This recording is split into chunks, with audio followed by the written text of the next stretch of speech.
Let's see.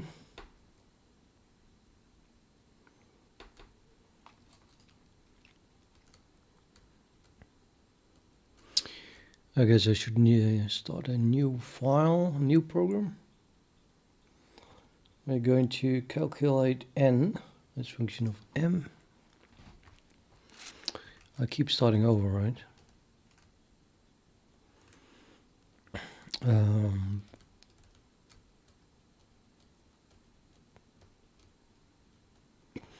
don't know, man. Just call it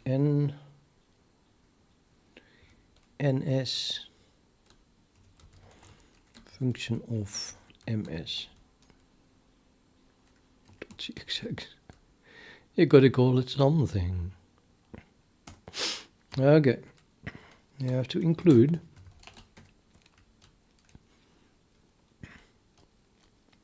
ntl zz.h. I think it was.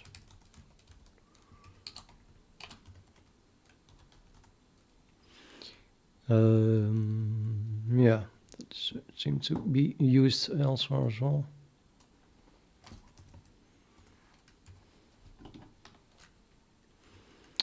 Well, it should not use double quotes, I guess.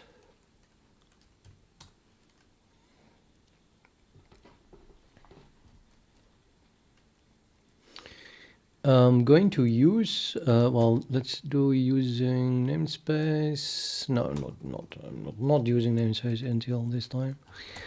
I'm specifying a type here for k values, I guess. That's the, those are really large integers, so k type, in full, is ntl zz, which is possibly negative, but I just won't use that. Then I want to define a function that returns, k type, which I called u, and it takes a k type as input, which I called k.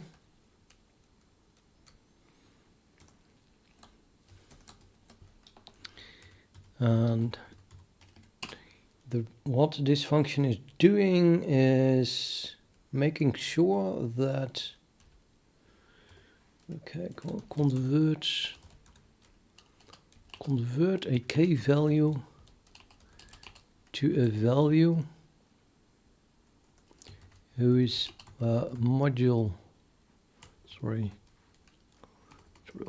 to a value equal to 2 modulo 3, if possible. If k equals 0 modulo 3,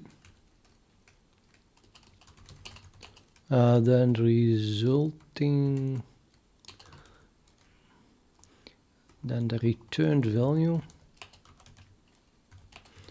is also 0 modulo 3.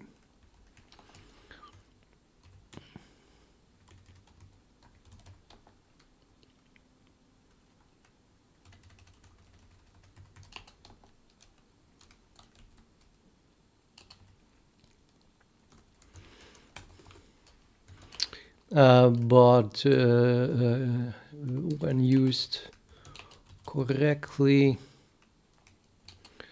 you should never be called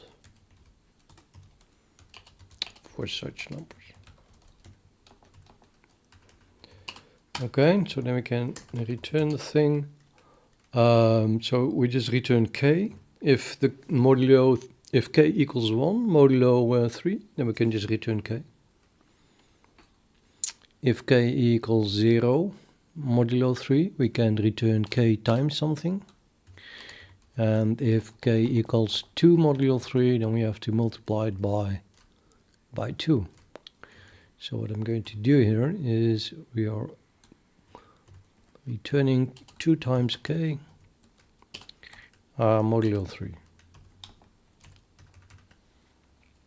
I think that's all. So if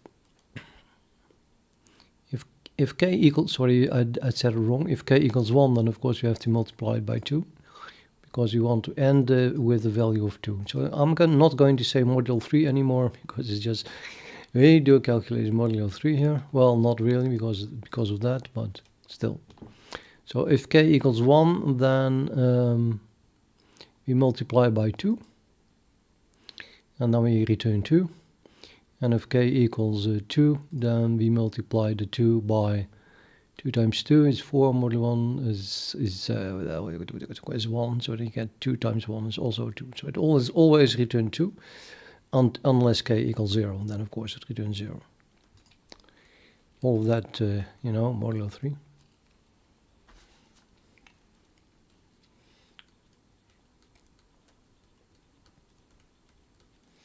Next, I want to define my k function. So return an odd positive integer that will go to 1 in s steps. And that is, of course, a k type, and I call this function k. And then I don't think we'll need very large numbers for s for now. So this is in int is large enough.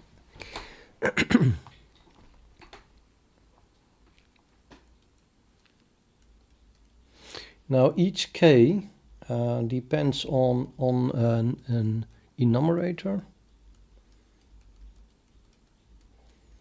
which I think we can also use int for.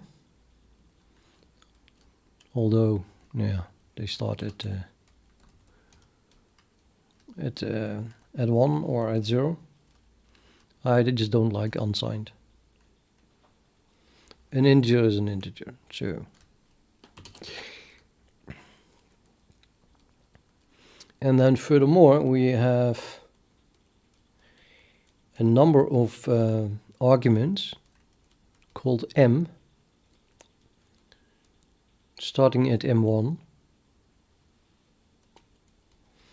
So really int m1, comma int m2, all the way up till int m s minus 1 in LaTeX notation. But that's not really C++ correct. So of course I could use an ellipsis, have a variable number of arguments, but I don't think that will work very nicely. In terms of I'm having good music on, but it's a bit too loud. Can't hear myself think. Okay, so let's just pass a standard vector of ints, which is on a series of m's. I could just call it m, I guess, and then the index will be the enumeration. Sorry, will be the index, literally. I'm used to starting with m1. Well, you could argue that there is an m0. Let me see if we can find that. m0 equals 0. So, okay.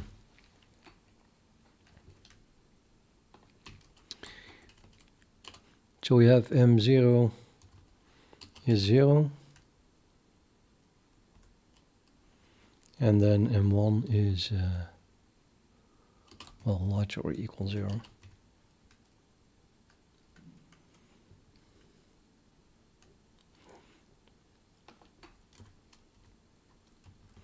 And the rest as well.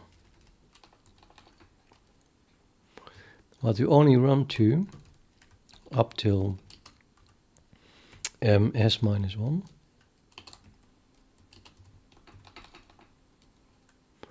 Furthermore, because I put ns first, ns is larger than equal than 0 as well if s is larger than 0.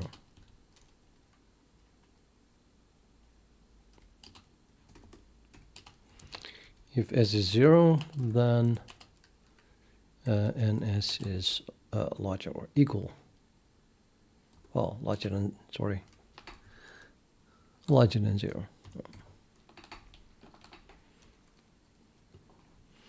So it's the only exception here. If s equals 0, then ns must be not 0.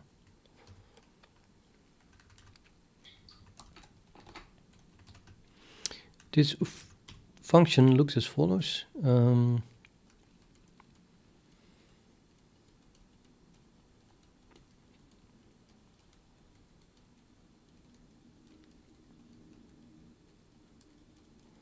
Well, let's say we don't know yet. The only thing I know is that if s equals 0, then I know the value, then it is 1. I'm not sure if this compiles because the k type is ZZ, and I don't know if you can just pass a 1 and then get it converted to ZZ. So maybe I should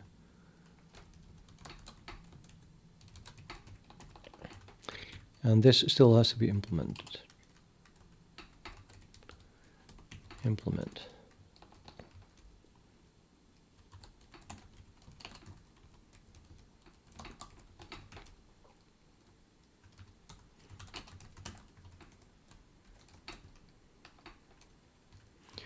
So now I can print, let's say, the value of k, passing s, so in 0 steps, and then n0, n0 is also special, of course. Let's see if I have that somewhere. N0 is irrelevant, right? Might as well call it, yeah, n0 is also 0.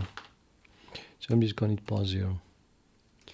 And then we pass an empty vector because s equals 0, so we don't have anything here at all. I don't care. It's empty. And you can see why, because you're not looking at it at all. You're not using ns nor the vector. We don't care.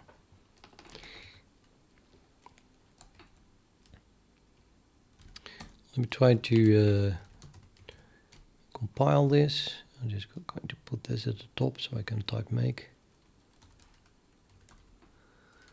Okay, so we have something, the name of a function, also difficult. Shall I just call it the same thing as here? It's a bit long, but probably going to use my history anyway. Well, it's a bit debug stuff, and well, the simplest way I can do it. I have to link with NTL, so that should do it. I can type make. Oh, I forgot to add the vector header. Include an IO stream and include the vector.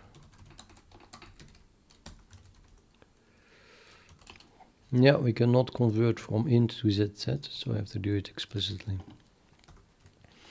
I'm sure it can do it explicitly. Maybe there's an implicit conversion from unsigned long. Nope. Well, in that case, I don't care, and I'll just construct it from a 1. And it still doesn't work. What?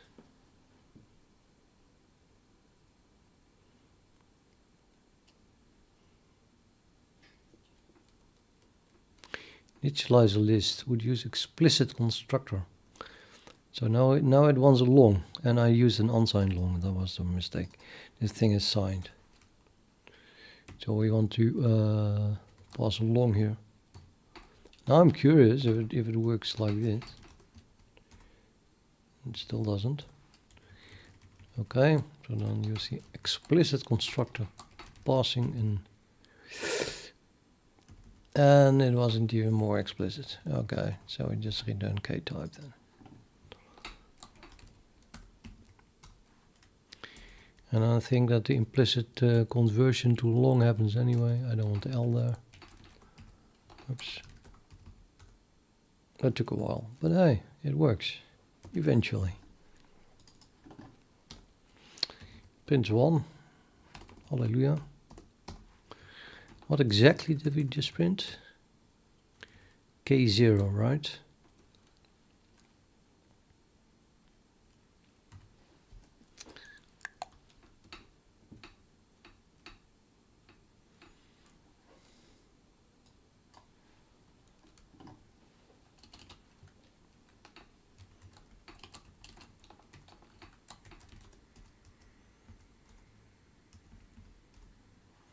I'm listening to such good music. I really, really hate YouTube for not allowing me to play the music that I'm listening to. Oh, it's personal taste anyway, but good. I'm listening to some techno.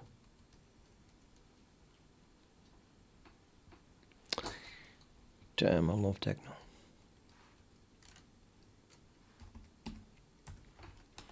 Next, of course, we want to print K1.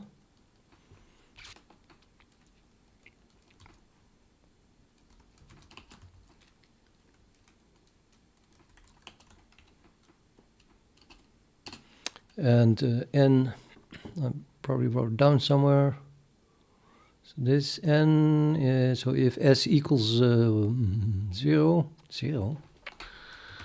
excuse me, S is number of steps.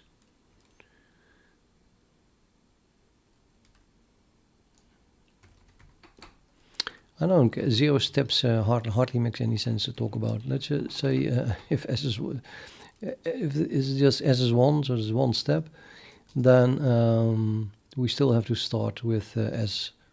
Sorry, then we have to start with NS larger than 0. Oops. No, I meant the 1 there. So we're going, S is now 1, you know, the 1 here, so 1 step. Then we have to start at 1. And let's just print, I don't know, 10-ish values.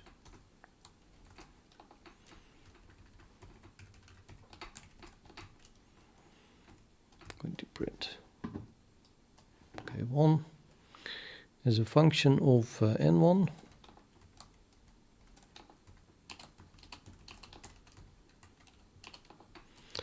And that is K. Now the number of steps is now 1. And this is N1. Now we still don't have any M's.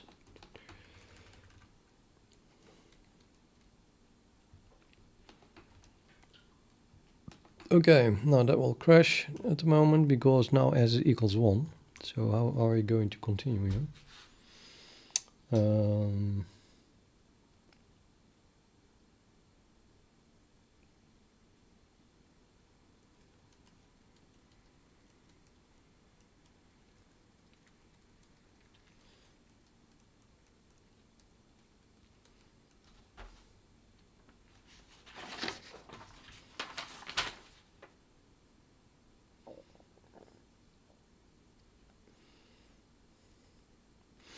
Yeah, I don't see a better way than just returning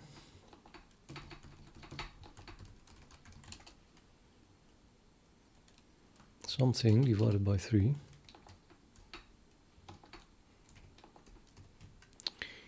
Something being 2 times L, which is also a function of S. And you have to do it correctly.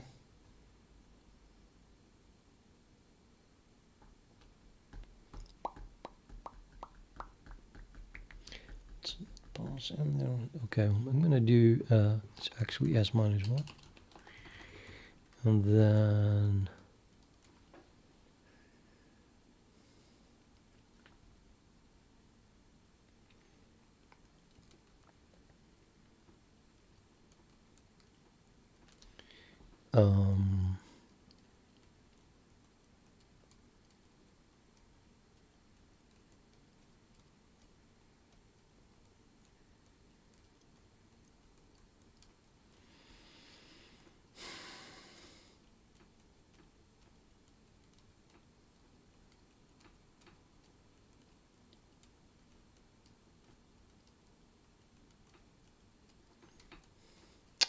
okay, I have to think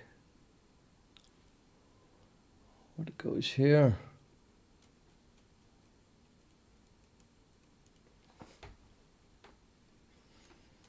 I think it's the whole list of m's. The whole list of m's. Let's just try m for now. I think it's the whole list. And then, oh, that should be enough.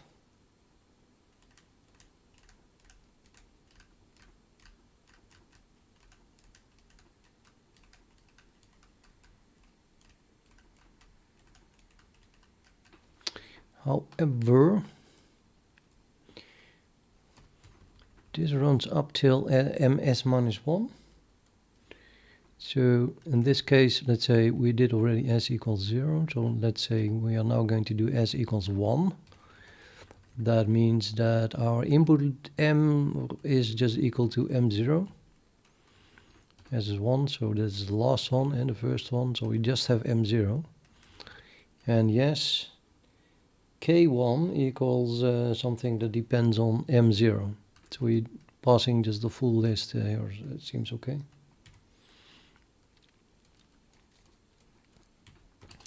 Then I have to multiply that, yeah, with the power of 4, which means that we shifted 2 times ns. So that's the same as multiplying with 4 to the power ns.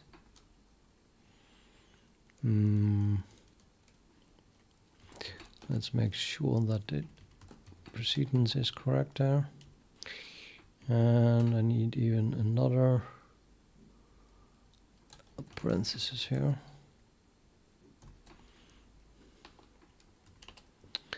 Subtract 1.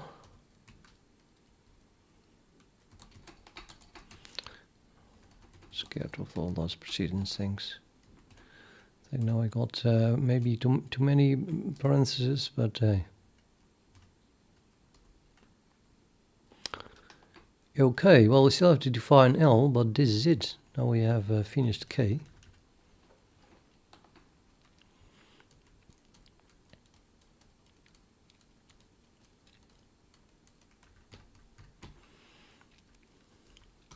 So let's define L. L has to be defined first, I guess. L. And input was okay, the steps and the vector. Let's pass this by const reference here too, maybe. Doesn't really matter.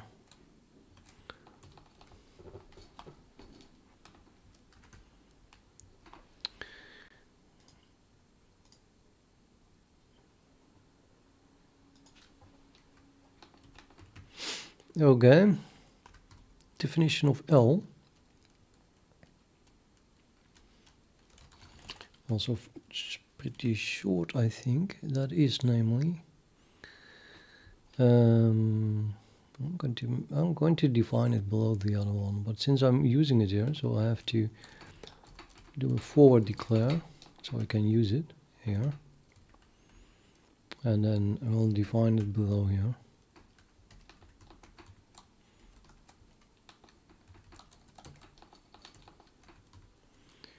L is defined as return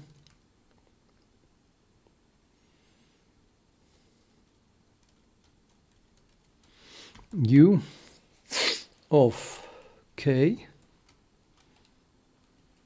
S, oops,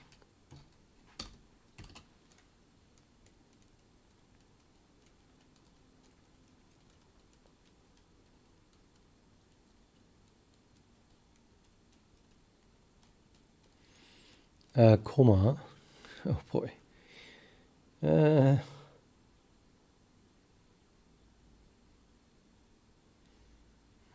N S, comma M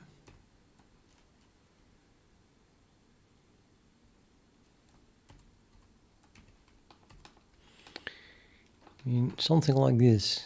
Let me see what it was.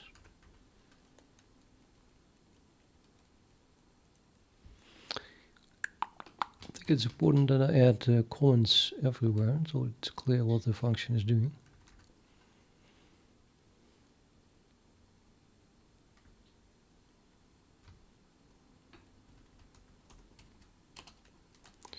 Return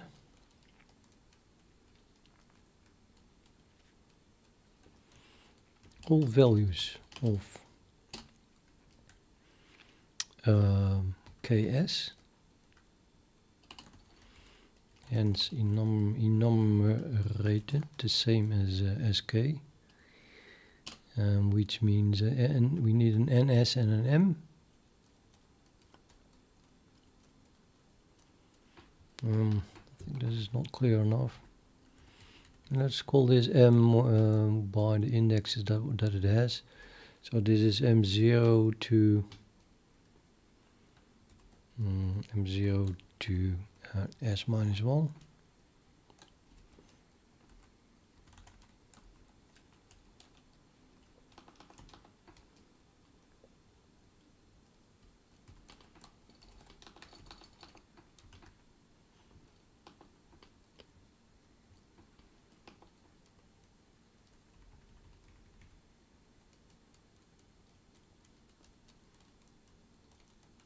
Although we're not really using M0, but it's part of the vector.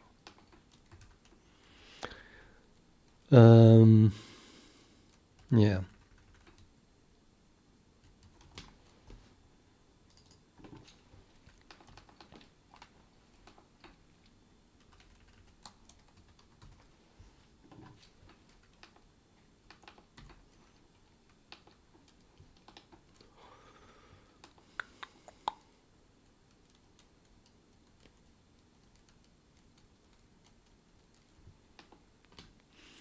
Return all values of Ks, hence enumerated by the same arguments as K. So hence enumerated by NS and yeah, all the way up there. Except those values of K as that equal 0 modulo 3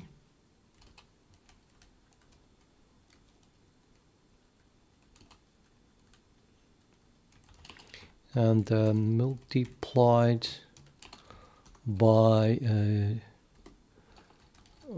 2 if and only if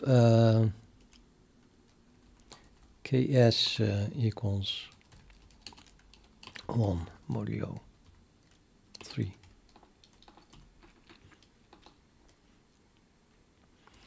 So the result of that is that we get all the K values that are not equal to 0 modulo 3, and we multiply it by 2 such that all the returned values by L equal 2. So the result is that LS as a function of M. We're going to leave out M0 here because we don't use it anyway. to up till and including s minus 1. I'm not sure about this actually. Let's see, I only have definition currently of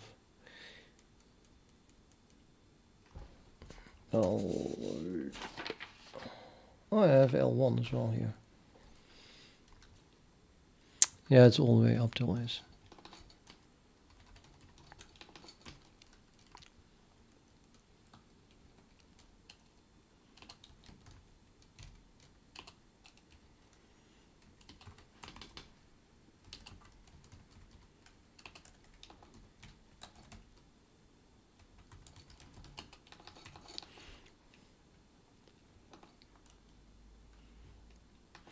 Yeah, because we take any value of k.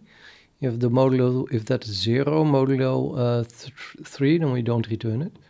And if it is equal to 2 modulo 3, then we return it as is. And if it is equal to 1 modulo 3, then we multiply it by 2, which is exactly what u does. Except that u should never be called when the modulo of k equals 0. Let's add an assert to make sure that that is indeed correct. So assert k modulo 3 is unequal 0. Right? I mean, we don't want to be called when that is the case.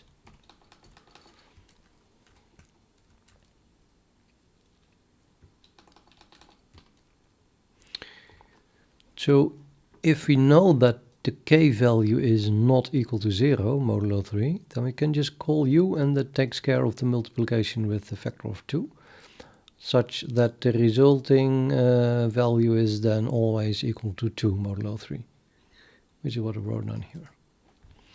And then in order to skip the values that, in which case k equals 0 modulo 3, we apply this function n,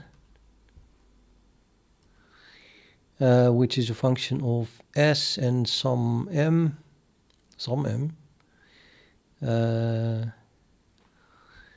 all the m's, but including also ms, the current step. And that then must take care of skipping the values of k where k equals 0 modulo 3.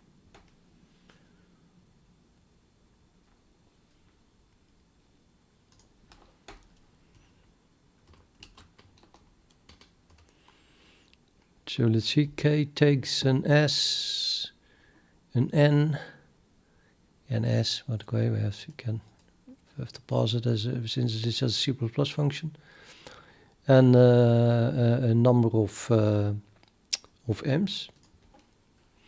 Now these m's all run all the way up till well, they must start at 0, of course, because that's what I just do by convention, and then they must run to s. At least this one must. 0 to s.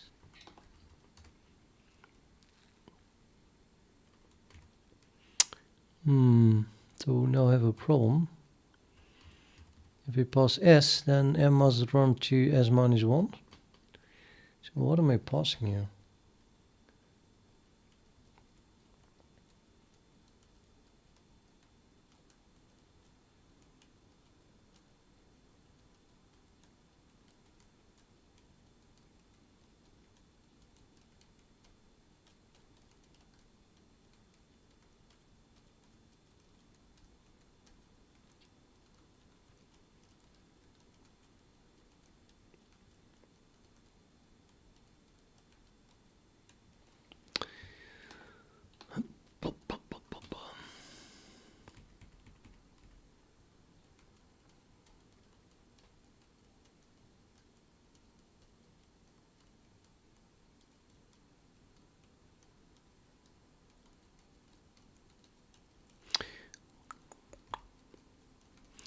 I think I need indeed, I mean this is the new function n, so we can pass whatever we want, but in this case I just need to pass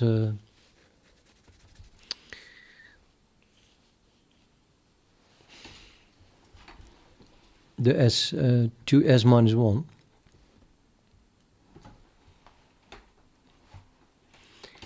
But there's no reason to actually remove the last element from the vector, because we're just going to ignore it. So we pass the full vector and then ignore the last element, because you also pass s.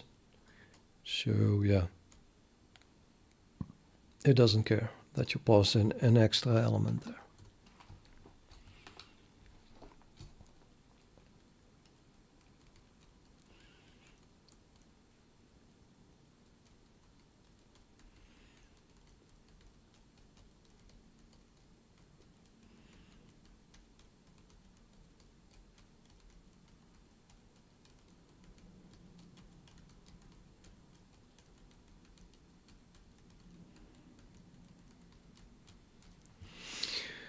Okay, thinking, okay, yeah. Now I need to implement this n.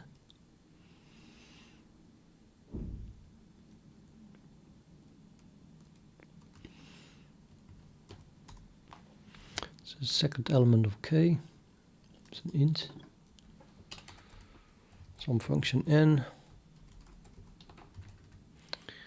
Well, let's just for declare it again.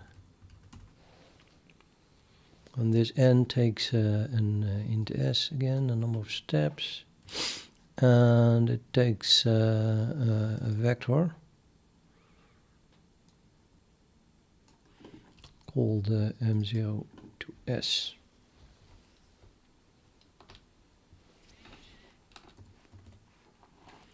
And then we need to implement that. Let's implement that here below function.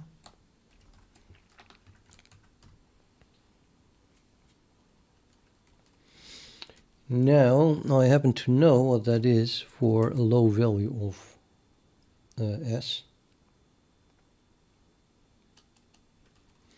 At least I think so. Let's say if s equals 1,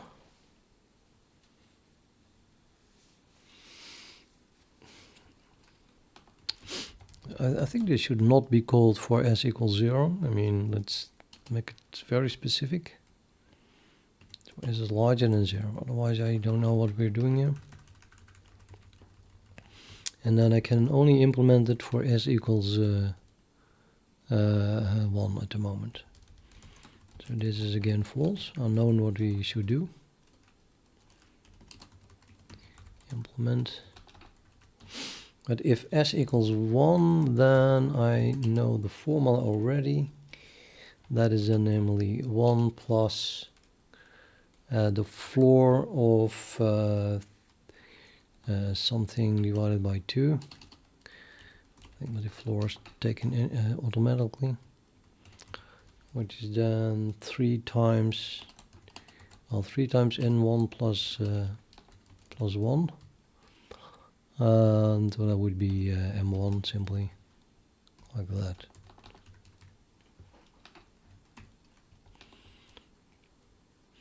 Magic, but we'll just try to see if this works. So now n is defined, and therefore this is defined, and we just pass. I have to up till s. We must pass up till s. L is defined, and therefore k would be fully defined.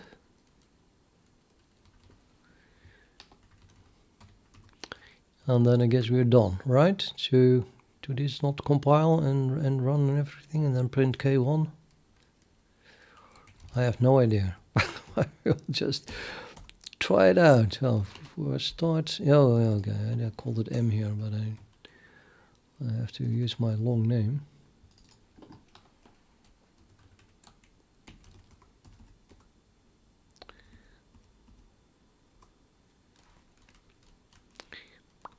searching s is larger than 0 failed. Very annoying. TDP run up. Yeah, n is called with s equals 0. How did that happen? It's called from L with s is 0, and then it's called from k, which is just simply using L s minus 1. No, it seems correct. So we want to k. Yeah, I just have to define L for s equals 0. So I can do that.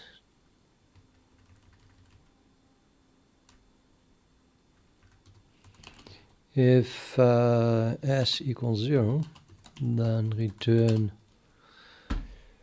Okay, this is L0. I have that on my paper as well somewhere.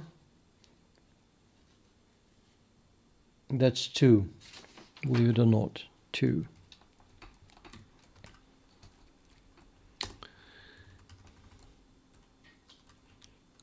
Yeah, I can even make it explicit, I guess, and we'll have to, well, let's add a comment here that explains it. Because really, we're talking about L0, so really L0,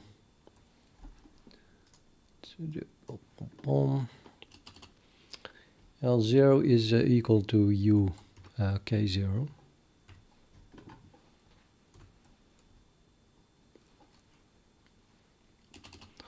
Is the U of 1 is 2. And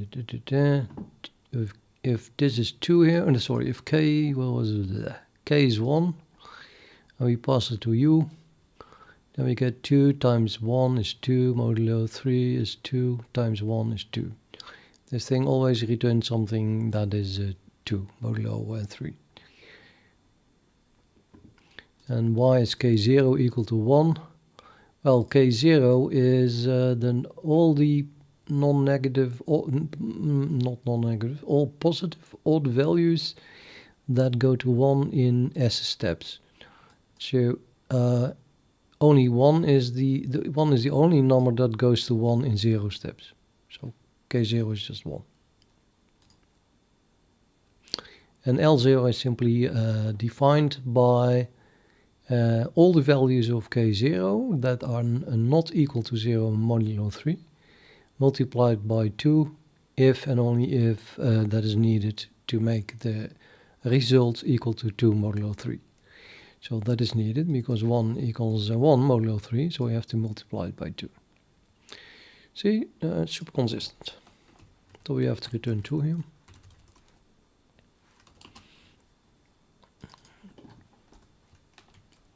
Same problem as before. I want to return a explicit k type.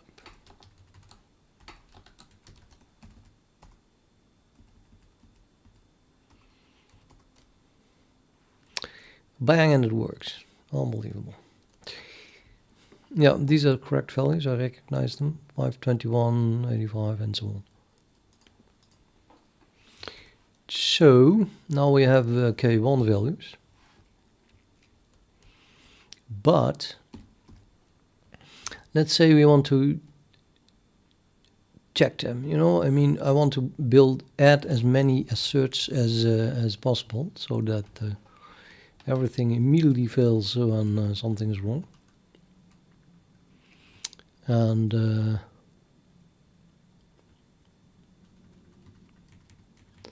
we just printed a value from k, and the returned value must go to 1 in one step. So let's just add an assert in the k itself, and then buffer the return value.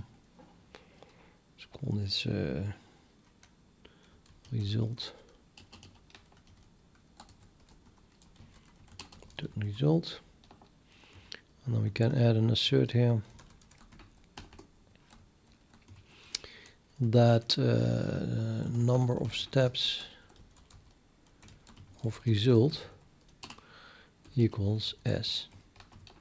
Yeah, that's the demand actually. That's well, also that we can get all of them, but at least the number of steps must be equal to S.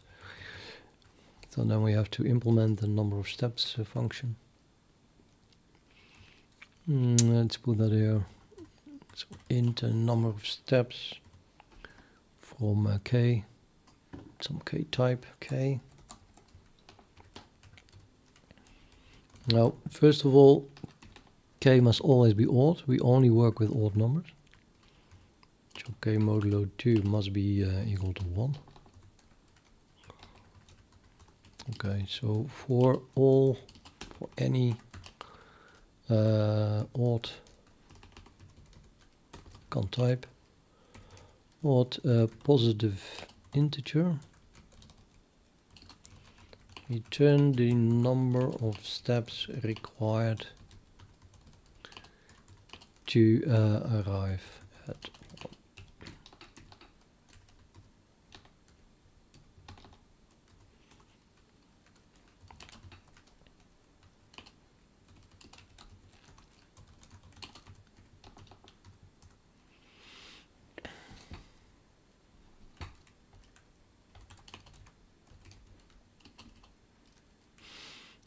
Probably don't need this if, but well, you see, let's start with 0 and then return steps. And now we do while k is larger than 1. So I don't need this anymore. If k equals 1, then we don't do this while loop at all. And the number of steps is 0. Otherwise, we do one step and we test again. One step being multiply k by 3. And k is k type, so let's do it a little bit special-ish.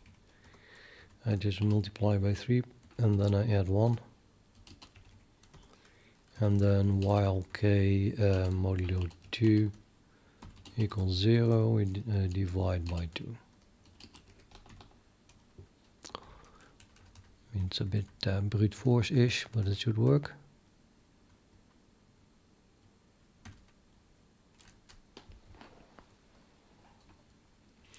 For example, if we pass 5, 5 is an element of k1, so it should return 1 then. So is 5 larger than 1? Yes, 5 times 3 is 15, plus 1 is 16. 16 modulo 2 is equals 0, so we divide it and it becomes 8, and then 4, and then 2, and then 1. Plus steps. Steps is now equal to 1. Is 1 greater than 1? No, so we return 1. And that will happen for not just for 5, but also for 21, etc. And therefore we will not assert.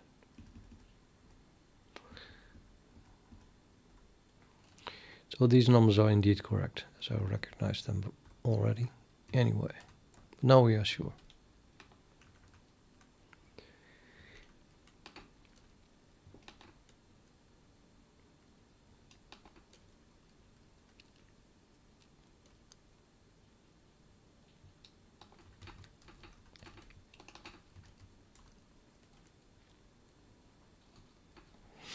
SSNO asks, why is there no Windows.h here? Well, I'm on Linux. Windows.h doesn't even exist. Isn't C++ header anyway. Let's just include C++ headers.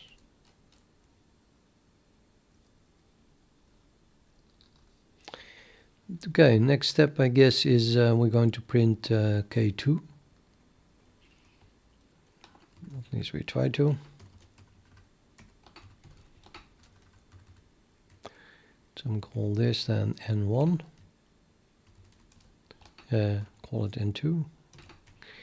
Enumerating all the values of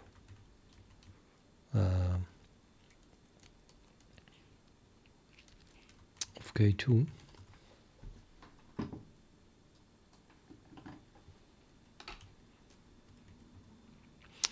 But That requires more. Now we have to pass an m value as well. So the m value here, we have now a single value in our array, and well, actually two values. The first value is ignored, so passing an empty array is okay. I could have passed a 0 here, and that will be m0 then, right? The first element in this array is m0, and m0 equals is 0, but it's not really used, so I didn't pass it at all. But yeah, for the sake of completeness, so now we pass m0 and then we pass m1 here. And m1 is a function of n1. So we have to be inside this n1 loop in order to get them all.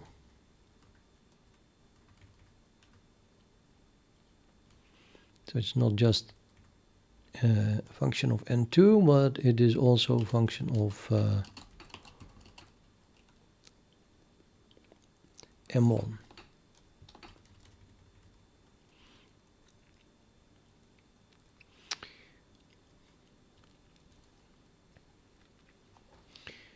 Let's see, K2,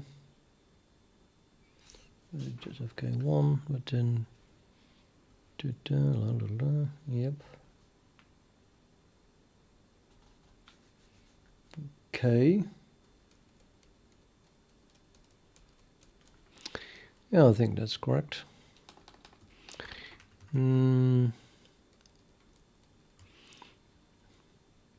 Let's indent them a bit.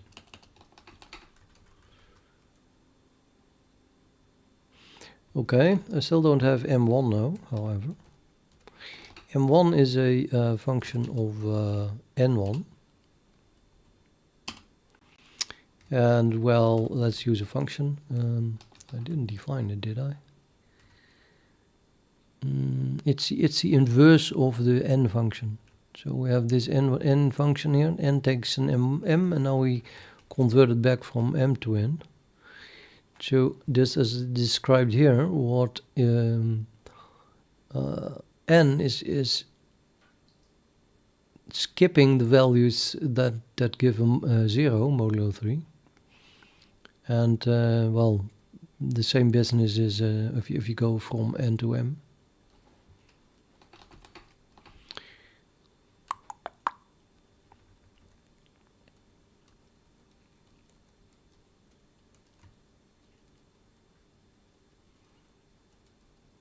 So it would be the inverse of this function, which I only know for one value here. Now I know the inverse of this one. Not expected only to need one of these functions and not also the inverse, I have to say. It's kind of annoying.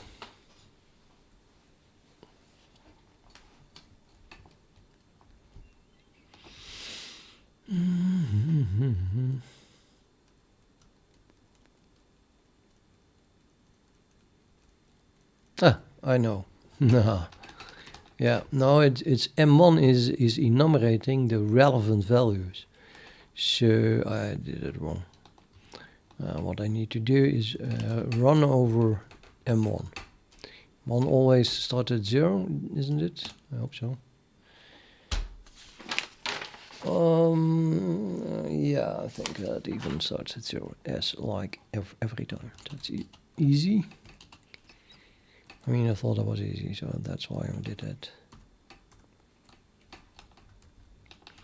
So really m1 is and has a direct relationship to n1, but now I can just increment m1 with 1 and then just skip all the n values that we don't want, you know, and therefore skipping all the k1 values that we don't want. Which values are that? Well, that's the values that are equal to 0 modulo 3.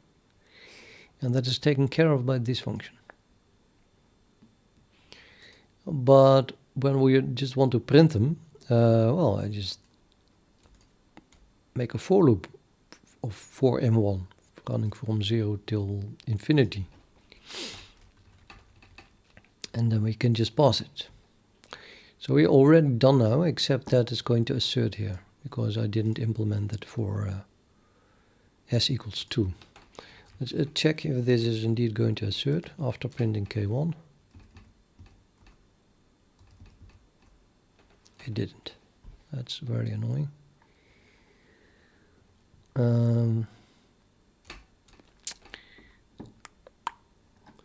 Not only didn't it, these numbers are correct.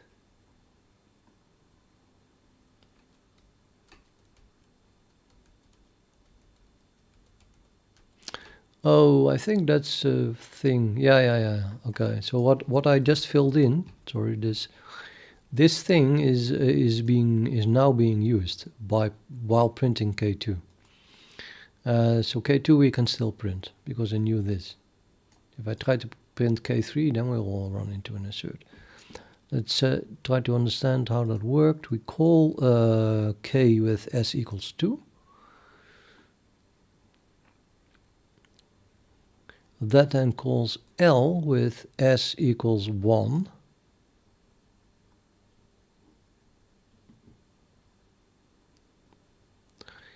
That then calls N with s equals 1. And that was implemented.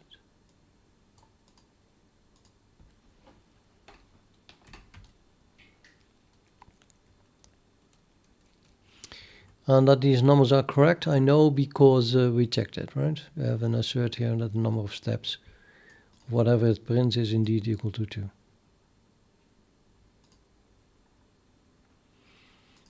Hey, Post Bunny.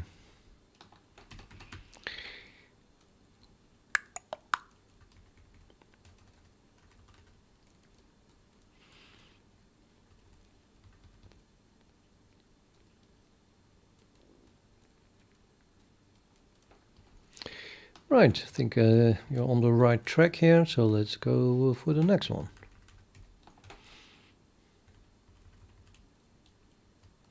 So M2, 1 over M2, and then we have M3, sorry, that was nonsense. I need to run over M1 and M2 now. Note.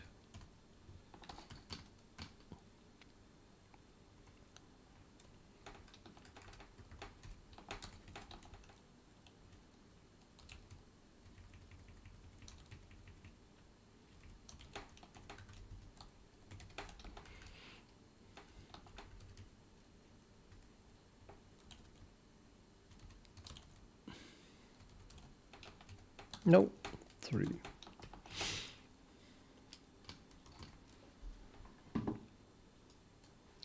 And I don't think the indentation is necessary anymore because we just print them one after another.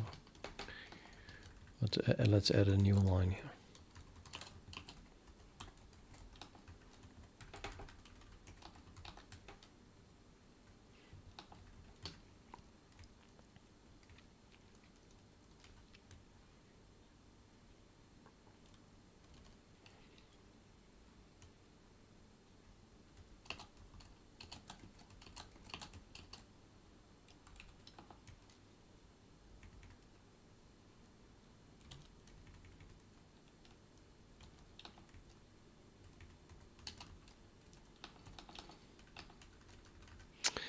Okay, so now we run over all the k values, all the k1 values, skipping the ones that we can't use.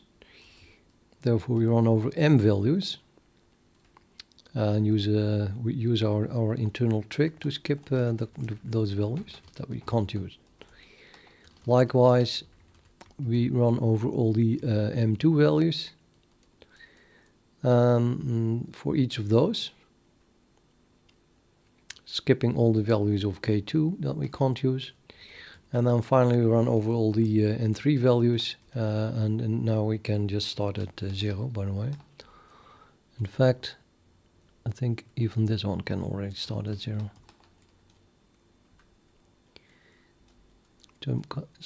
I think, yeah, it started at 13, and the first K2 number is 3. So I think we missed 3.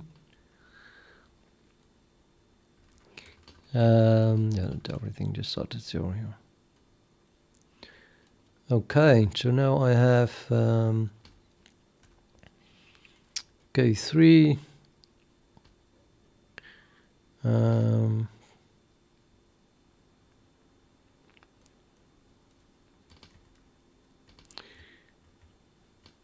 Is a function of n3 and then all the m values up till s minus 1 as index.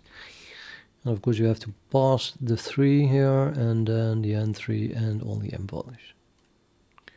So we're passing, s is now 3 and we're passing up till the m s minus 1 to k.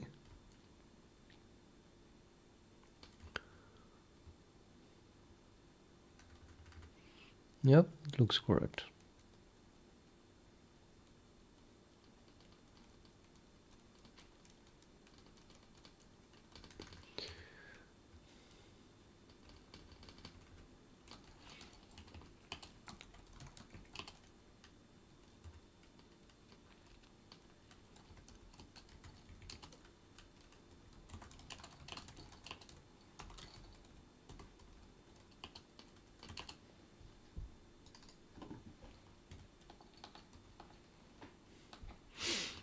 Okay, but our n function does take the full thing. If s equals 1, then we actually use that all the way up till.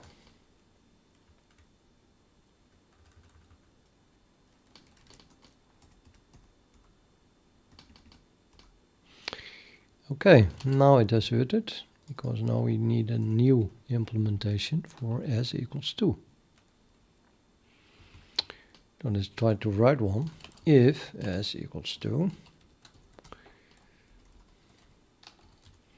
return question mark. Now, that is the question here. How can we print all these values and then, you know, get an overview of what this n might need to be? Because this looks simple enough, but I'm not convinced that this one is simple.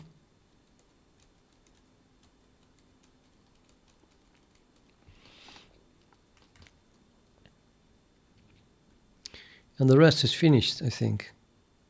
I mean, this is simply, well, you already see the pattern here, I guess. Just add a loop for m and then add it here to the argument list. So there's nothing special here, nothing new here. These functions are finished. We're all done except this one function here.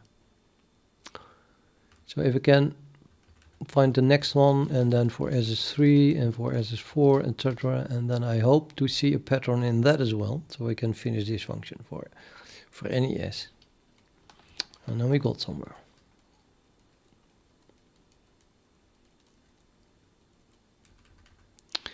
Right. Now, but how to find a number, of course, and then to print it. Now I have to do a reverse engineer this stuff. I don't know what it should be. I cannot return anything here, but maybe we can see where the n is called. That's here. And then figure out what the n should be by brute force, just trying a lot of n's. And that we can only do that when we already know what we want this function to return. So we also must return then the value that we want to get back. And we want to get back L, which was passed here. We want to get back some L such that the result here is going to be equal to the k value that we expect, which is being called from here, and then say, so can we predict what the next k value is? Oh, that's gonna be a whole list of new functions to get our k value in a different way.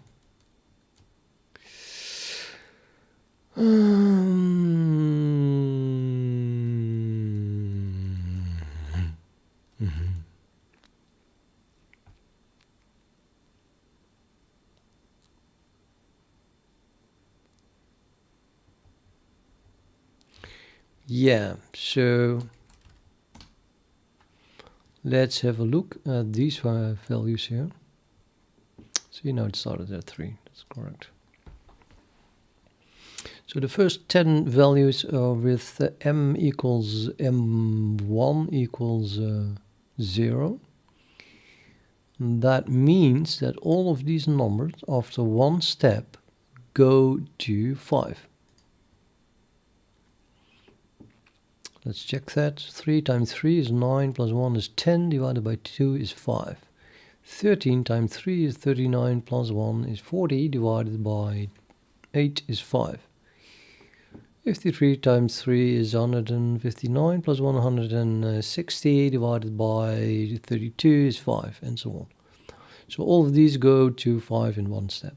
All of these go to, no, not to 21. We skip 21 because 21 equals 0 modulo 3. So all of these values go to 85 in one step, and so on. So if we, I think that the first step is for predicting what the result should be of any k call is to know what we expect to end up with after a single step. For example, y is this value. That is this value because we want that it ends after a single step with, yeah, and then which one is it, right? It's going to be k1 something. How do we find that back?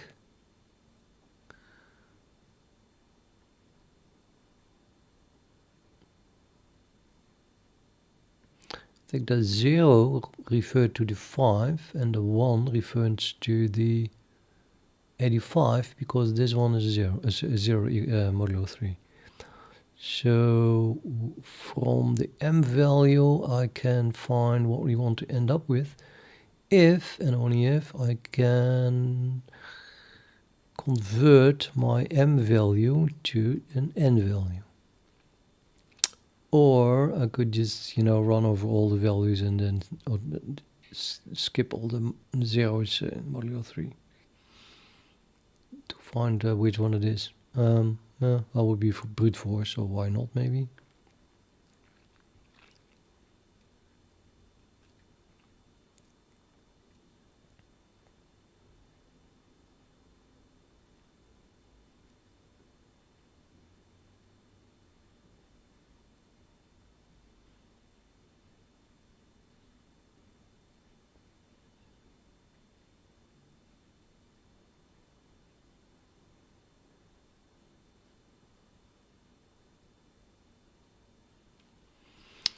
Yeah, we can do this brute force more or less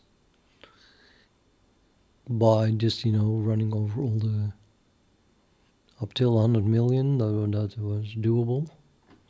But once you get here, we have a problem. I cannot run an integer to this value just to find it. But we can go backwards and get really close. Once you have an idea what we have to end up with. I think so.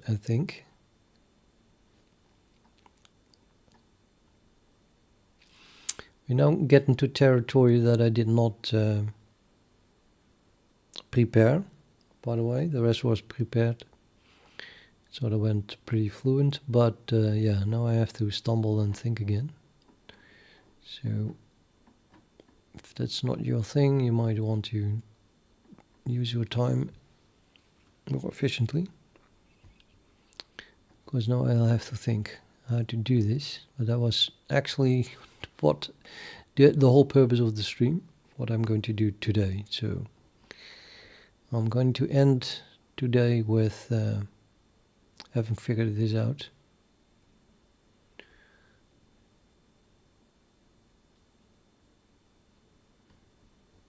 Okay.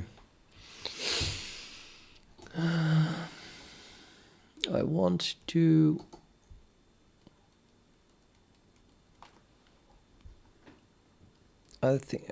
predict this number, say.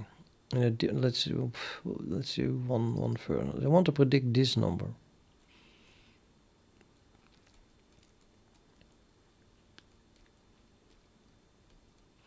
Definitely the first step is to know what it has to end up as.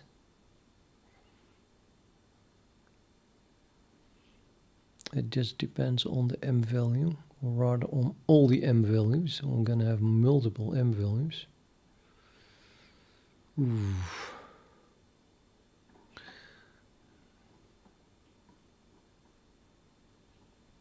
I have multiple m values, but the last one I cannot use. Is there a relationship between...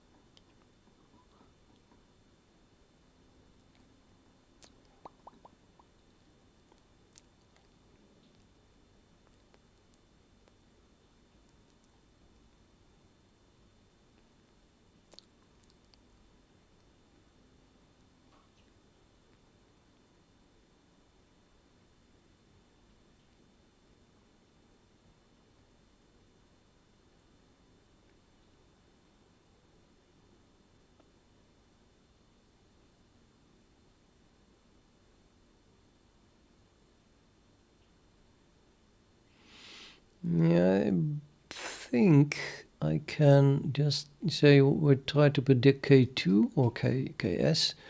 I think I can simply call KS minus 1, passing a mysterious enumerator, which I don't know yet, followed by all the same m values except the last one. So in this case we have only one m value, so we don't pass anything. So we have to make up everything here. But the m value converts back to this.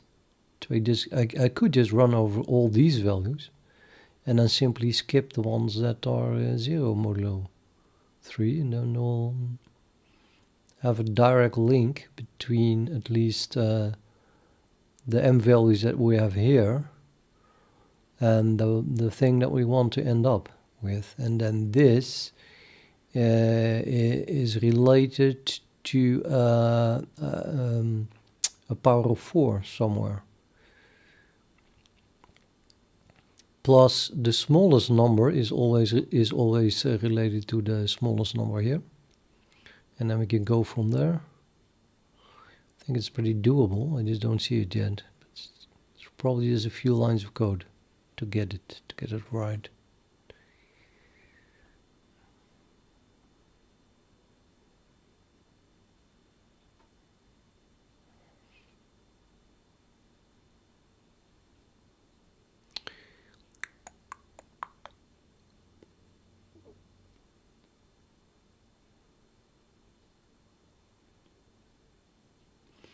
I think I'm going to explicitly do it for K3 first, instead of trying to do it already for some general function.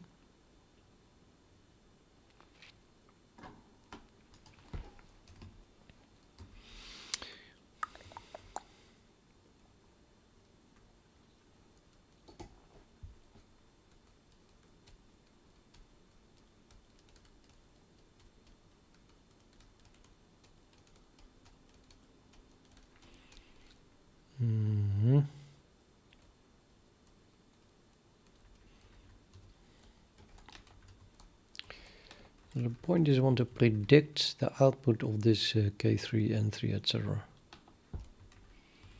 And I'm going to do that by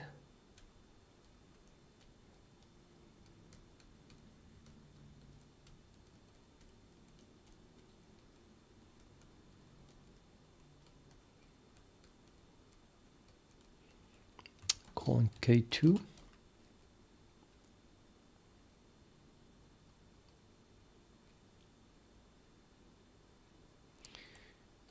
With an N2 value, with the same list of M values that I have now, without the last element. Although we can pass the M2 as well, it's going to be ignored then.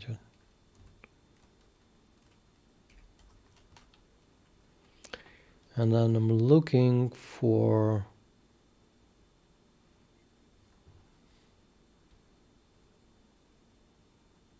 an N2 value that corresponds to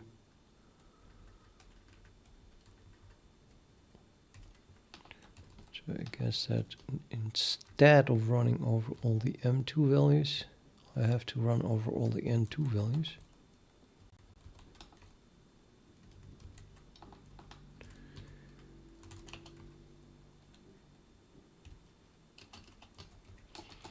M2 starts at 0.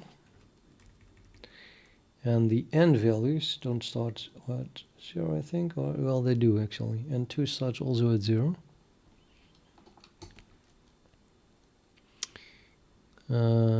So yeah, now I can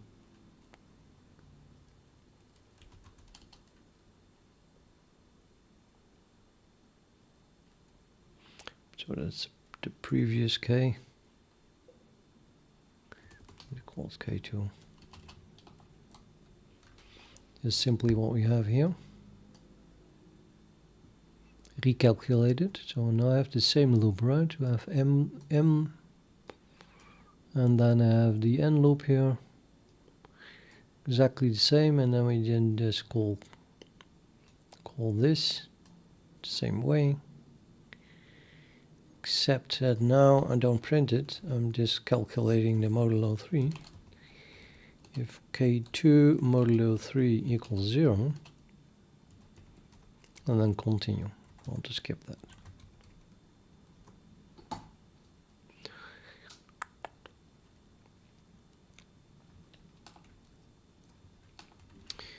Otherwise, increment, I want to increment already here. Increment M2, so let's start at -1 then.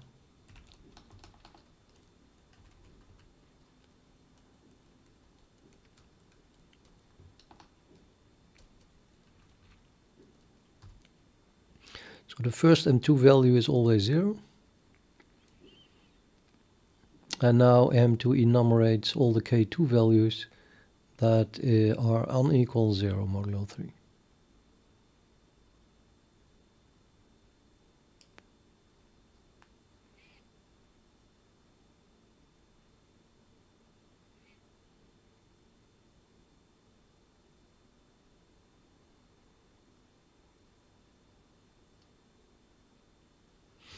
Yes.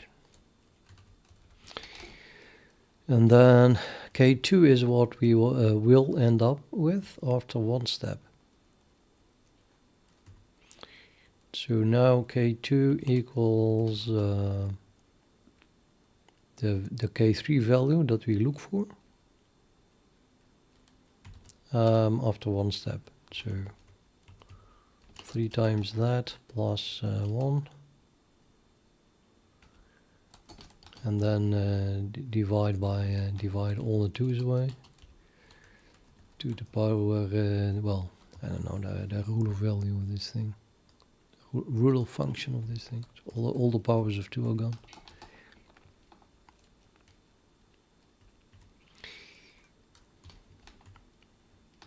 And we want to find K3,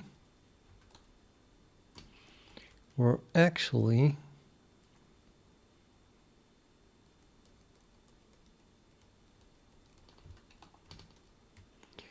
N3 lists, I think, pretty closely, and the powers of 2. So in a good approximation, maybe I wanted to be exact, but I don't know if I can do that.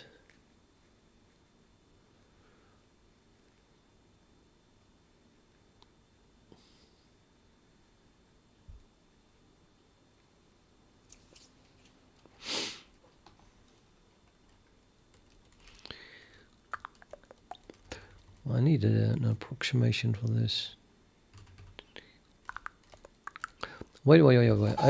Once I have the power. No, it's not true. Is that true? Let me think.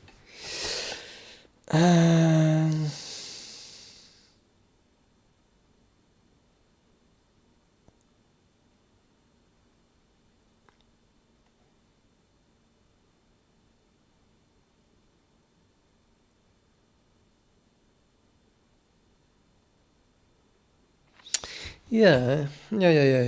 Let's calculate an L1 value. Sorry, an L2 value here. So I'm going to do auto L2 equals K2. And then if L2 modulo 3 equals 1, then we do L2 times 2. So now I have my L2 value calculated from the K2 value.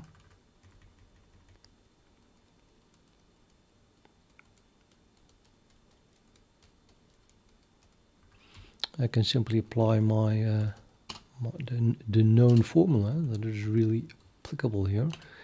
This is 2 times L2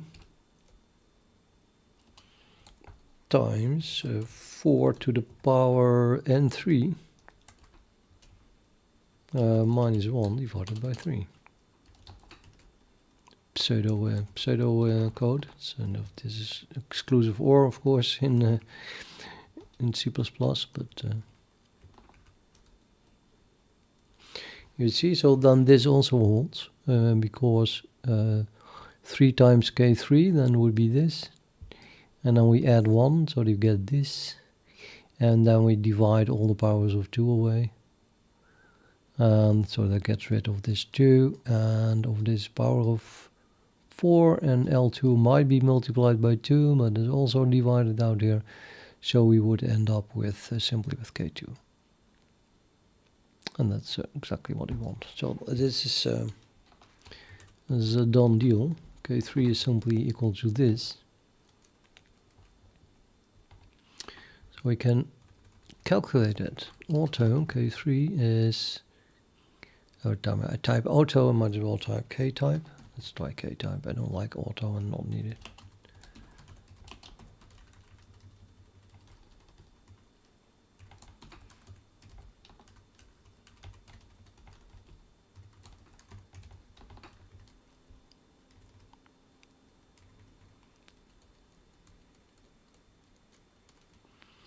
Now, let's instead of multiplying by 4 to the power, I have to make it C++ now. So shift to left 2 times n3. And then, I don't know about this shift, so yeah, I think it's a super problematic thing in terms of precedence.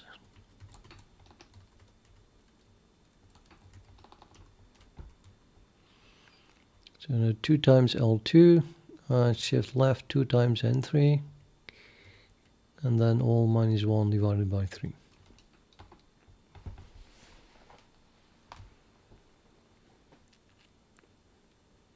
I'm pretty sure that is the value that we expect here for K3.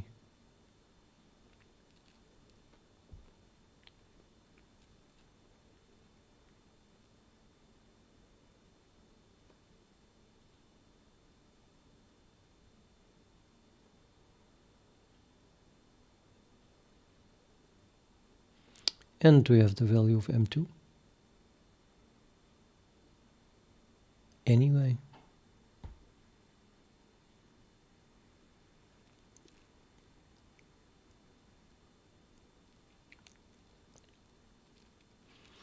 Now we can do the same thing up here. We can do the same thing up here and then verify that our trick works for this loop. So here I'm going to do int m1 equals -1. Like that line here.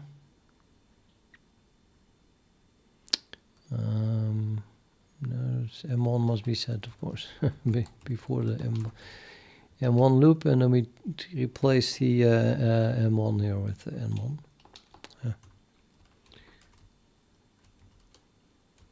N1.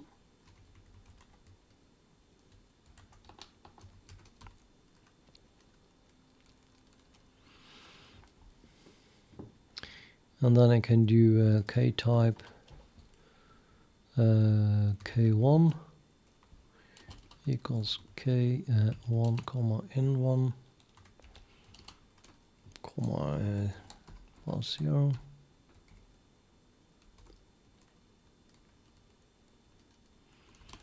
If k1 percentage 3 equals 0. Continue. Plus m1. K-type L1 is K1. If I'm just typing over this, right? With L1 percentage 3 equals 1 L1 times 2.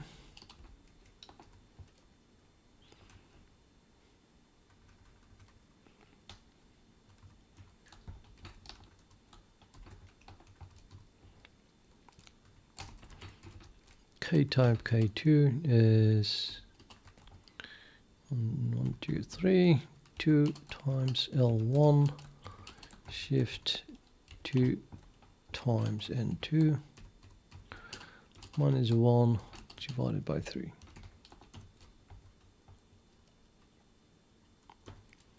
And then K-type K2 calculated is whatever we're going to print here. Well, let's just print it then.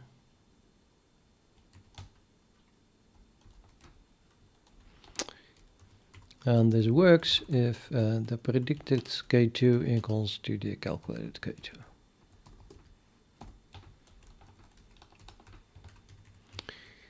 Yeah, I just applied the same thing as I did here, but then for S one less.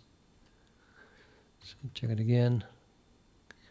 M2 is -1, there's a M1 -1. Then we get a loop over N1 there and N2 here. And then K1 is yeah.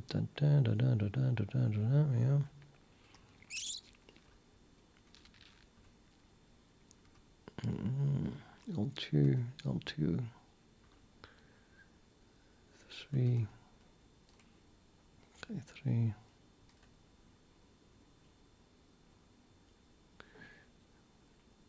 Yep.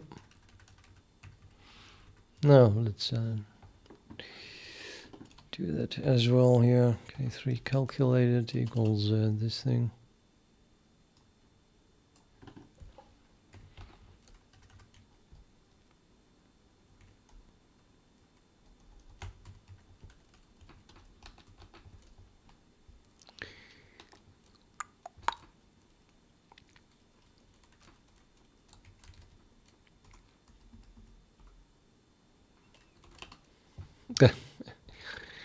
Really? It has no idea what question marks are.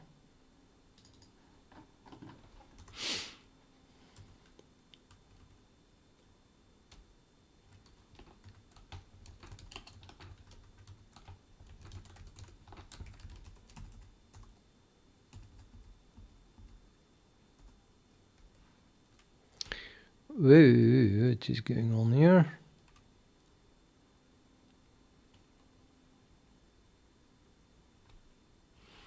What is going on here?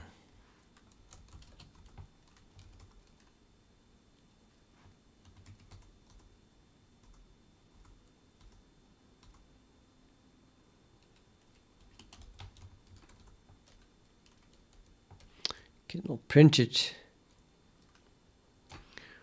The debugger.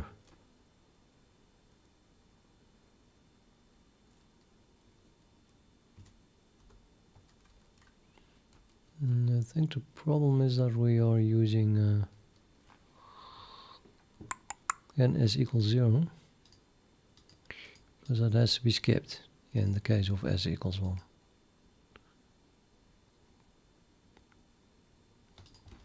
Isn't that like a trivial thing?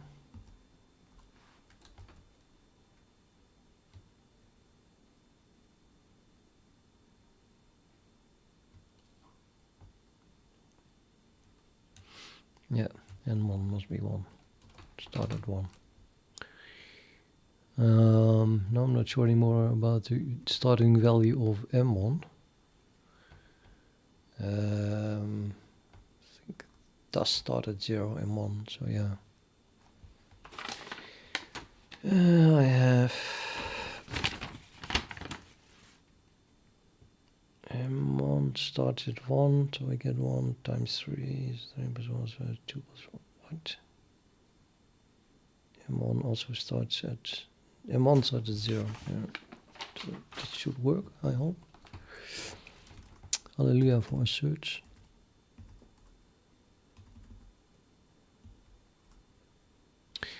Yep, it works. So the trick works. I mean, we predicted these values correctly with our code. And now, therefore, I think we predicted K3. So I'm going to assume that K3 is correct. So now I'm going to pass the predicted value to the calculated value. So let's make a new K function. Let's say K under test. And I'm going to pass the predicted K, or maybe predicted K, and so predicted K. And I'm going to pass the predicted value of K as well. And then, you know, we can use that. So we duplicate K. K here. Going to duplicate it. Why? I think I want to put it low though, before all the way down here maybe. This is my predicted K, which takes a K type K. I don't like to use K here now, do I? Does it matter? Say predicted K, no, that's not possible. I think that works. We're not going to call this for s equals 0.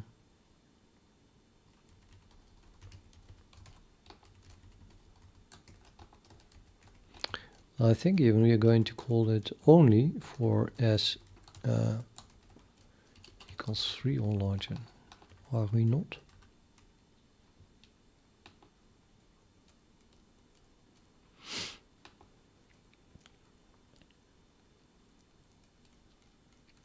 So now we want that the result here equals the predicted value. So assert that result eventually is going to become equal to K.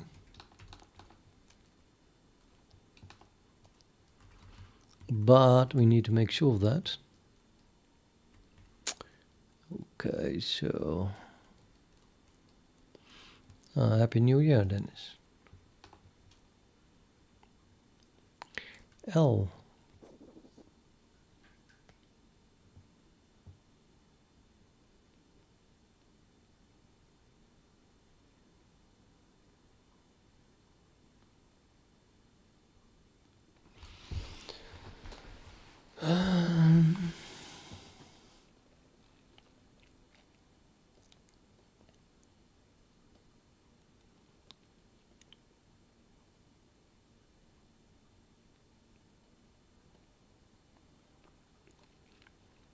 I can just invert this, right?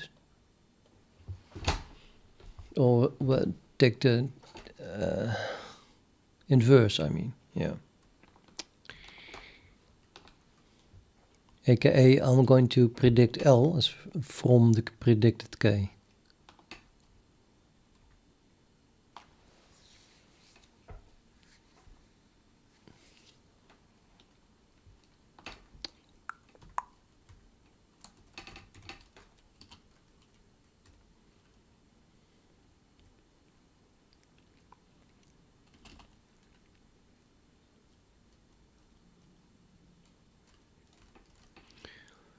Okay, so we have K, and K equals result. So multiply that by 3. 3 times K, and then we have this. And so plus 1. Now we have this. And then shift left, shift right, 2 times that.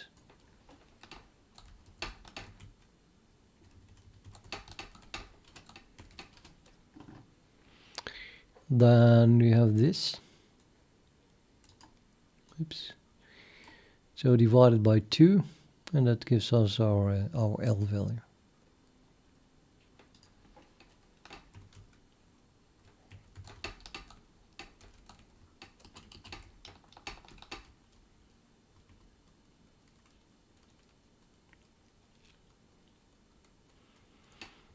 Now I'm having both local name, variables and function names that I'll collide a bit. I'm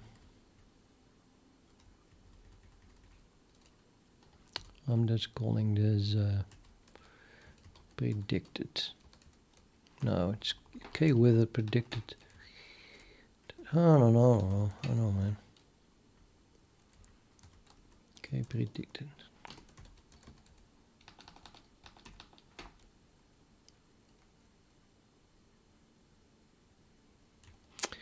Let's call it K with prediction. Let's call it P with prediction. I don't like abbreviations. You guys know that, like, right? But in this case, it's different. It's just a single file.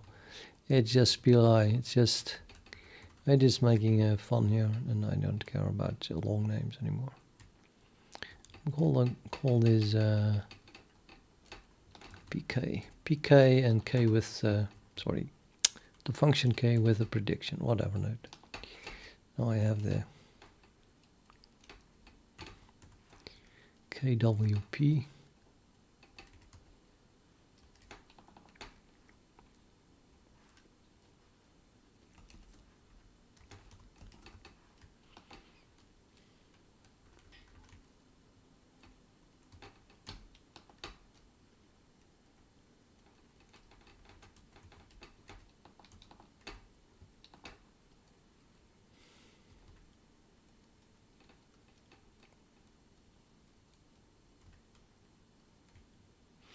Okay, predicted L we have, and I'm going to change this L into L with prediction, and then passing the predicted L.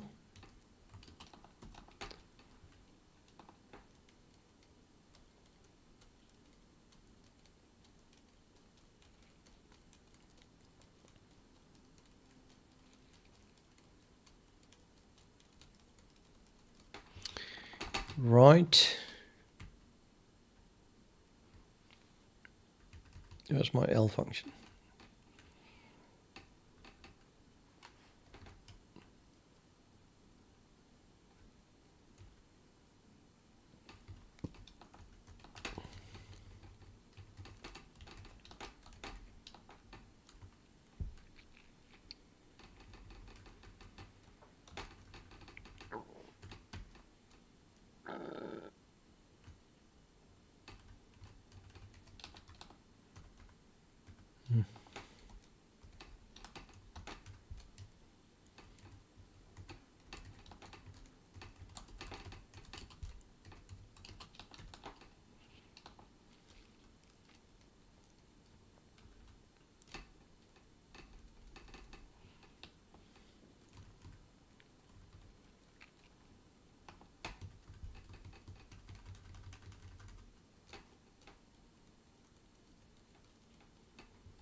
I need to add a comment, I think, for this n. Didn't yet. So what is the trick of this n?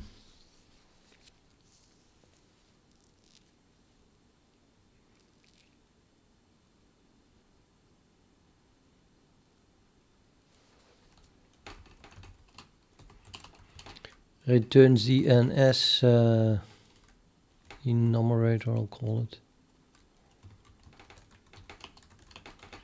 And that belongs to a given set of m's. That is the set of m's. Skip k values, and that are 0 modulo 3.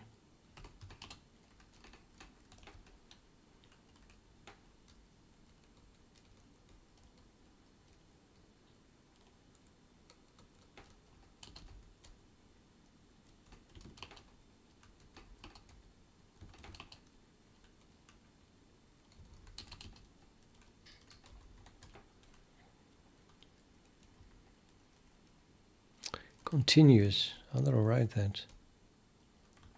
Continuous.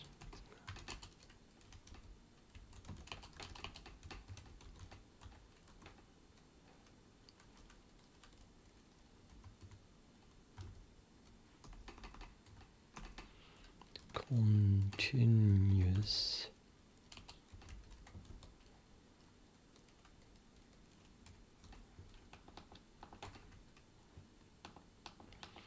Yeah, so the m values is run up 0, 1, 2, 3, 4, 5, 6, 7, etc. But the n values that belong to those values sometimes skip. They go like as 1, 2, and then 4, 5, 7, 8 skip values. Then the skipped values, and then those n values that belong to a k value that is equal to 0 modulo 3.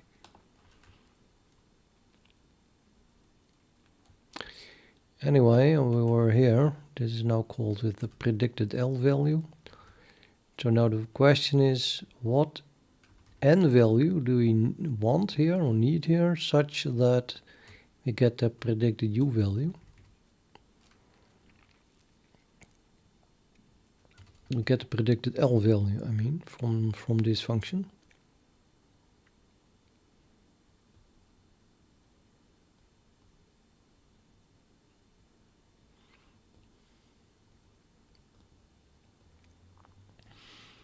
I wonder if I have to brute force it at all. Maybe you can just calculate it.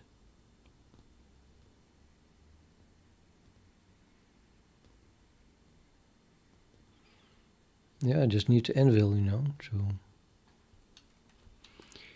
can we do that? I can go back to the k value at least, I think. Yeah, k value that must be passed to u. And that's the previous prediction then is so whatever, a k. It's a k type. New predicted k is, and then we want the argument of u. So we need the inverse of u here. U inverse whatever. PL. Such that if I pass pk to u, then we get pl, and that is what we wanted this function to return. So what is inverse of u? I think that's undefined, or at least we can pick choices. Or don't we?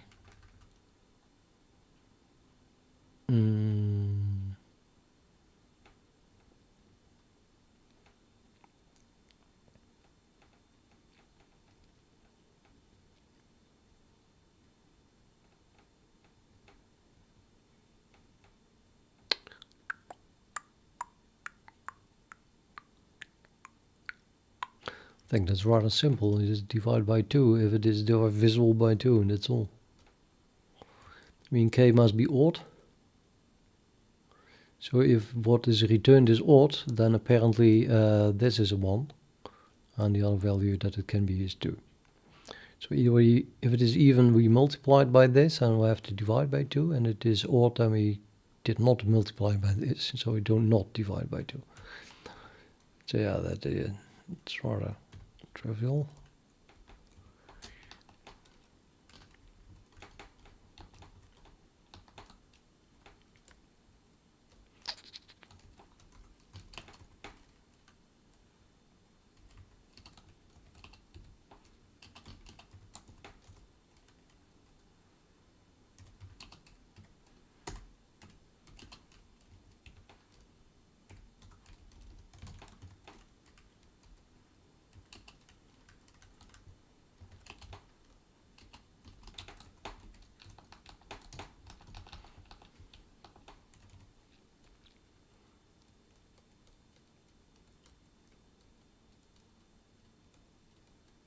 So now we want to have an n value such that the k becomes pk.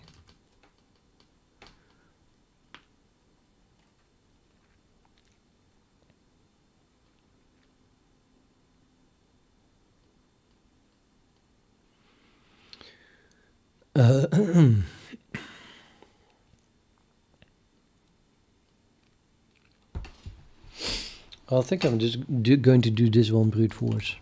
So no idea otherwise. So run for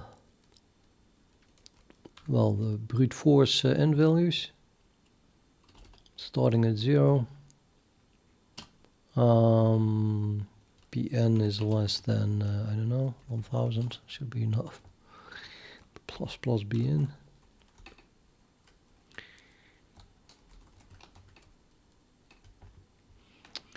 And then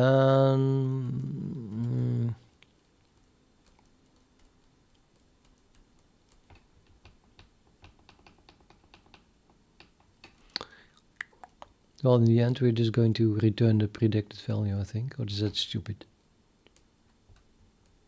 I think we should never get here. Let's put it this way. Assert false. We want to find, you need to find the brute force value.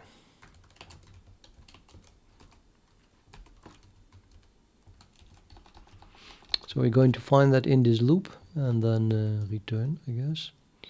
So if k s comma brute forced n comma the m values equals the pk value, required k rather, but okay. I'm gonna call it required k. Required k, required k, required k, required k.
Okay, we found it.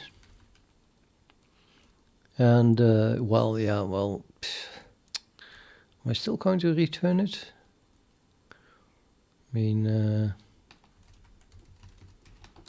return it and then, well, then we're done. But I don't know the formula of n, so I cannot do this. So the only thing I can do is just return the brute force n bn here. But hey, we just call this, and it was equal to rk. So might as well pass rk then. And then if our trick here was right, then we didn't know in advance that we were going to return PL. So it's kind of boring, right? But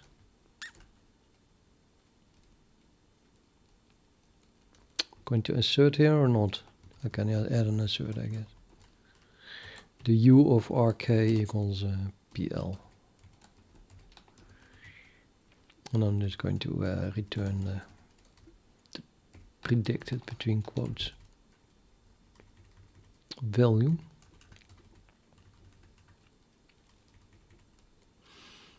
Okay, so now I know the brute force to n, and now I can print it as in standard cout. The n of and I just erased that code, of course. Let's go to the old L value function and L, this thing here.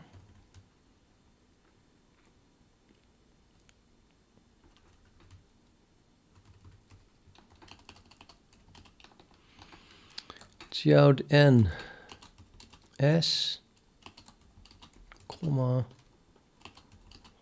and now I have to print this whole thing here. That's annoying. It's a vector.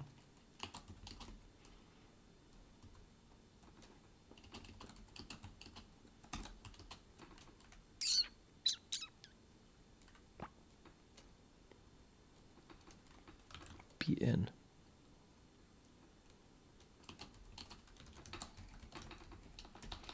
Right.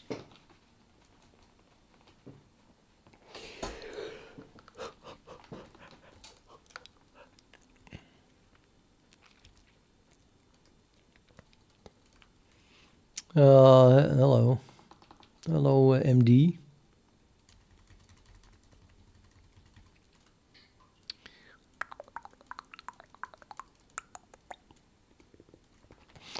Yeah, we'll just have to be able to print a vector, I guess.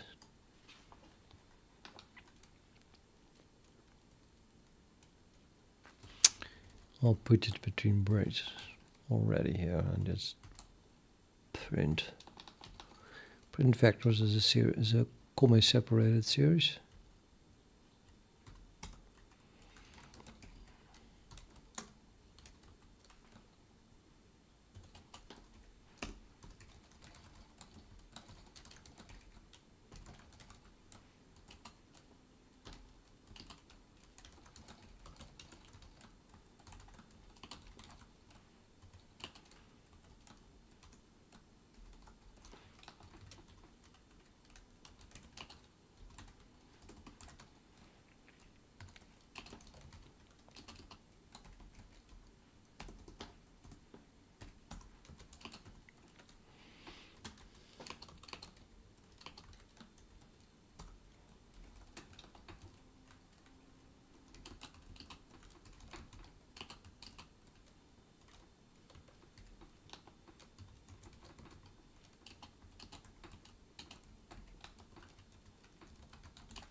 Right, let's see. I think that should work.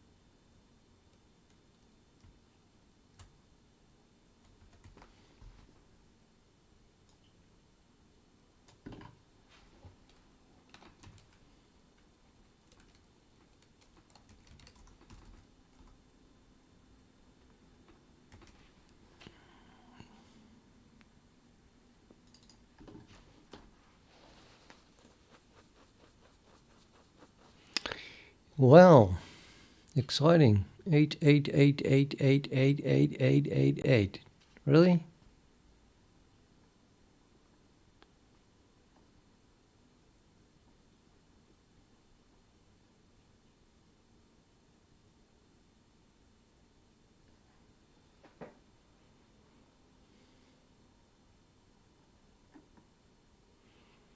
What is going on here? Note that the values are correct because of the assert. I guess the best way to check this is by simply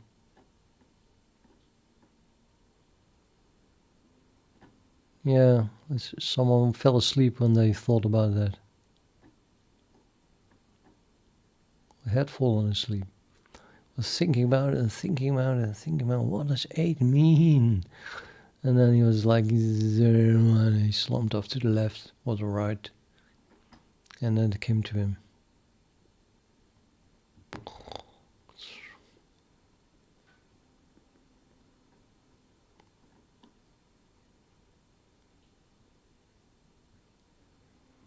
Well, if you really fell 90 degrees to one side. I mean, it's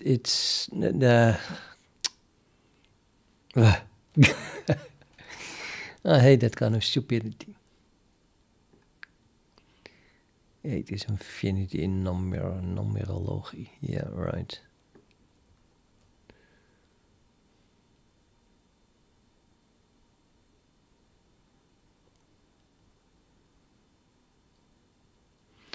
I'm not having the feeling of like, okay, this must be correct. Why not?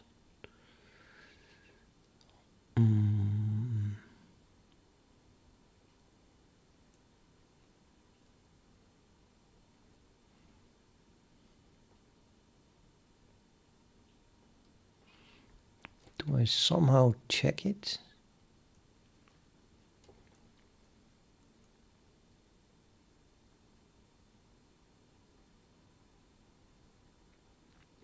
Something is wrong too. It is wrong. Something is wrong. It's not correct. What is it? The smallest, okay, the smallest number. The smallest number is 17. 17 times 3 is 41? No, 51. Plus 1 is 52. Divided by 2 is 26. Divided by 2 is 13. See, it's not correct. That's the second number here. You must get 3.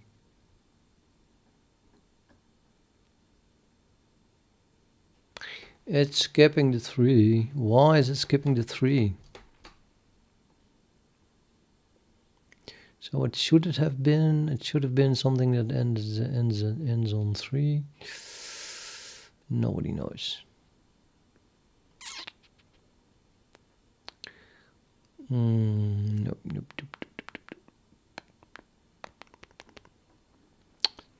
Why have I skipped it?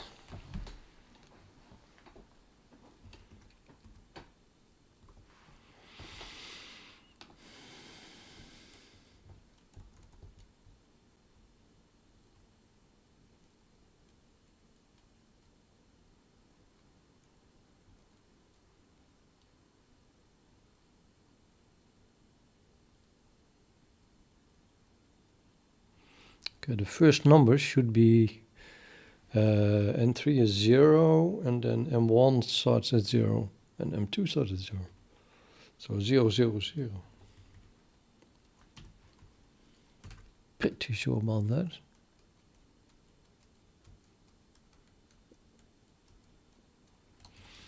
And that is what it printed, or isn't it? K3.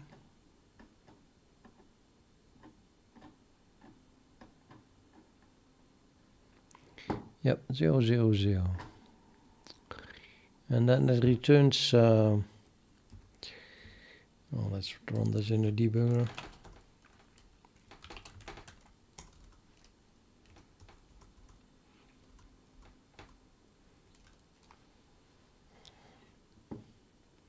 So break here.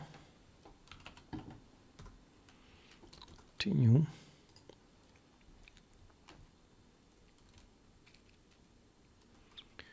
So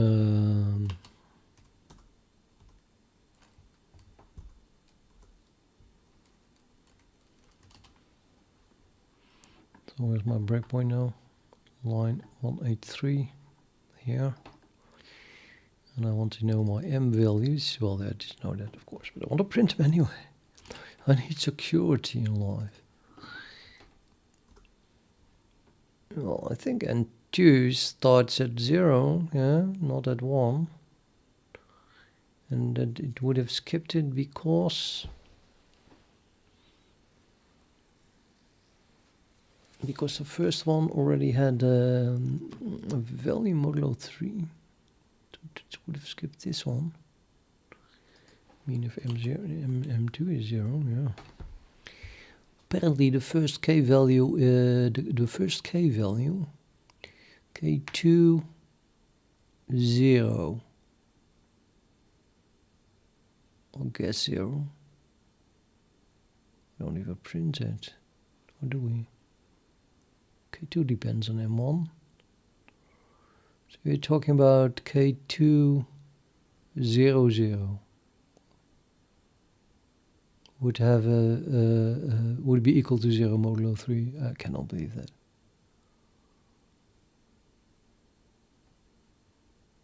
K2, 0, 0.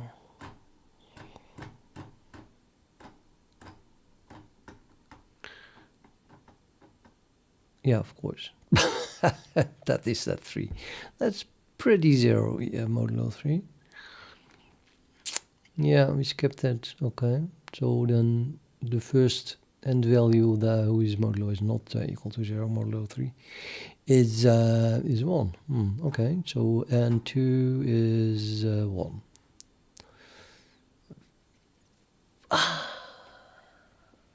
Yes. Yes. Okay. So it's correct. You cannot end at 3. You cannot end at 3. So 13 is indeed the smallest value. So it's correct.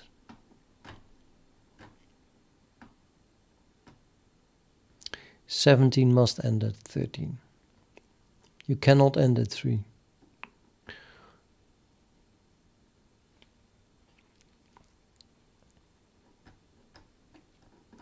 So it's correct. 13 is the smallest value. That is not equal to 0, modulo 3. And then the 17 times 3 plus 1 divided by 2 a few times is 13. So that's correct.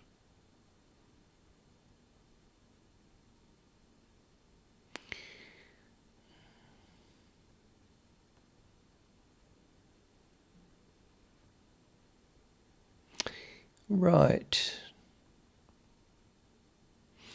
Okay, the next question is why exactly is it printing n with the same arguments often? So it seems kind of yeah,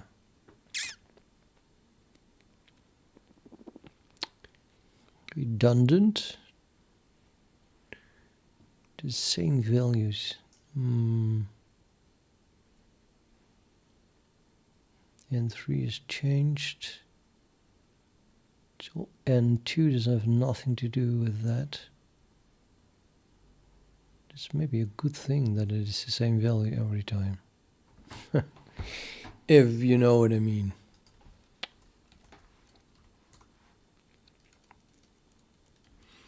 Okay, so I'm gonna run it again, and then we're going to filter out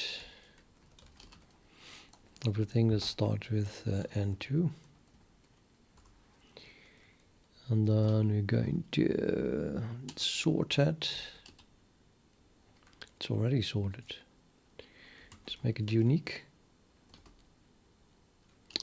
Unique with the count, I think. And then the count is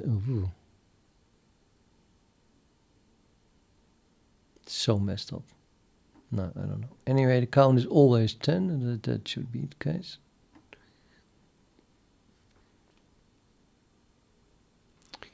And then we have to guess what the function is. 1, 2, 4, 5, 7, 8, 0, 2, 3, 5, 6, 8, 9, 0, 2, 3, 5, 6, 8, 9, 1. Yes, of course, it's a trivial function. It's just my random generator. No, seriously, we probably should just look at only this, where there's only one variable is changing. And then you see that it skips the 3 and it skips the 6. So yeah, clearly it skips every number that is equal to 0 modulo 3. And then here it's doing skip the 1, 2, 3, skip 4, 5, 6, skip 7, etc. I think I want a little longer list, but I have the feeling that we just skip every 3. Every 3 there's a skip. But let's make the list twice as long. And now we're talking about the second number. And the second m value.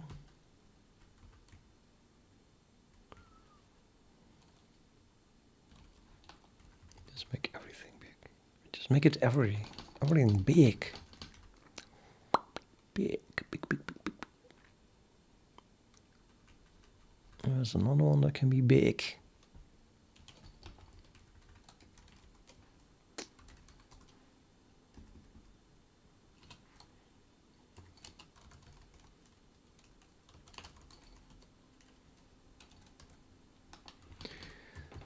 Okay, now we have a better overview.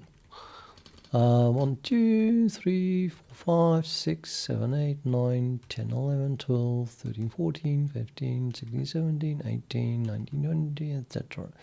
Definitely skips every 3. And then we have skip 1 here, 2, 3, 4, 5, 6, 7, 8, 9, 10, 11, 12, 13, 14, 15, 16, 17, 18, 19 also skips, but with an offset.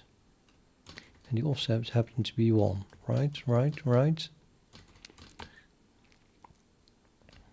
So then here we have 0, 2, 3, 5, 6, 8, 9, 11, 12, 14, 15, 17, 18, 20, 21, okay. Now you get 3. Now 3 is equal to 0 modulo 3. So maybe this is again the same output as we had in the beginning.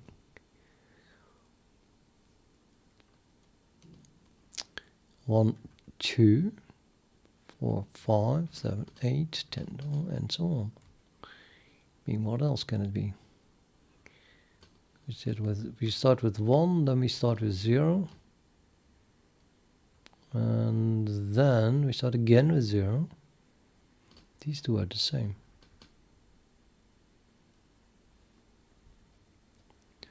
One and 2 are the same, and 0 and 3 are the same. So then we start with 1 again, and then we start with 0 again.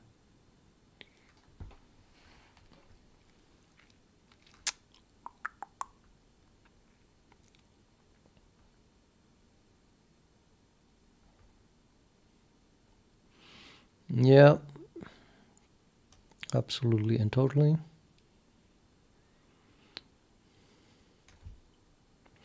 And then what happens when the first one becomes 1?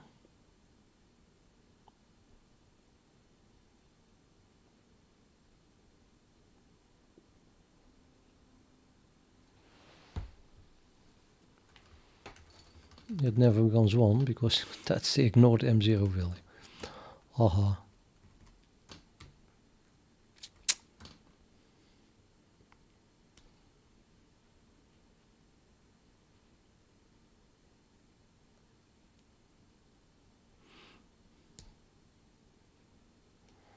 I'm not sure, Lance, because they already tried it brute force, prove it wrong, I guess.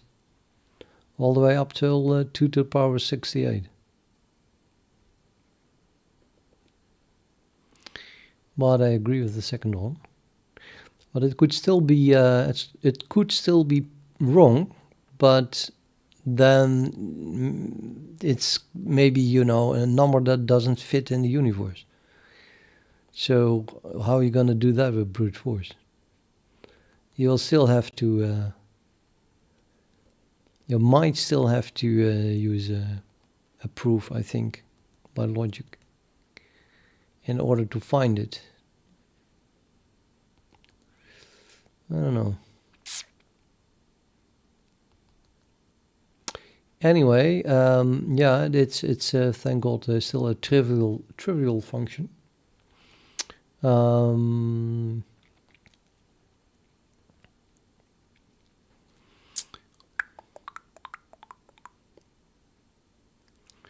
It's so trivial that maybe I would just guess it, or shall I write a function and compare it with these numbers? That's probably better. Yeah, it's probably better. So I'm going to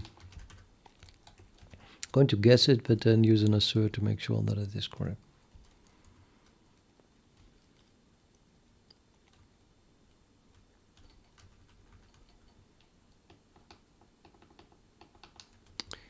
If I return just a random number, is it asserting now? Are we calling n for s equals 2 or not?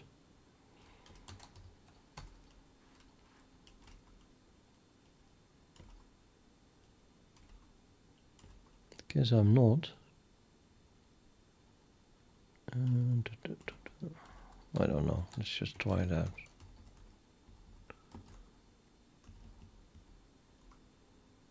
We are not calling it. Oh, that's good. Then let's make an educated guess.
I think that's half of it.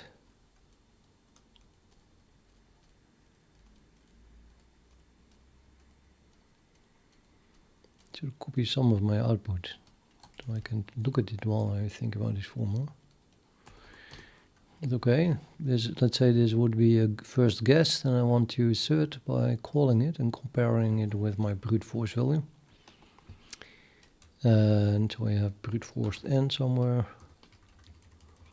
And then at the moment we have it, print it, and we want to assert that we already could have calculated it. As in bn equals n, and then whatever n takes. Well, that is s, comma, all the m's. Right? That's just what I print here. Then we have a successful formula.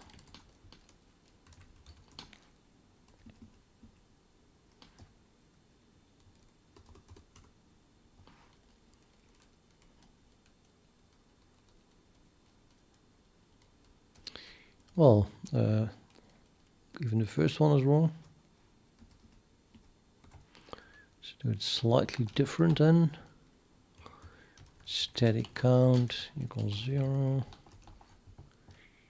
Sorry, I don't know what I'm doing. It's not the place where we were. Brute force in. Yeah. Static count equals 0. If this is not true,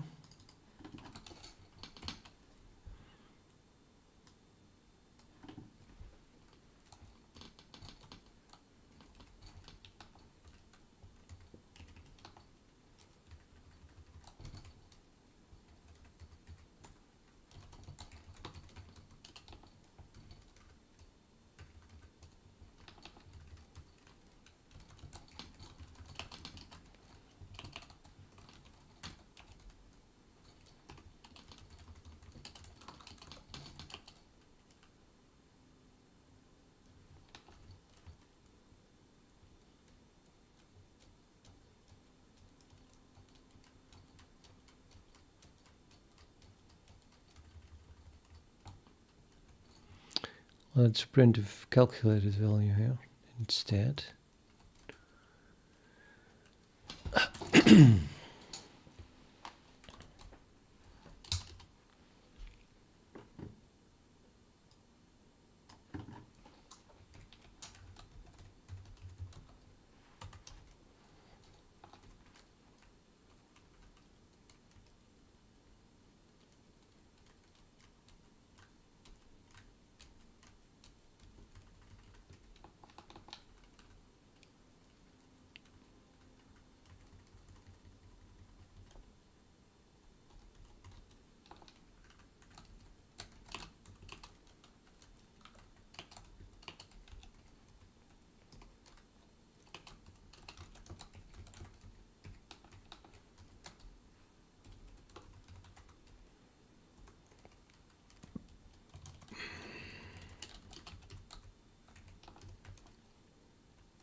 Okay, and so we 0, 0, 0 must return 1.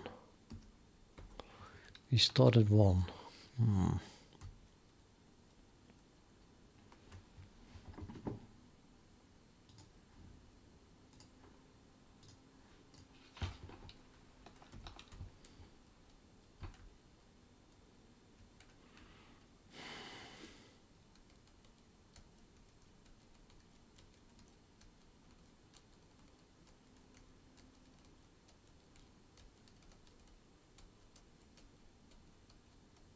It's more like, when does it skip? Man, I'm too stupid for this. I'm just going to try everything.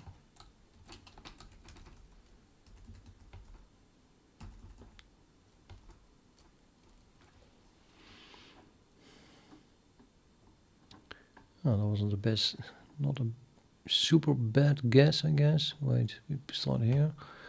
Loads of ones. Yeah, no. And I return 3. It should have been 2. No. Okay. Probably want to modulo 2 it. Modulo 3 it.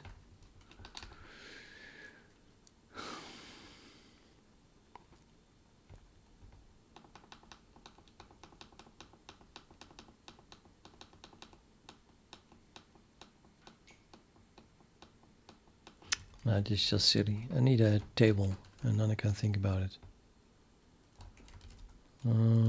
Table. I had a table until I started to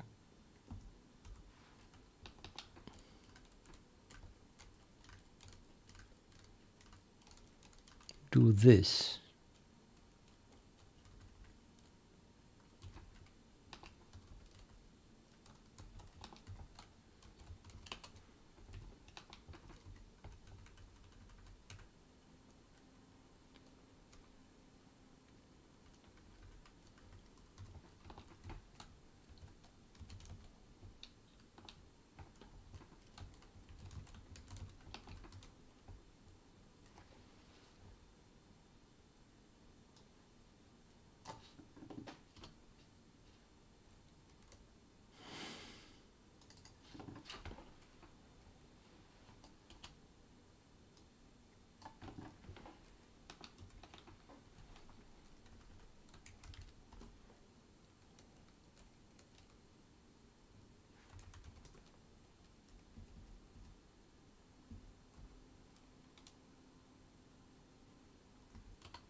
Why did I paste this here? Not the right place.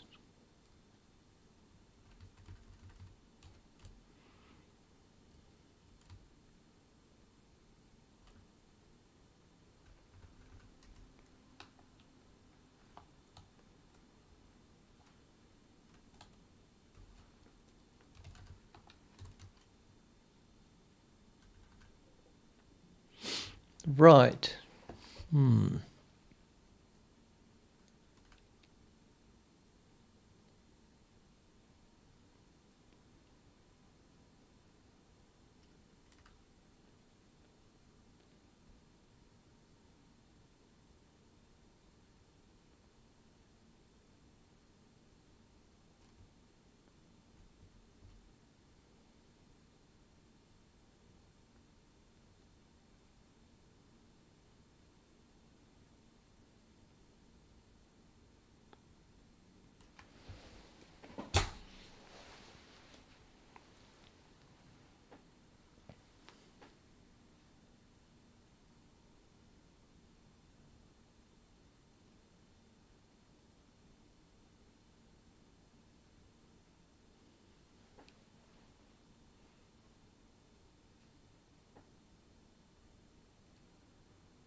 Okay, it's 100% sure that this is going to involve 3 times that value.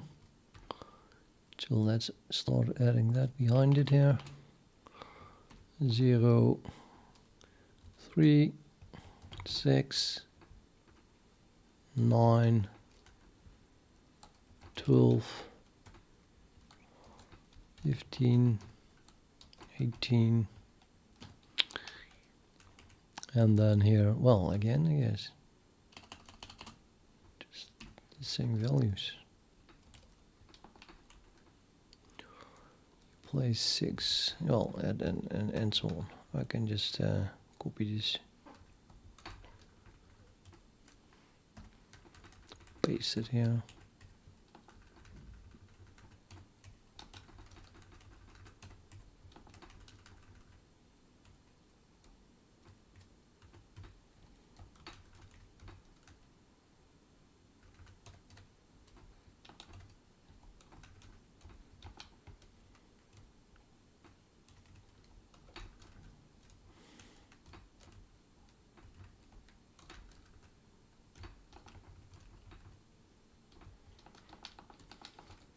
So that's 3 times this column here. And then, whatever the formula is, we must be able to end with a 0. So I don't think that adding 1 after dividing by 2 is correct. So the result, I think, is just 2 times... I mean, this is we need the floor of this, and then we divide by 2. And then we need to get the output here. So before dividing by 2, we have either 2 or 3.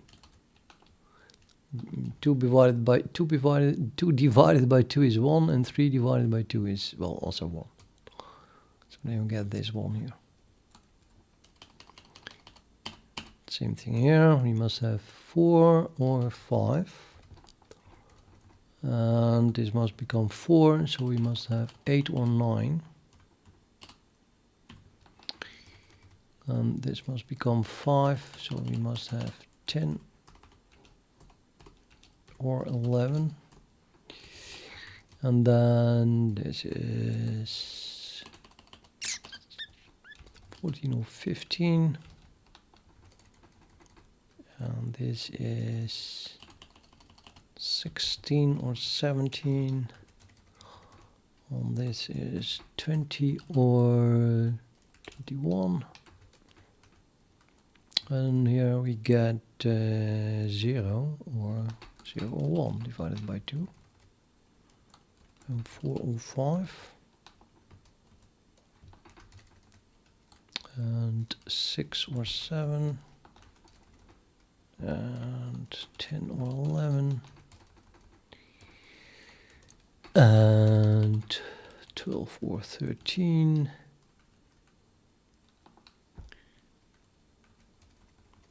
And 16 or 17. And 18 or 19.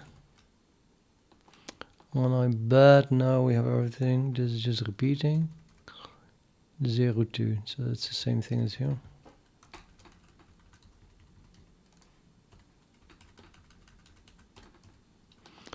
And this is 1, 2, 4, etc. It's the same as here.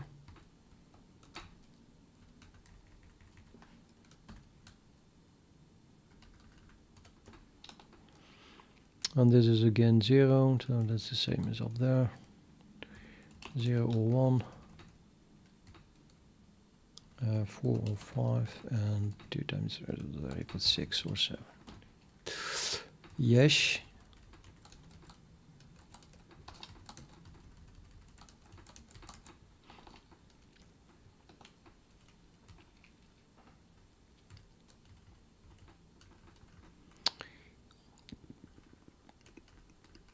So that's this column plus 2. If I do this column plus 2, I get 2, 5, 8, 11, 14, 17, 20, which is every time one of these numbers. And in this case, it's different.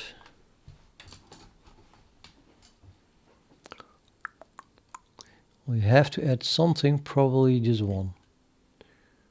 So I'm going to say this must be plus 1, so you must end up in with 1, 4, 7, and the 9, 10, 13,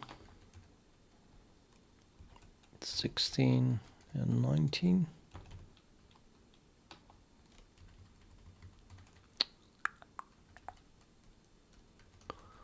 And now this one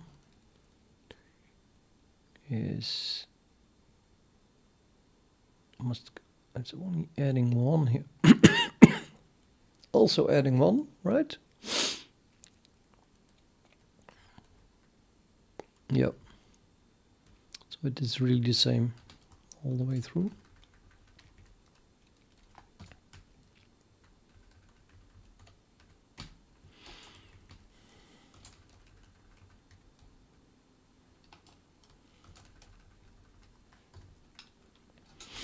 Yeah.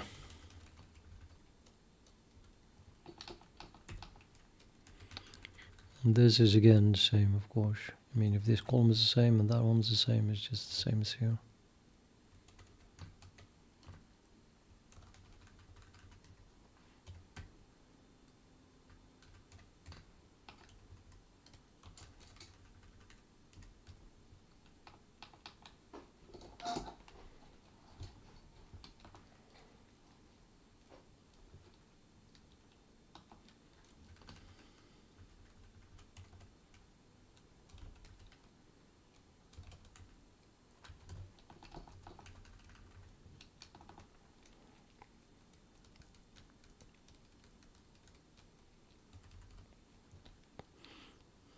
So in formula we have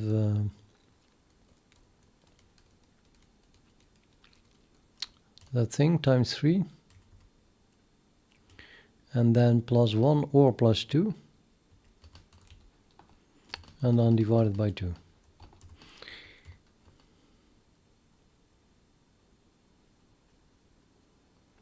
And then whether we have to add 1 or 2 depends on then this value here.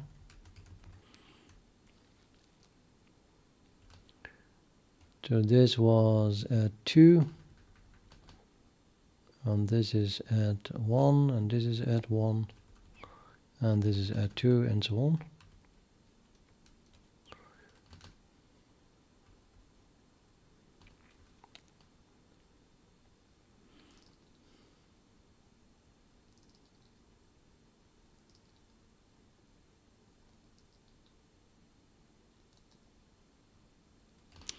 Yeah, I mean, you can make a super non-linear thing here.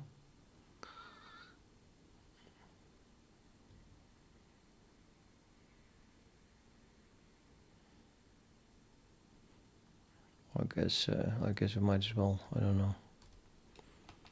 I need to see the pattern first. So anything goes, as in 1 plus. Well, I just check modulo 3, I guess. And now we have 1 or 2.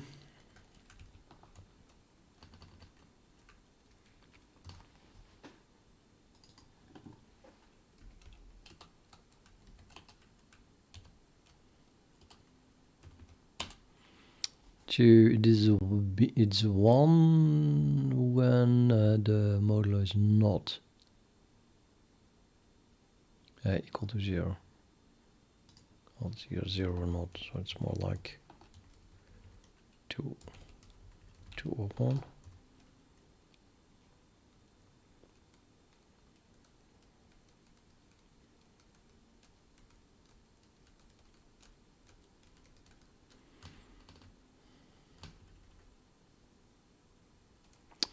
Yeah, I think that's it. So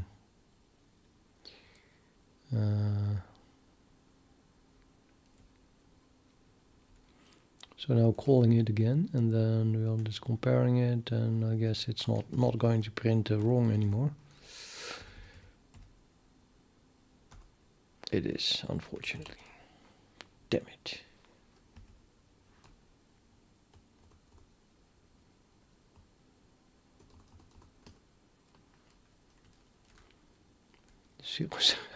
Just like immediately.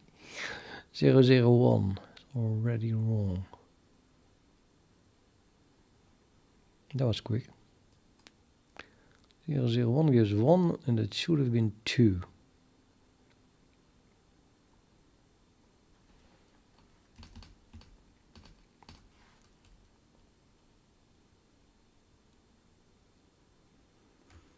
Yep, it should have been 2. And what I do is 1 times 3 is 3, and I shoot at 2, so I get 5. And then I divide by 2, and then I get 2. Hell, even if I add 1, I get 2. So how on earth can that go wrong?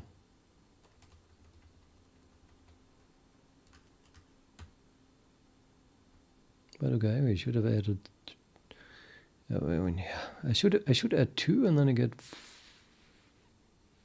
5, and then divide by 2.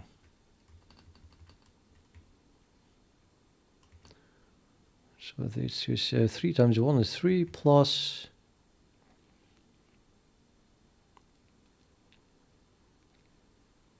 Well, 1 is equals no. So add 1. Wait. 0 is it. 0 is equal 0. Yes, add 2. Something is really weird going. Something really weird here. Let's put a breakpoint here because I have no idea what's going on. That looks okay. Breakpoint at 82.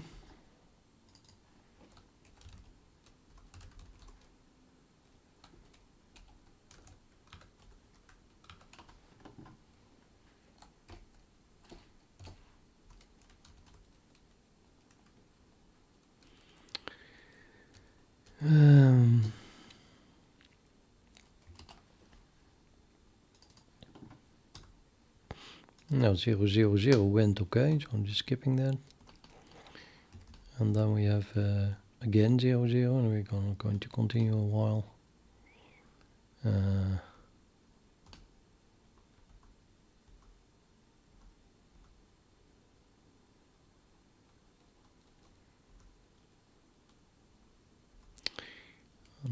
not sure how often, how many that we have, like 17-ish. Don't dare to go further. Continue.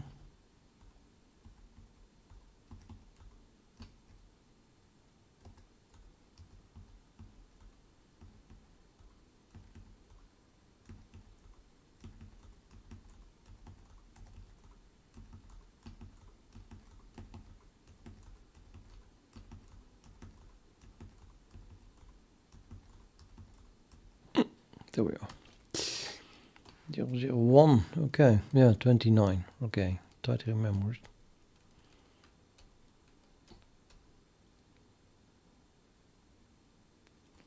So I would say that is equal to 1. No. Yes. And that is equal to 0. Yeah. Oh, this question mark is just working on everything here, maybe? Yeah, of course it is. That's the problem.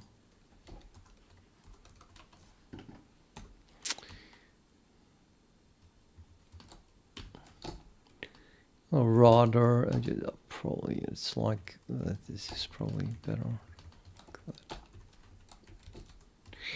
Hello, Bear. Happy New Year. Happy New Year to Bear. What did we do here? The GDB. Let's just run it. Oh my god. But hey, we got tail 4. That's surprising.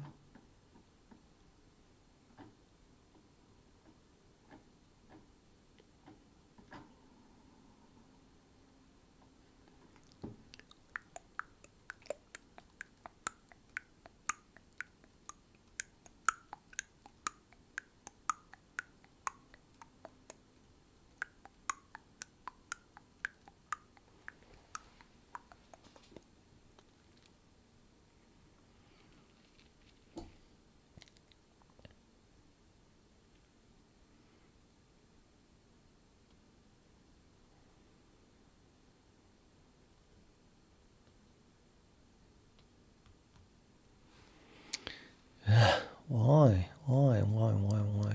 It's more complex than what I thought. I only tested it for the first 3 values or something. So 4 is the first one that I didn't test, and then suddenly everything changed. It's also skipping things. Probably have to do the same thing as with the other one, as in multiply by 3 and divide by 2. And then something else.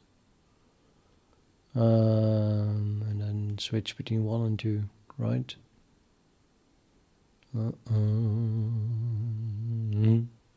Good. Bottom.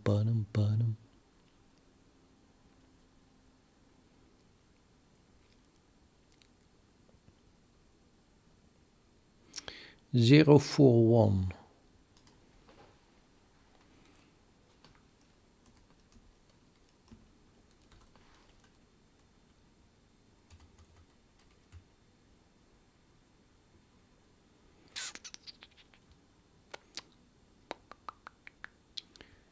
Well, I have a 4 here.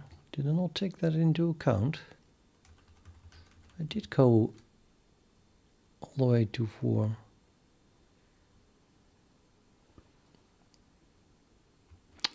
Oh, 013. Yeah, that's new. I did not take that into account. I was like, it's the same anyway. Here we have 0, 2, 3, 5. No, what am I doing here? Yeah, it's definitely different. 1, 2, 4, 5. 1, 2, 4, 5. 0, 2, 3, 5, 0, 2, 3, 5. And then suddenly here we have 0, 1, 3. Oh.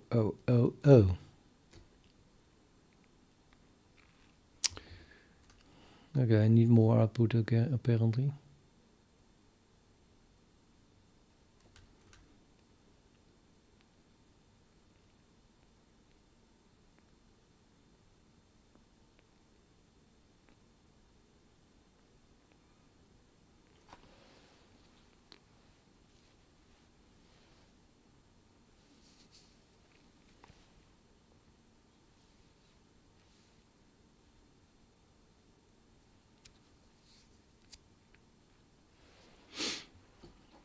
Okay, new guess. It is something and then modulo 3.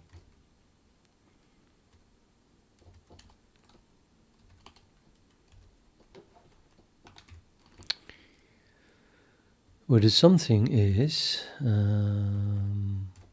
probably again 3 times that plus something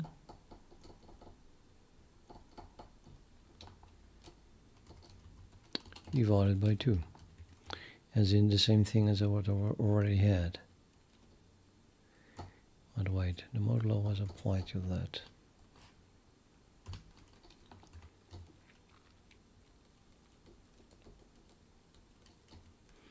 And then all I need to know is this plus here, which I probably can figure out already.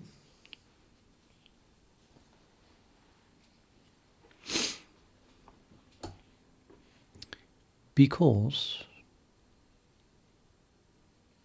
or I can just guess it. There's only like 3 possibilities, so I'm not going to think about it, because if it is correct, it's going to be guessable.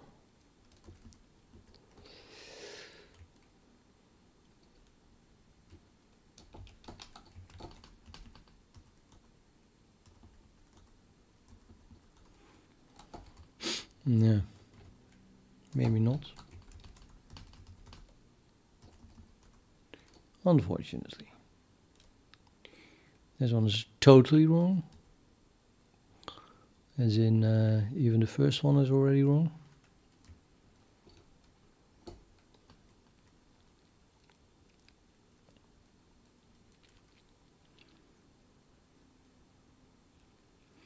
Okay, I'm gonna think a little bit harder.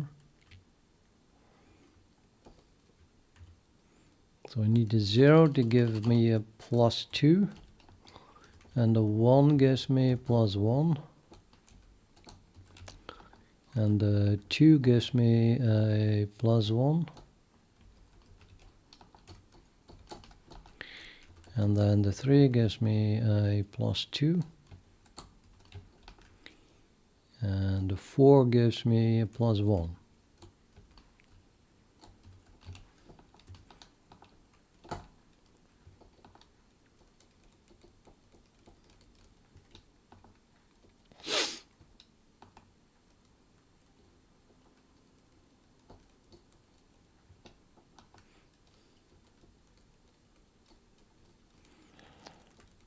Plus 1.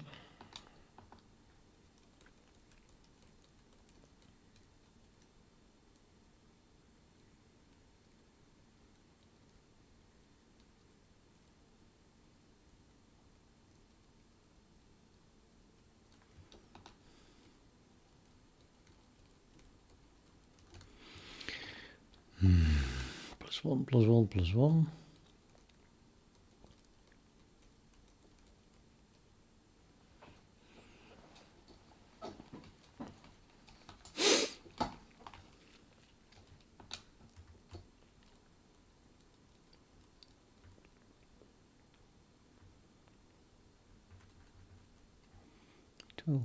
Two.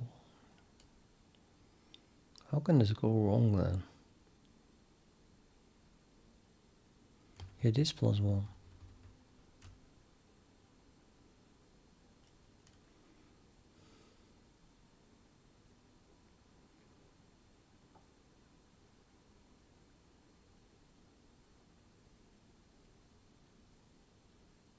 Oh no, it's not. This was wrong. It's not 0, 2. This is a 1.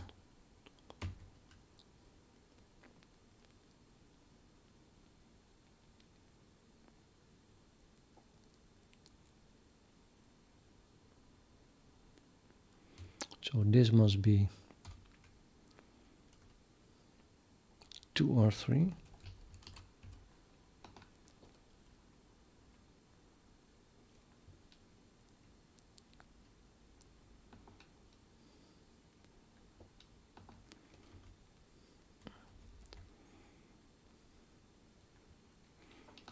That's a difference.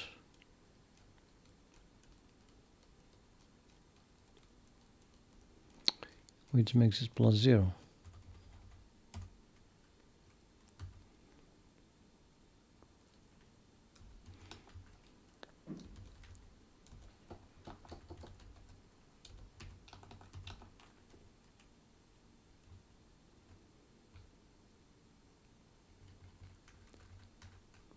Plus 2, plus 1, plus 1, plus 2, plus 0. My God.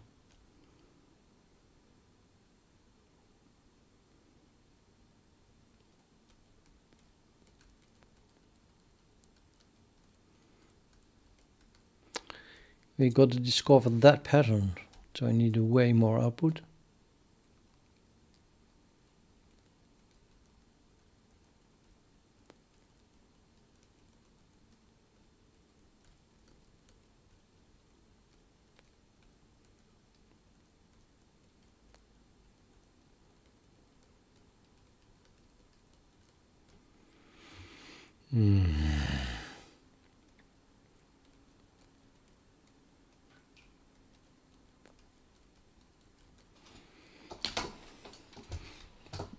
It doesn't look very obvious.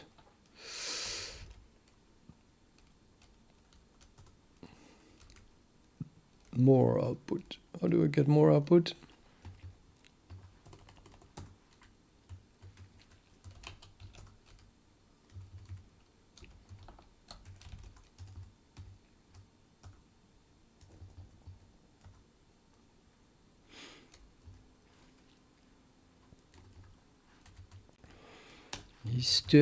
History, because we have the unique grep here. Oh no, I want troop. Oh no, we have. Yeah, let's find it to enough to go to 6, I guess, which is the second, which is M. Well, 0, 1, 2, M2. M2 should be the same as like M2. 2, hello ball, Happy New Year. And thank you.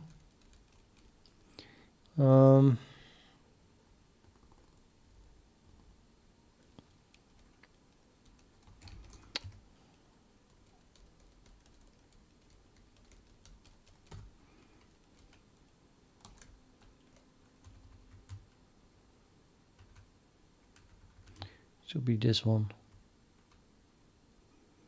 6, 19 squared.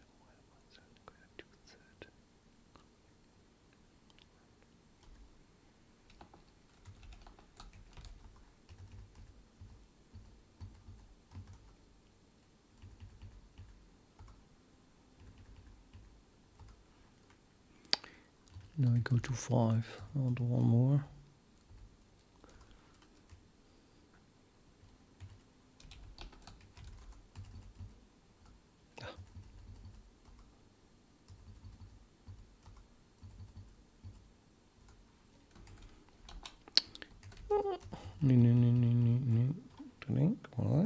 What?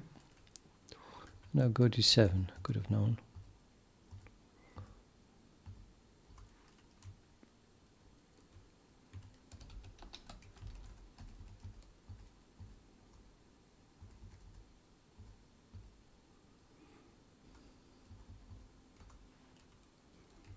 I don't know why. What is wrong here? What's wrong with me? Okay, now we go to 6.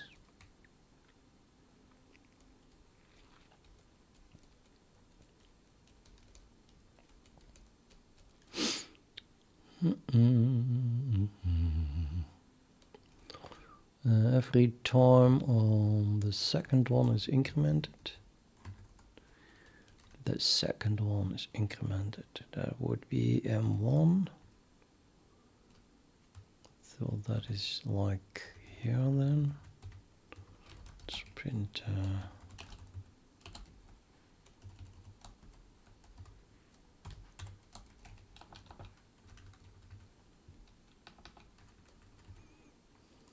yeah, I noticed. Well, that's going to be... Did you see... Post Bunny, did you see Stranger Things?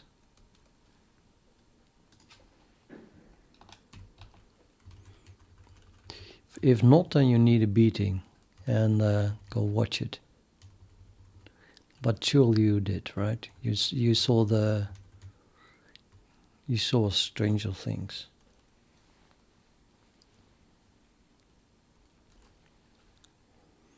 TV series.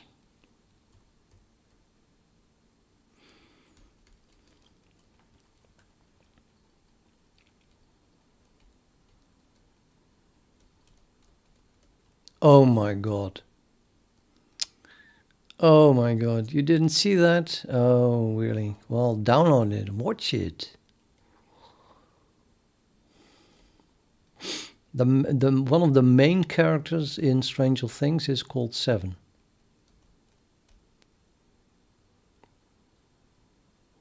I don't. I just downloaded it. Oops, did I say that in public on YouTube?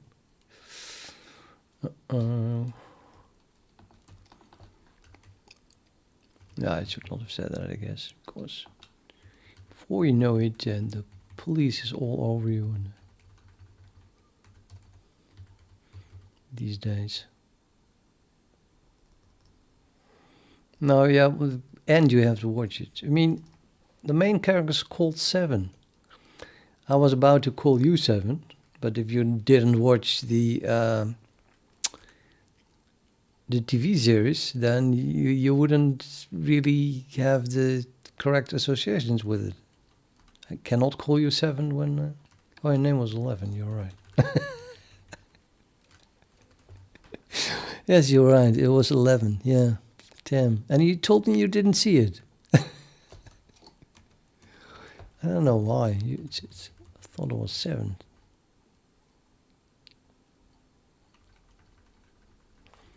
Yeah, the BBC, what does it mean? BB, one of the B's is burn, I'm sure of it.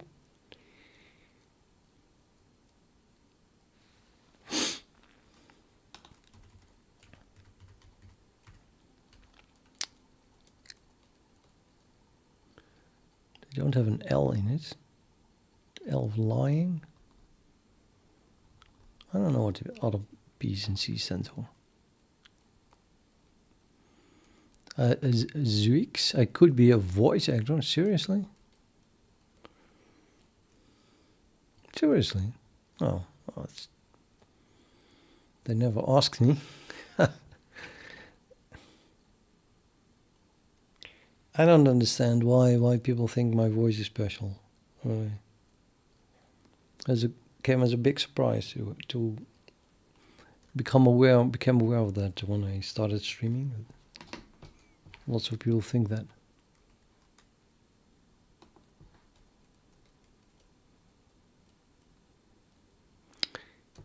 Zwix either left or deleted his message. There's again a huge delay, because why would he leave immediately after I reacted to his message?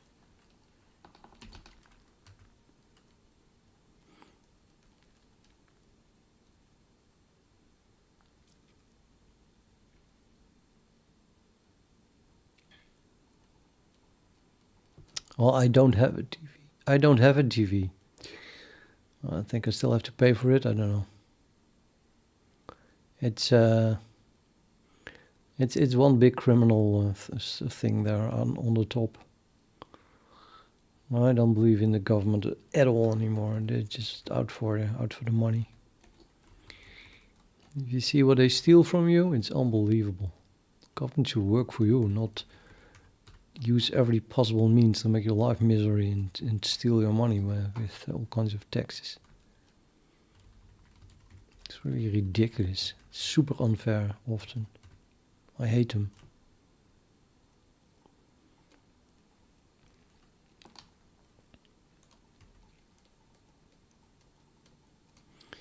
And then this a major, I mean, it was like I was visiting my parents, so I heard on the radio the news, and normally I don't even have a radio.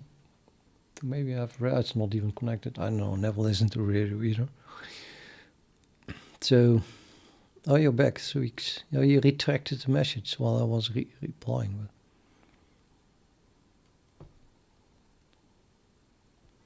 Well, thanks.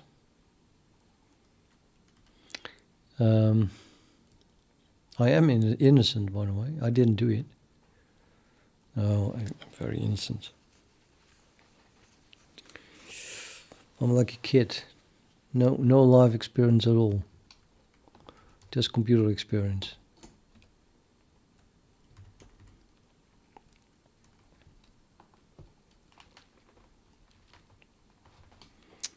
I forgot what I was saying, but it's probably for the best.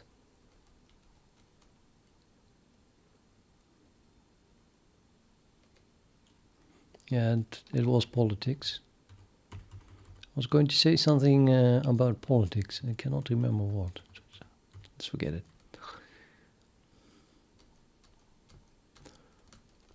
I don't even know what I'm doing here anymore. Well, I added this, I think. And I wanted to add behind my print here. There's 3 times.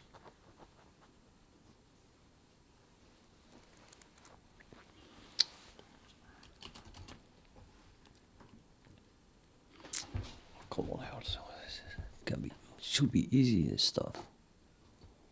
3 times M2, isn't it?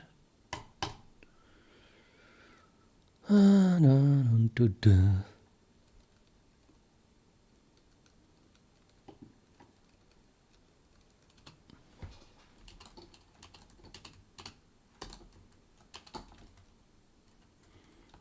don't need this.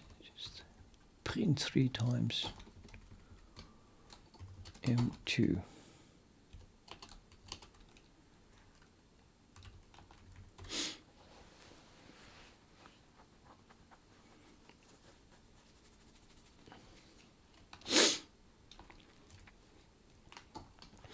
Three times M2, 3 times M2, 3 times M2. What else do I want to print? I want to print the result, the required result,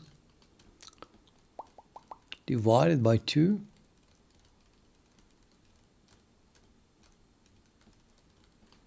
You can just calculate this. Int M2 3, M2 3 is 3 times M2. There we go. And then the resulting value must be, printing it there, K3C. K3, so I'm gonna have 2 of those, so there's a K type. K3 A 1 is times 2, and the other one is times 2 plus 1. So it's just simply previous 1 plus 1, as if you need a new variable for that. And then the difference is therefore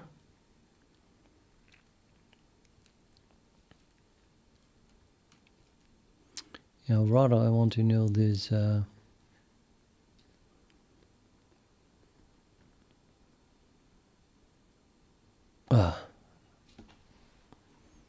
am I doing here?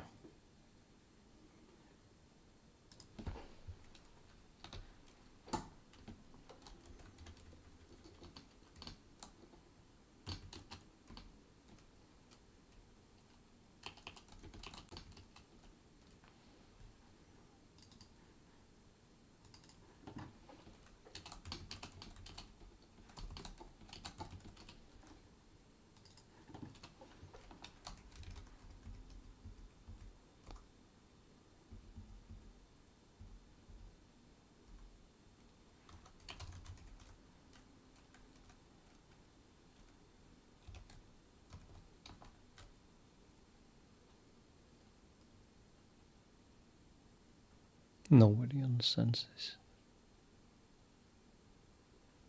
I've added it to the wrong line. Oh no. No, did I? What? Oh wait, I filtered this one out. I think I've become senile because what am I doing here? This isn't even the right function. So horrible. I feel distracted by the chat. I'll blame that on postponing, I think. Just kidding. What shall I do? I wanted to print this with where N2 is being printed or whatever. N something. Here.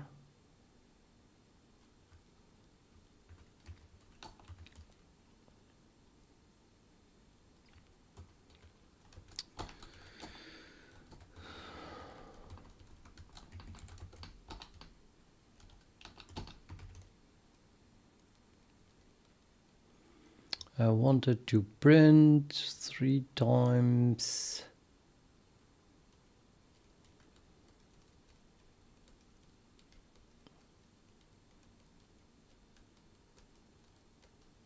M2.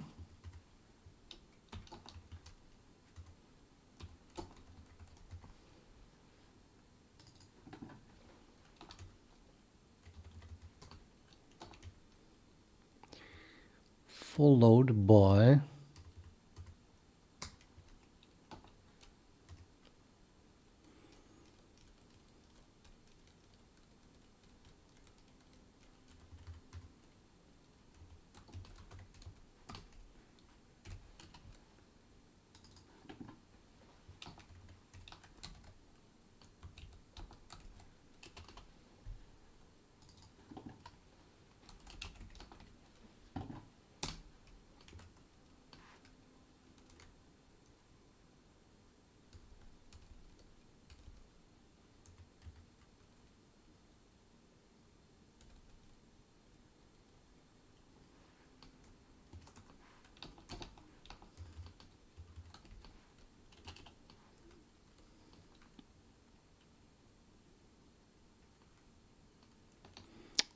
the name is also nonsense.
Yeah, then I need to print a difference between these two. I guess this one minus that one.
Counter.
Okay, yeah, that didn't line up because there's a negative value.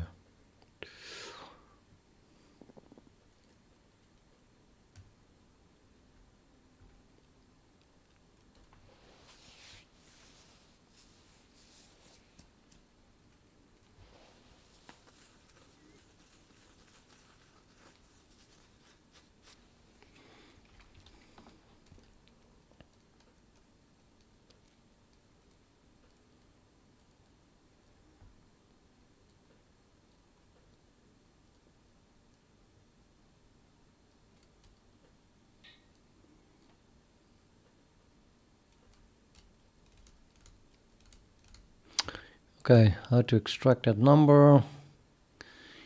It is, I can extract it if this number changes from the previous one to, and it starts at 0, so I can to remember the previous value of say -1, and then it starts at 0, it's different, but then I cannot print anything, so I don't know. Well, let's just do heck, static.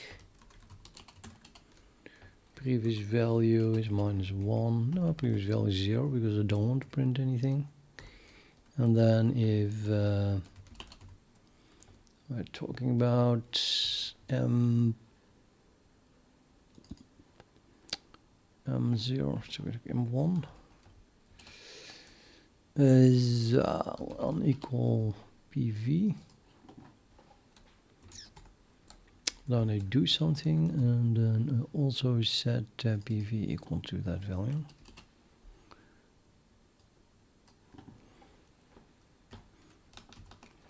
While the rest of the time, I need another static value, I guess. Int difference, well, undefined, but I'll define it.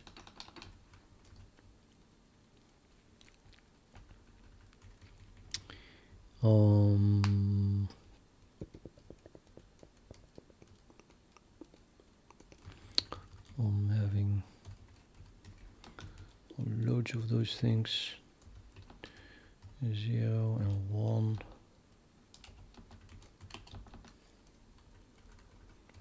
And the final D or whatever. I mean, that's really writing the most horrible code I can think of now, because I just want to automate it. Yeah, what am I going to do then? Let's say I want to calculate those differences. So D0 equals this difference here.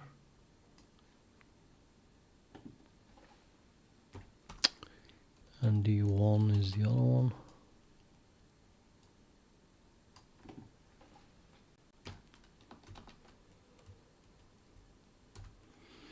And then I do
Yeah, Nika, thank you. Happy New Year too.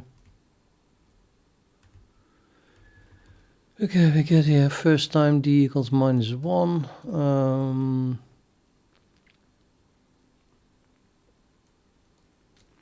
No, that's nonsense.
Hmm.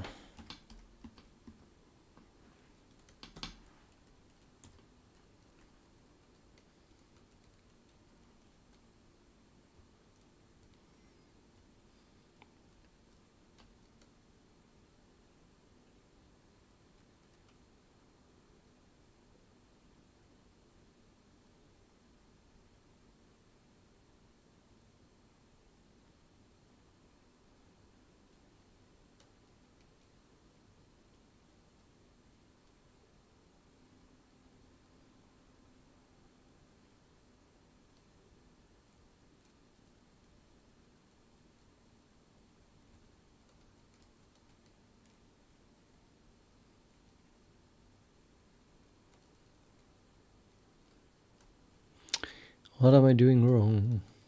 I think what I'm doing wrong is that in my file I used to filter out all duplicates, and now I'm not doing that. So doing this at the wrong level or something.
Yeah, that's nonsense.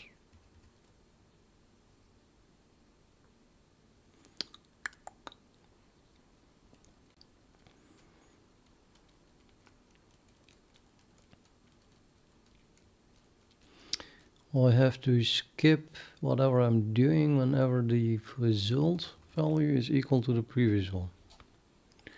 Okay, I should not be doing this because this one is equal to that one. Same thing here.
Well, that's a pattern.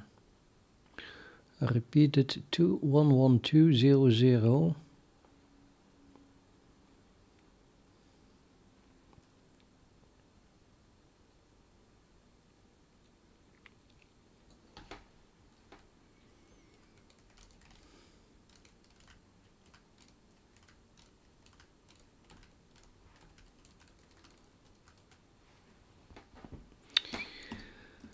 Poo poo.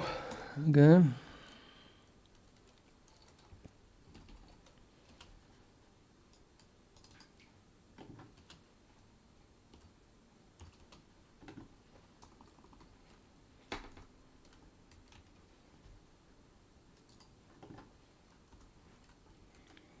Nope.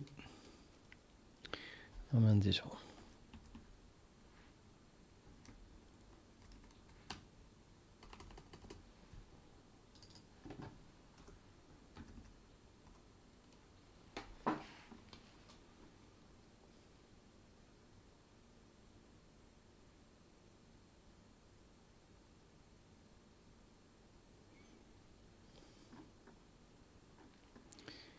Sorry, what was it?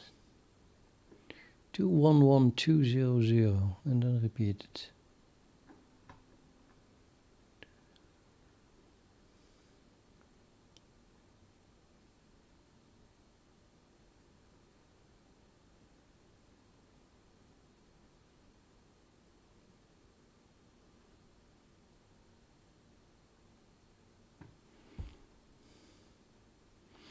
No, I don't think that's a pattern of the binomial here.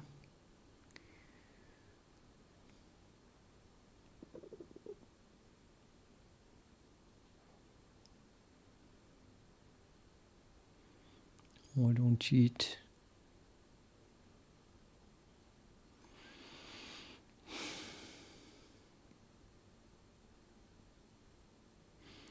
Not anything obvious anyway.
Okay, let's add 1 and then do it modulo 3 again.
Yeah.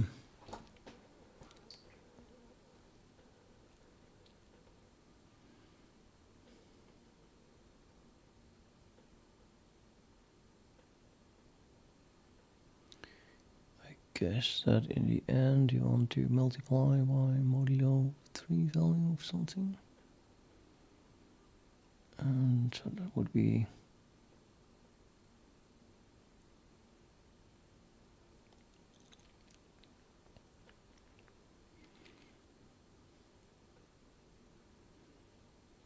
zero, 1, 2, 0,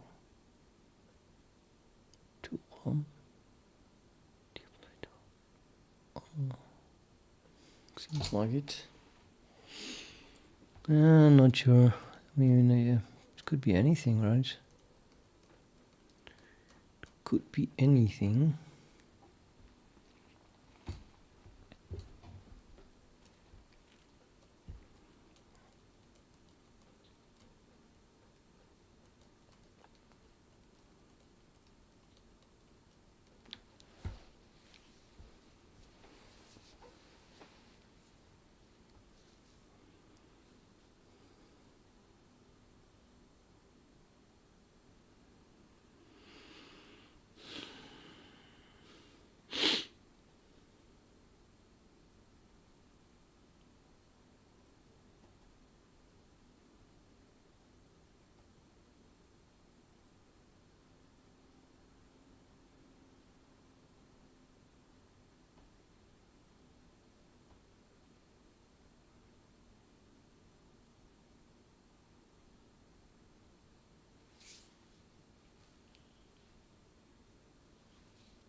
Yeah, let's not try to simplify it as in before I see more of this.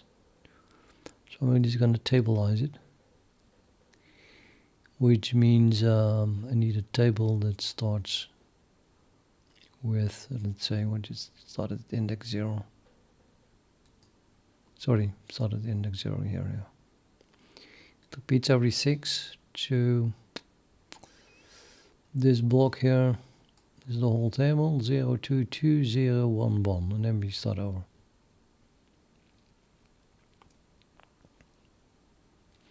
So what's that value? Modulo 6. And then put into a table. 0, 2, 2, 0, 1, 1.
Um,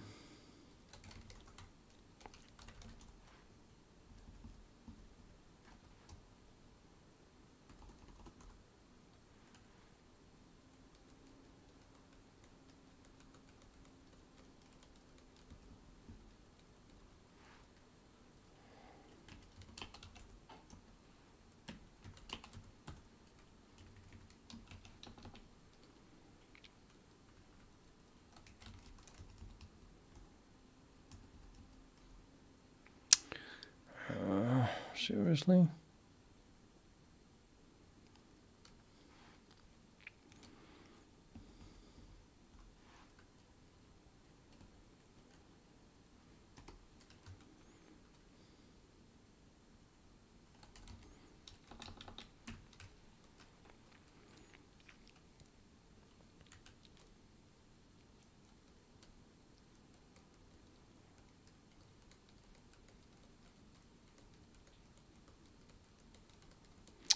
Oh, I didn't. I did do that offset. What was my offset?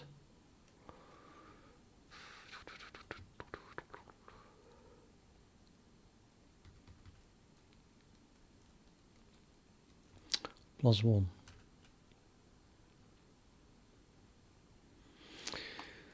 Yeah. Did I print that? I guess so. 2. Yeah. Huh? I'm not sure, but.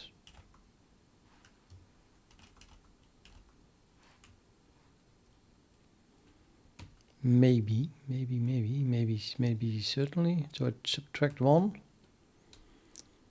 Then we get 2, 1, 1, 2, 0, 0.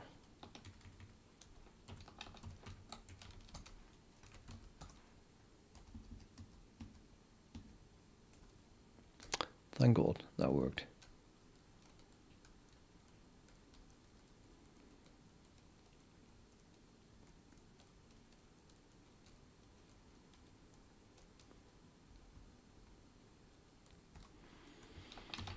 Now, that took a lot of effort, like a lot of effort, but I think I found it. So this this formula for SS2. Do. Okay. Now, next one. I think I'm going to remove this from K. Let's see, how did that work without it? And then this must just simply be M1, which then runs from 0. And then we don't calculate that. We just have M1 directly. And I'm not doing any predictions, so I don't need an L1.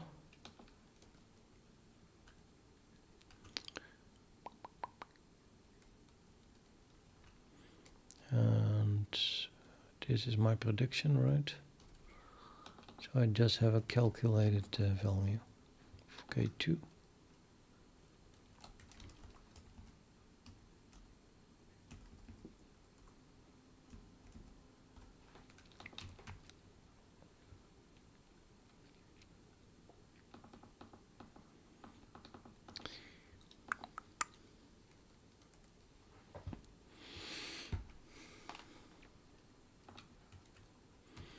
But okay, let's copy this one.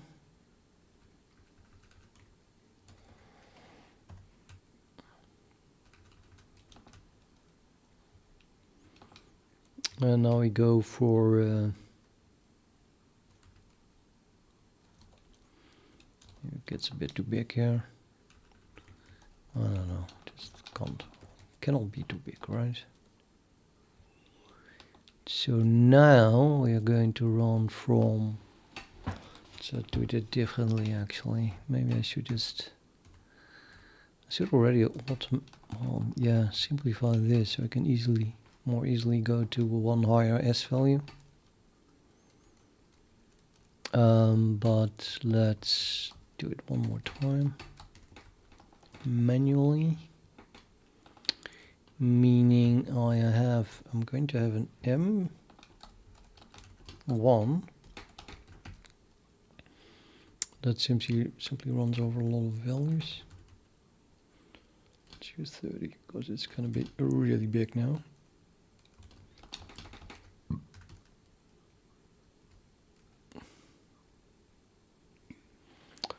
And then I have to increment S everywhere, so this becomes 2. Let's do 30 as well. And this becomes 3, and 3, and 3, and 3.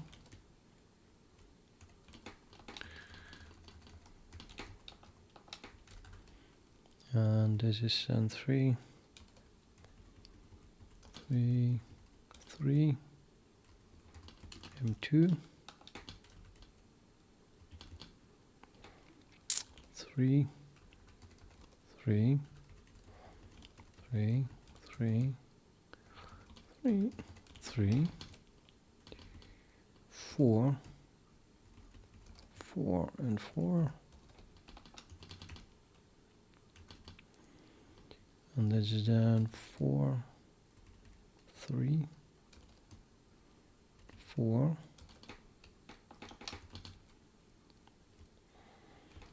4, 4,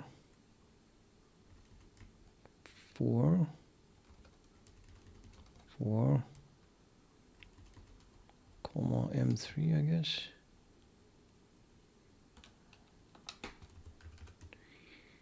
And this is okay, 4.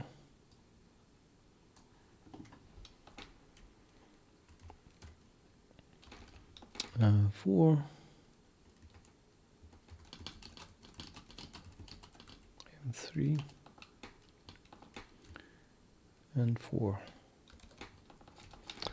and then pray that I did not make a mistake and this is correct.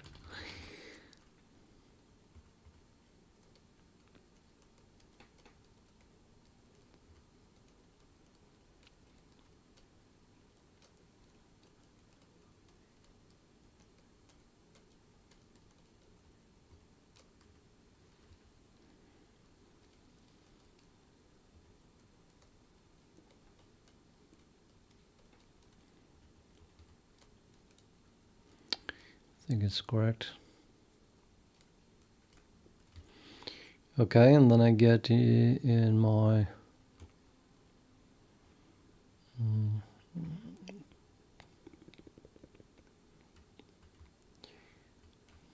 predicted thing then has to use the brute force code.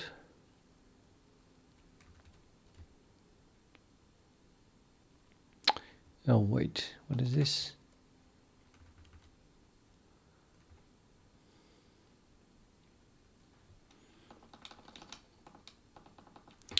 Oh no, it is correct. So this is just 2 times bn and the 1 plus 1.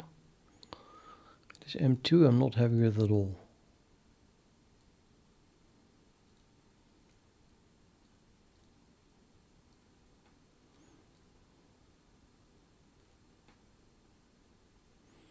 Nope. This is specific for S2 or S3, I guess.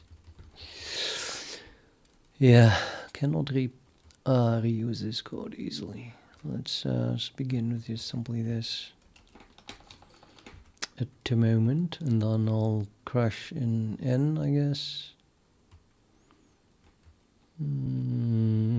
Yeah, it's a lot of work still. So we're gonna crash here on this assert now.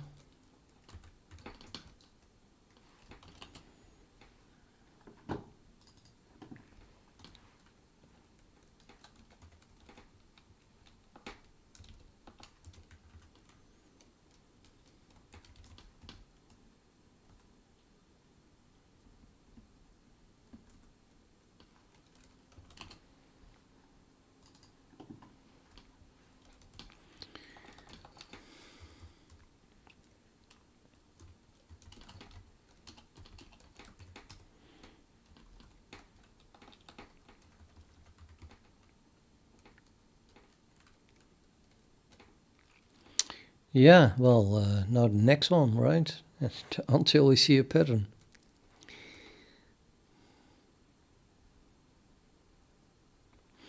This +1, by the way, is an exception for S1.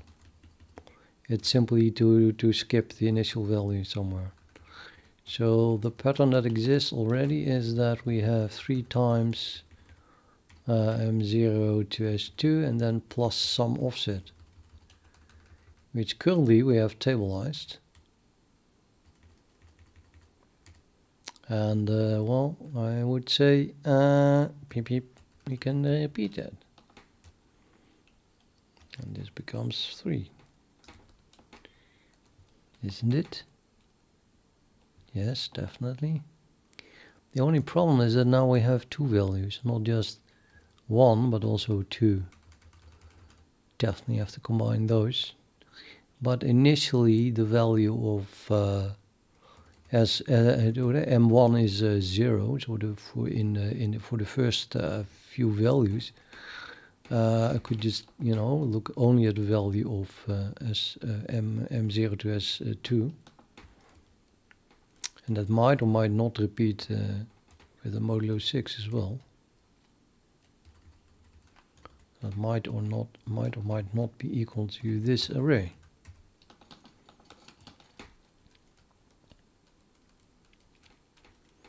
So basically I just copied it and then incremented the indexes here. Let's see where that goes wrong.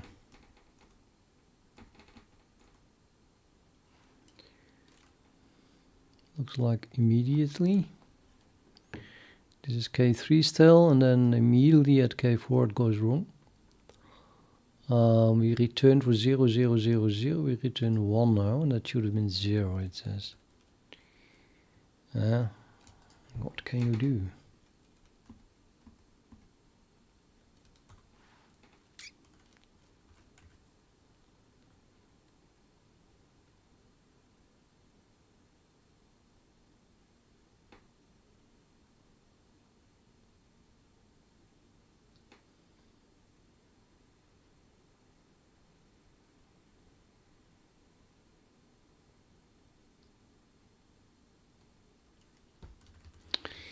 Well, I don't know. Maybe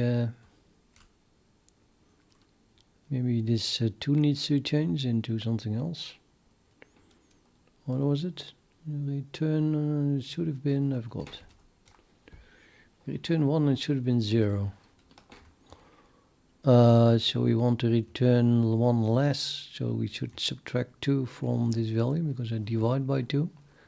Well, more or less. I might as well start with the value of 0 then.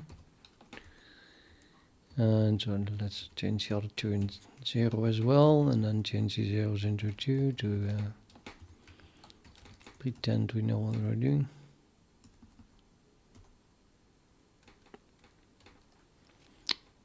That was not a bad guess, I guess, because now we got K4 correct here. All the way up till the first one. Okay. Yeah, no, it's close. We have it's like the first thing was correct. So we returned 1 and it should have been 2. So now we must increment it by 1, which means that increment this 1 by 2. Oh, that's also a 0 then. I think I'm going to just do it 1 by 1. Nope. What?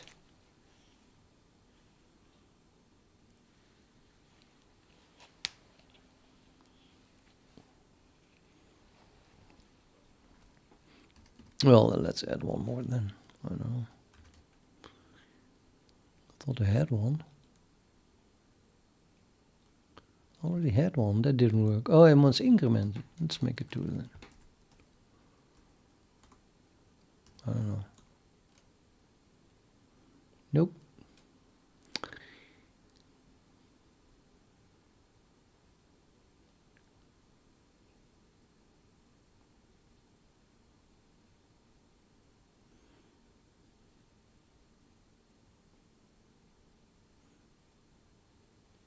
Okay, how can this go wrong and I cannot fix it by changing that offset? Turn 1 and it should have been 2. 0, 0, 0, 1. Let's return 2.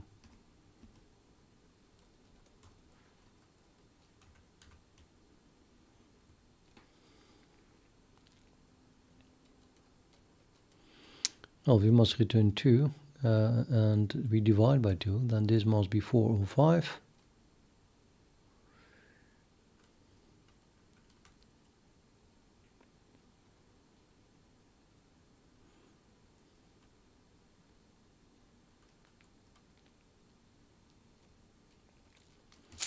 And I think this is 3.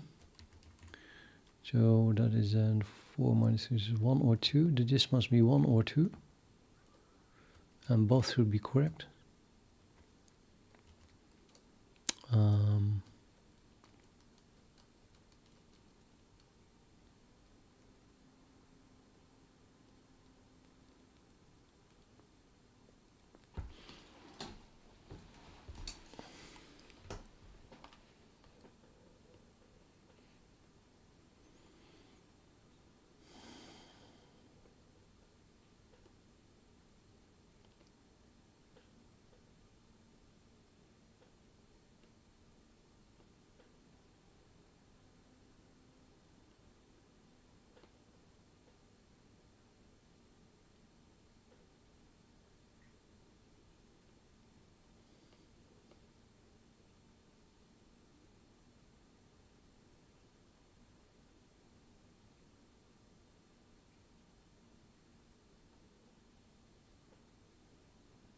Yeah, this value is 0. It's not even the one that changed. Only this value changed.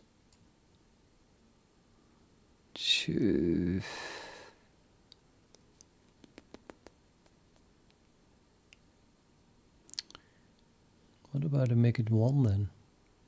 If you make this one 1, and I forgot what the value had to be for the first one.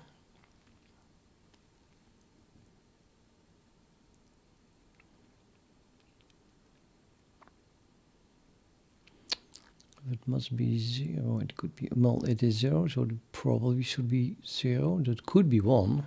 That should also work for the first one, right? But then I get 0. Yeah, 0 plus 1, so that it returns still 0. And now we get, yeah, I think it must be a 1. That's going to work. That is going to work. I'm just doing something here. That doesn't matter.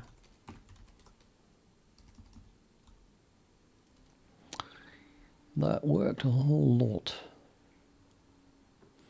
So now it goes all the way good until 1, 1. And that must be 2.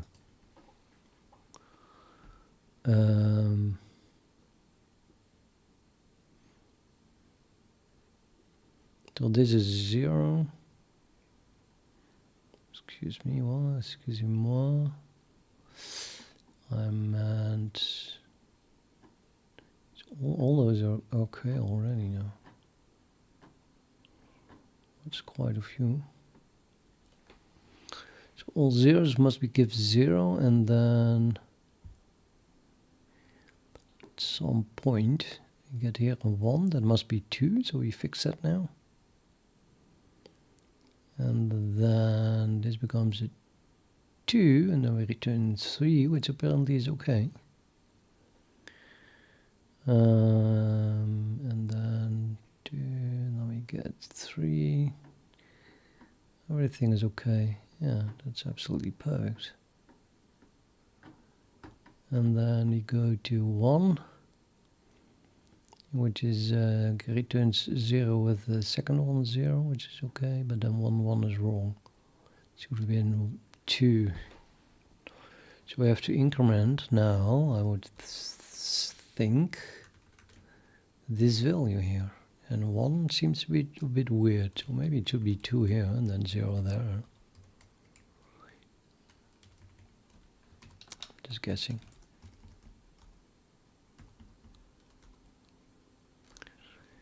Nope, less good. Now it's only, it's already going wrong at the, as soon as it becomes 1.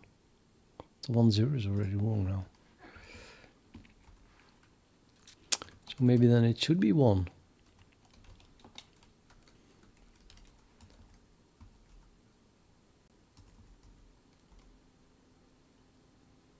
Oh yeah, now we go to 3. Wow. 3.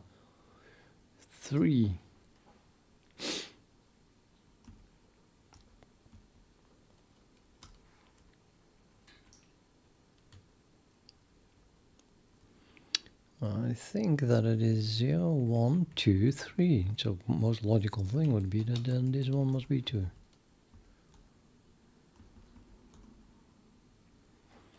Again, 3. No. 0, 1, 2. Modulo, yeah, it's just the index. 3, 0, 1, 2, 3.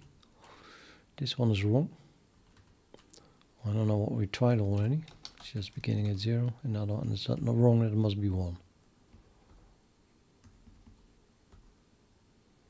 That was okay. Now it's going wrong at 5.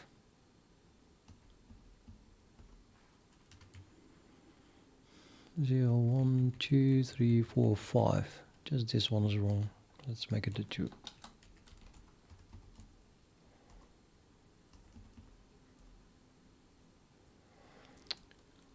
Yep, all the way okay. Well, everything is okay. Now it goes wrong when this one becomes a 1. Brilliant, absolutely brilliant.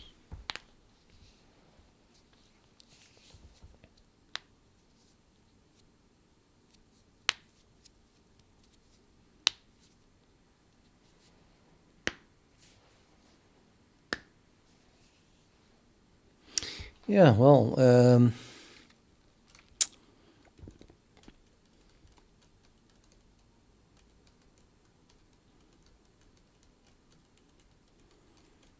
You'll never know when it repeats, of course. But the other one again repeated after modulo 6. Because now we went from index 5 all the way to 29. So definitely repeated after 6. 0 to 5 and then started at 0 again.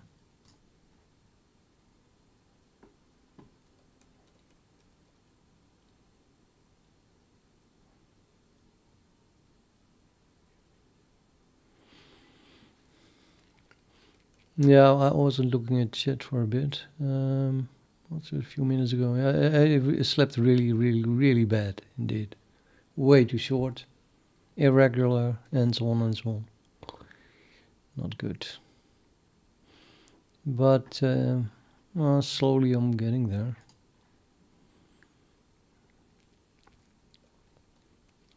We'll now have here a 1. Want to fix that one as well.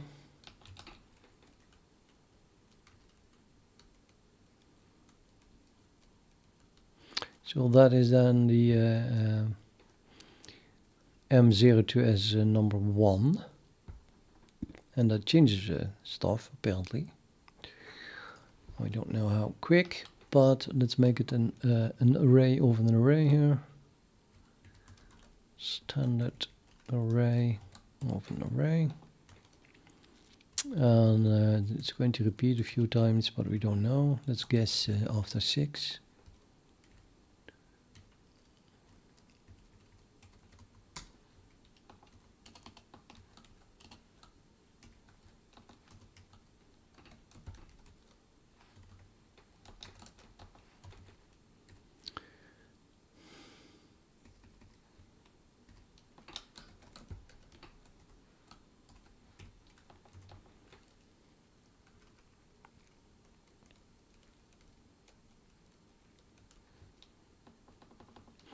No, you didn't keep me up.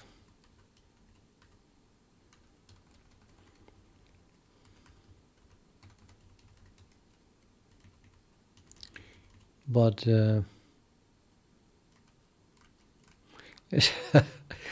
already, yeah, I don't know. I think it's a bit too early, you know, because after I went to bed, which was already too late, I didn't fall asleep for a long time. I fell asleep like 6 or 7 in the morning. It's ridiculous. And then I don't know when I woke up, but I didn't want to get out of bed, so I got out of bed at 3 p.m. today. So yeah, I can go to bed now, but I will definitely not fall asleep for many hours then. So I don't know. I have to go back to a sleep therapist, I think, to get this correct again or something.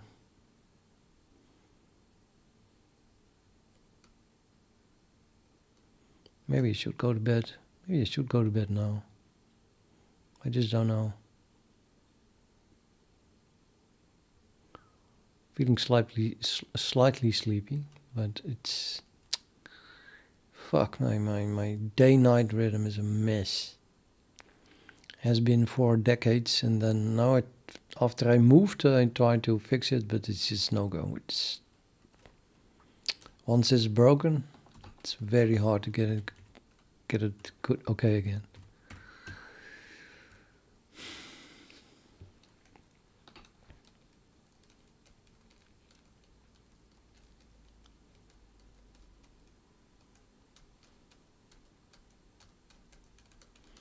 Well, I'm glad people can relate to. If we were all in the same time zone, then we could do something about it. You know, everyone same time zone. We'd say, come on, we as a family, we are going to work on this. Let's go to bed at a certain time, and then everyone went to bed at the same time. But no, I'm talking to people who live in still in the daylight while I have to go to bed. That doesn't make things easier.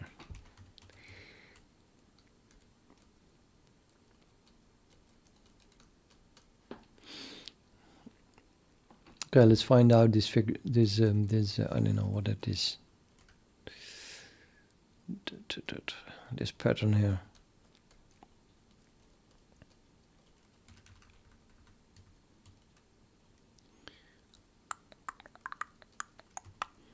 Get the new offset here.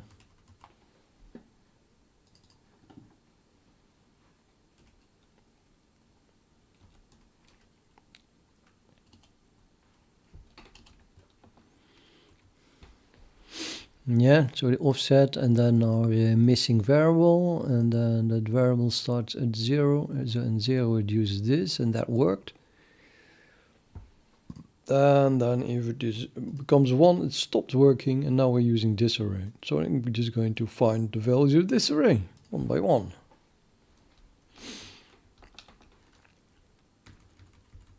As in, really like one by one. Just start at 0 and then see what we get. Yeah, what? Too many initializers.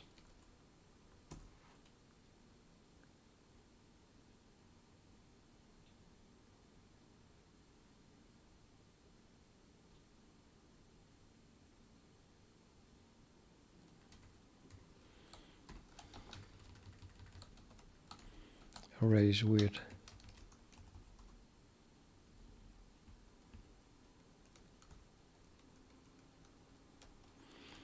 It's wrong. I'm not going to think. I'll just, 1 was also wrong, so it has to be 2.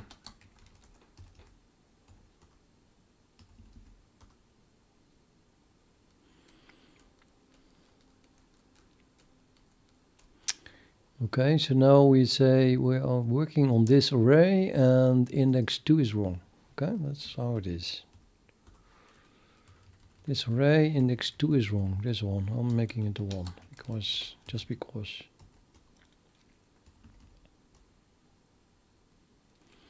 Index 3 is wrong.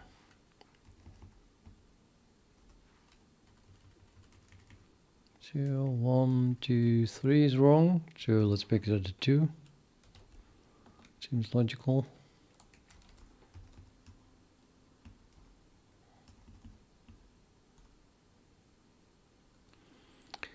Index 5 is wrong. I'll bet it has to be 0 then.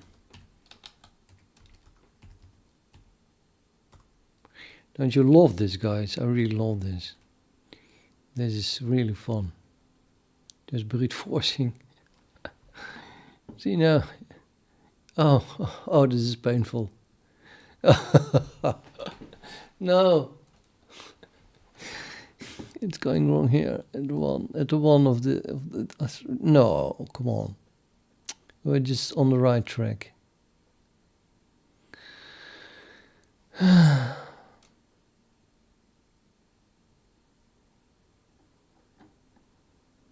Why? Well, this one went all the way till 29, and now we go to 2, and suddenly it has to mess with something else. Come on.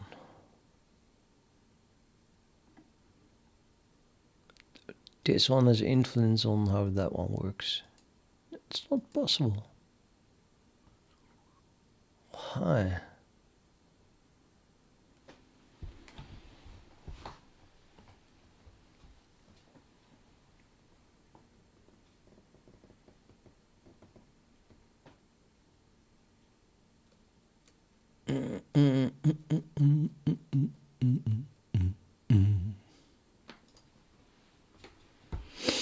Yeah, I had it in in the description of my Vulkan streams.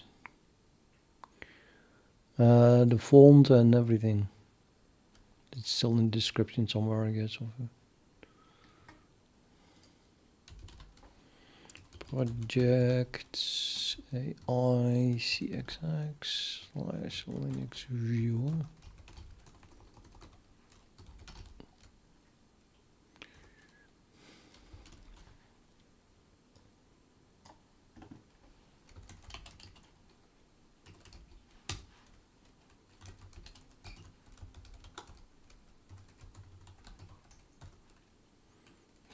What .kit is? I'm in this one. So this is my description. FAQ.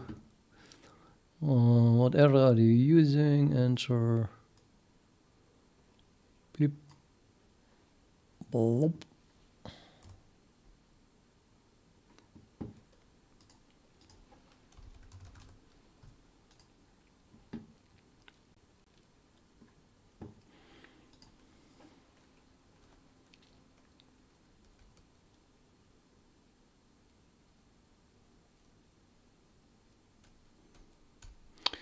Okay, this sucks, man. Why?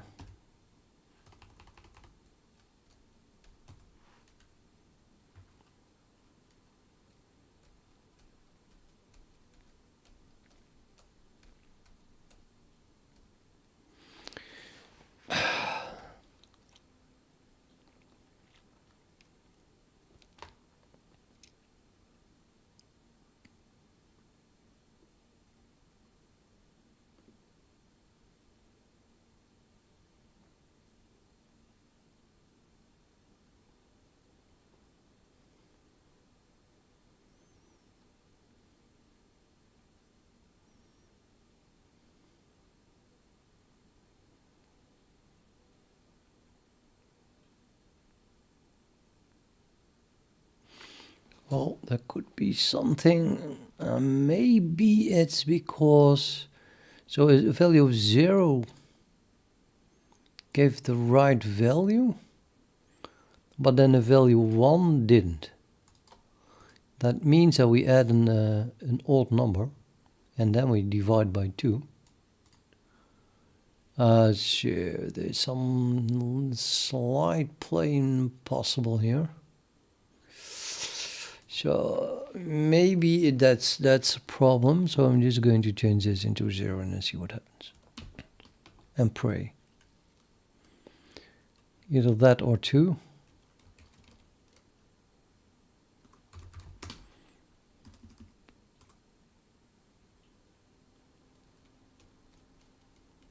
I think that worked. Yeah, that worked. Thank God, because otherwise I really would have given up. Oh wait, that would have been better. Giving up is the answer here. Anyway, now it's back at. I'm just going to ignore this. It's index 1 is wrong, and only index 1. So that's yeah. So there must be a 0 maybe.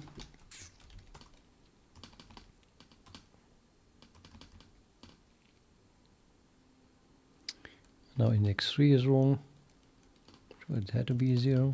So this must be a 1, obviously.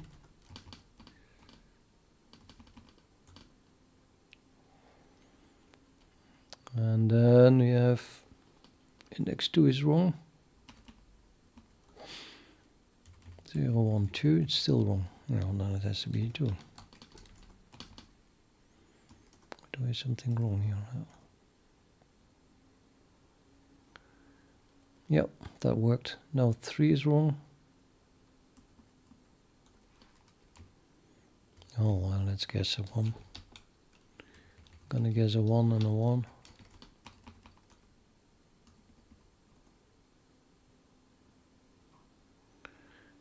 What happened? 3, 0, and before we were 2, 0? I think so. 1, 2, 3. So now we have, yeah. 0, 1, 2. So this one is now correct. So now I have to do this one. You already see a pattern? Yes, double zeros, double ones, and they shift. Well, that means that I don't understand why it's going wrong here. Because I would say that this one here, this is a 1, and then this must be a 1 as well.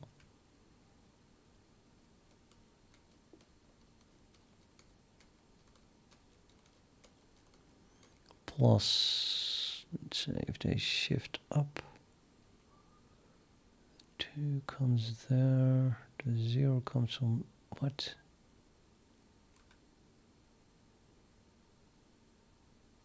If this is correct, it's not really shifted. What am I saying? Okay, we'll just try it out. Working on this one, right? And I'll try 0.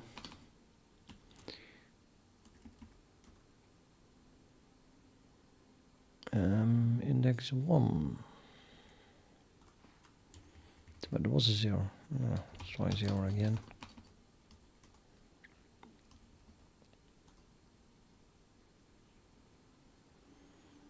Still index 1.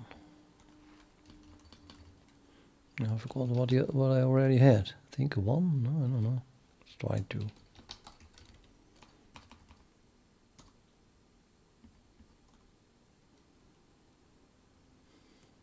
0. Index 2 is wrong. Okay. Try 1.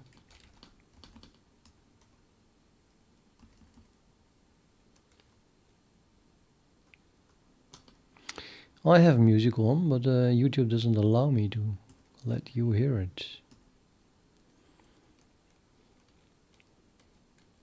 Index 3 is wrong. 0, 1, 2, 3.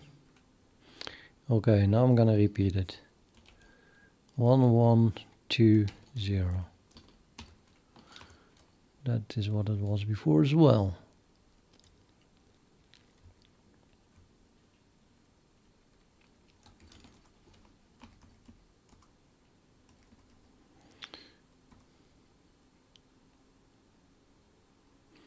Yeah, index 0 is wrong. So this has to be, well, I don't know, let's make it a 2.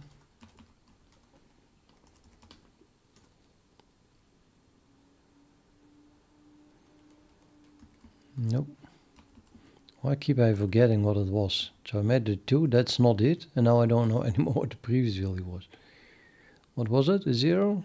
Let's try a 1 then. No, it cannot. It's the same as here. It was a 1.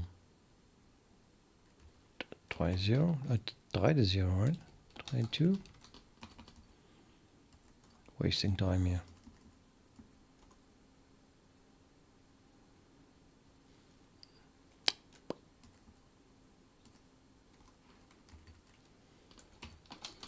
Okay, so this is wrong. It must be a 1. But nobody knows how that is possible then.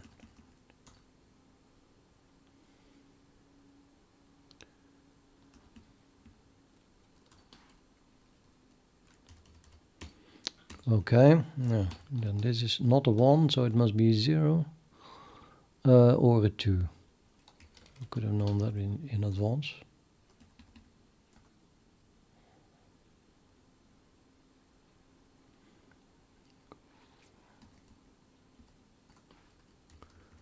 Apparently it must be 2.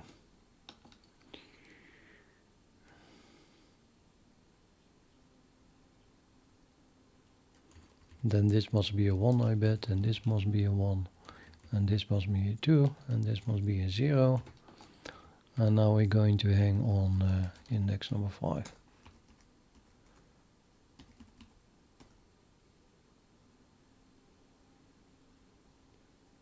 Yes!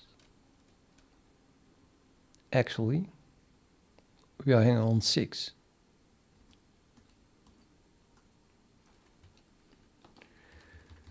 Zero, 1, 2, 3, 4, and this one is okay, apparently. What just happened? So this one is all okay. It's just as if it repeats again from the top. No.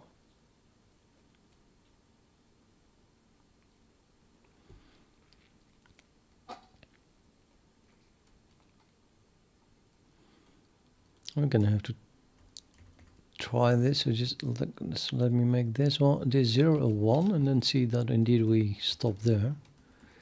Because I'm slightly confused here. Yep. Okay, so this is completely correct, but then the modulo 6 isn't working. Because now we go start over here, and then that's not what it is. Yeah. Let's change this into in a 9 for now. I don't add 3 lines.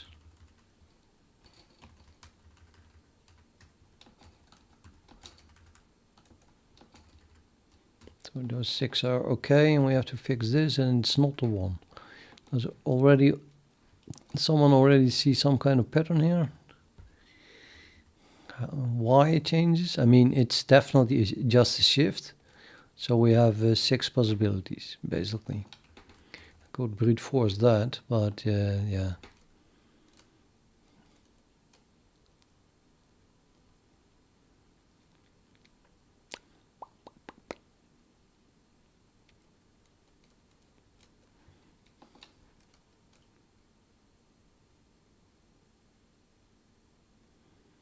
No.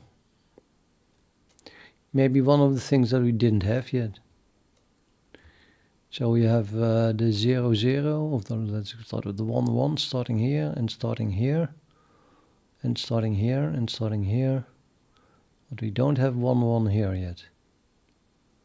Nor here.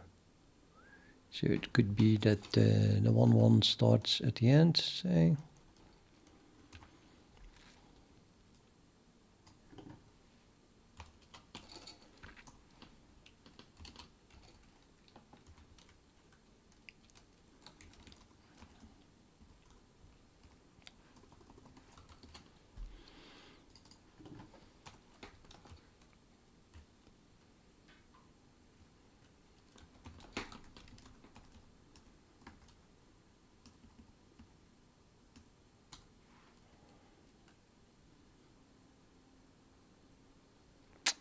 Nope, 6 is still wrong.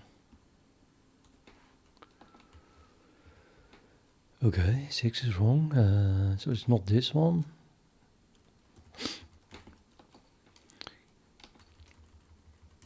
If the order stays the same, I said there were only 6 possibilities.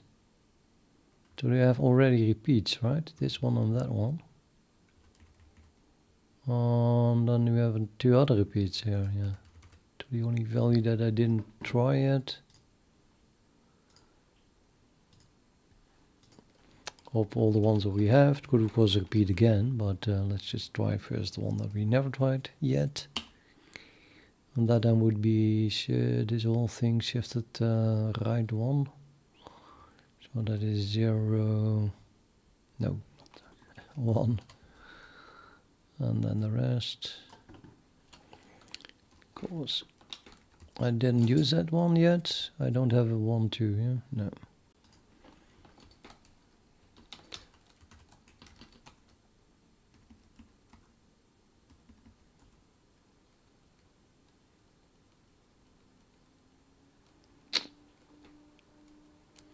Still. It's not a 1, it's not a 2, so it must be a 0. And we have all the patterns. Tried all the patterns.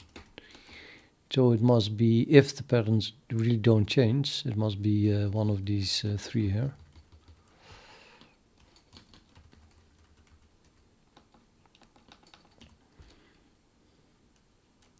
Let's start with the one at the top.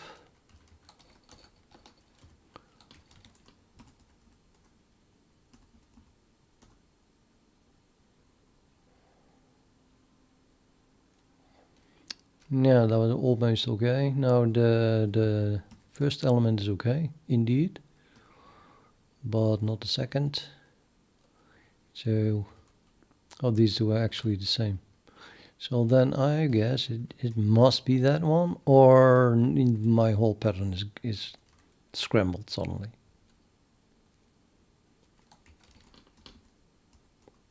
Oh wait, that doesn't work.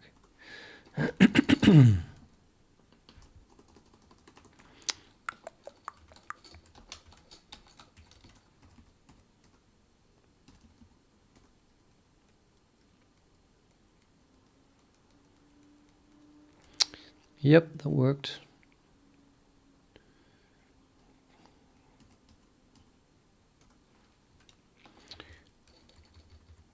So that's 6, and now we get now we are at 7, and the 0 is wrong. So I'm going to try. I'm going to try an existing one, I think. Let's try this one next. 1, 2, 3, 4, 5, 6, 7, 8, 9.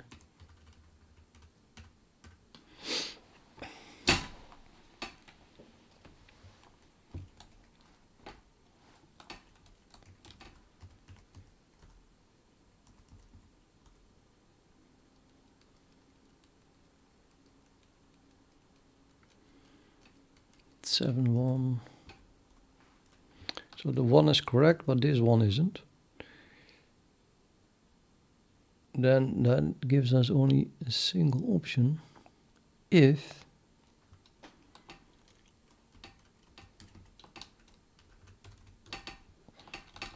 it is just a rotation of this pattern. It must be this one.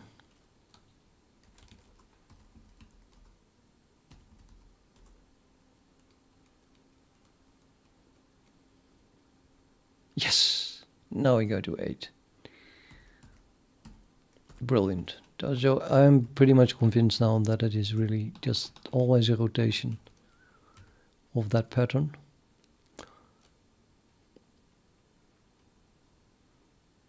So we still have to figure out which is next. Let's just copy all the... No, let me think. 2,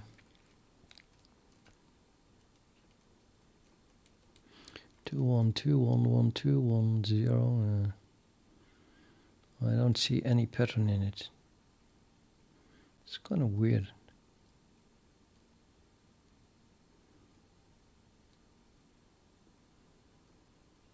It is kind of a randomish, pretty damn random.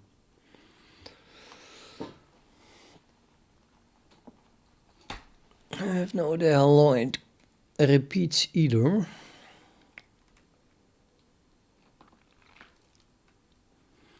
And now direct noob. Yes, I am. What is this? I have. Did I use all the shifts yet? Let me just, you know.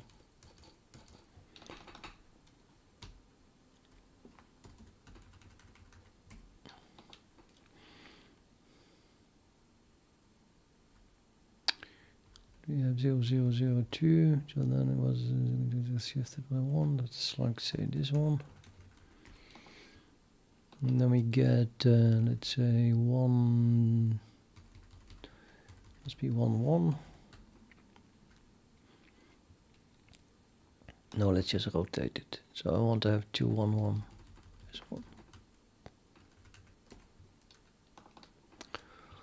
And then I want to have 1, 1. And then I want to have 1, 2, 0.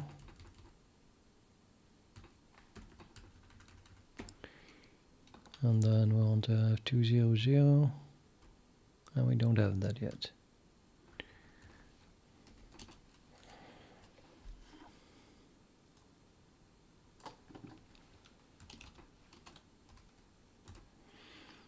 That was the last one. So rotated one further, begin at the top, yep.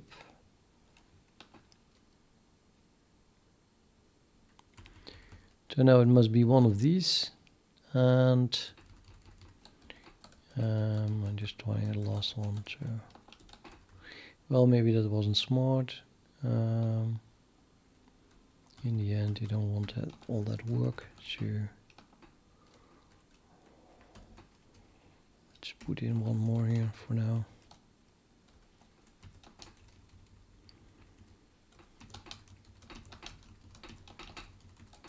I'm not even sure actually if you cannot just end it with a comma. Let me try that. Because I got the feeling that maybe that works.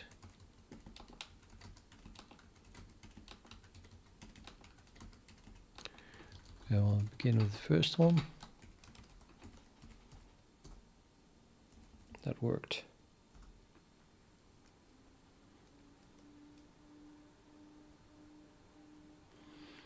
Okay, 8, 0 is wrong. So 8, 0 is wrong. So it's not a 0. So it's either a 1 or a 2. Let's try that one.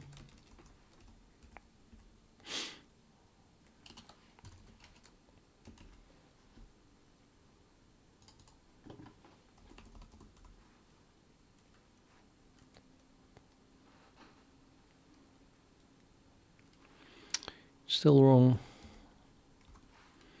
So it's also not a 2. And then it must be a 1. Oops.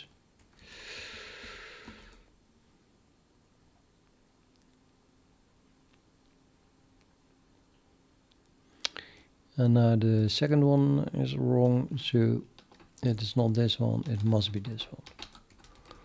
So now I'll go wrong at, I don't know what, probably 9 or something.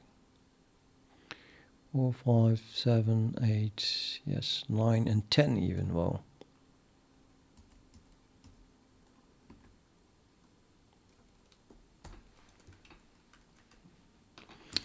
So this one is a good. Let's copy it and put it here. Comment this one out. This is not needed. And now we had 0, 1, 2, 3, 4, 5, 6, 7, 8 and 9 was also okay. So that was going to the top. This one is good. And then that one was not good. So it's not a 2. So let's begin with a 0. And now we have 1, 2, 3, 4, 5, 6, 7, 8, 9, 10, 11. And then I'm just going to do here a modulo.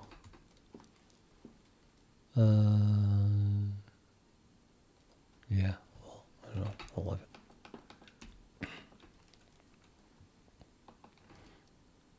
Or not.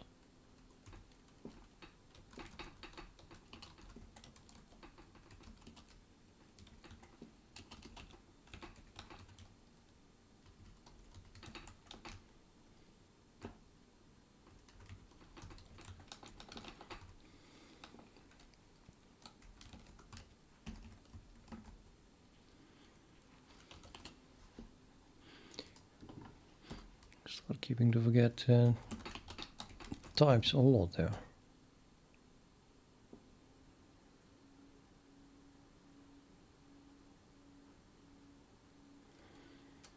And 10 is wrong. We are working on 10.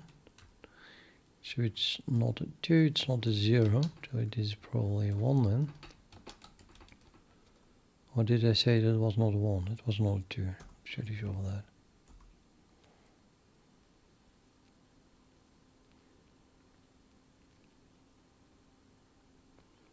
Damn it.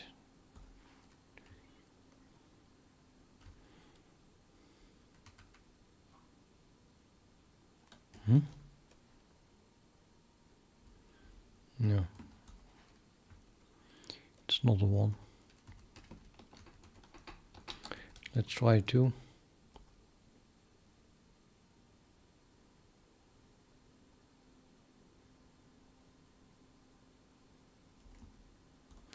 Yeah, it is a 2, but not that one. It's every time the last one, really. It's like, that's a pattern. The last one that I try.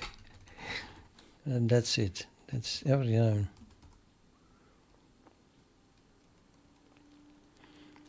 Set 1, no, vulgation not done, and this is not related. 11. I just got sucked in by the Collatz conjecture. I was only going to do it during Christmas, and then it started to fascinate me.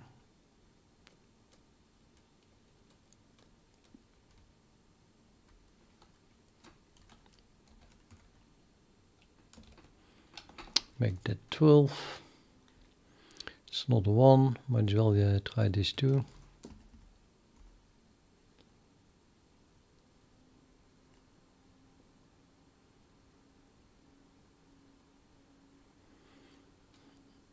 Eleven is wrong.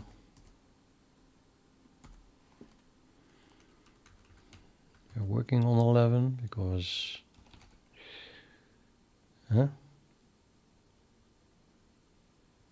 it's then it's good. What? 0, 1, 2, 3, 4, 5, 6, 7, 8, 9, 10. So it's good. The first one I tried. Amazing.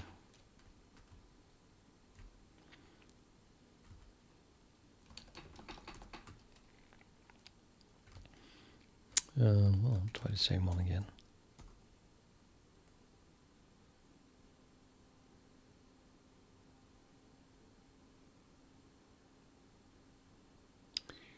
So 12 is wrong.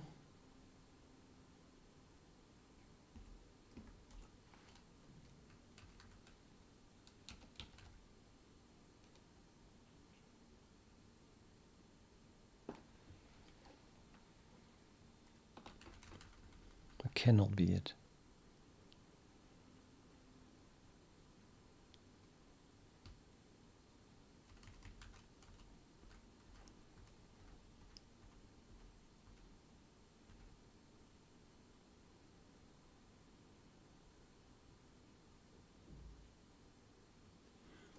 That cannot be right.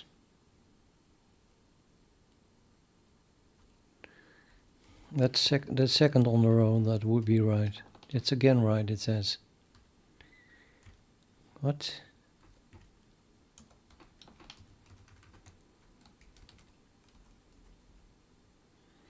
Now I really want to see it fail on 13, right?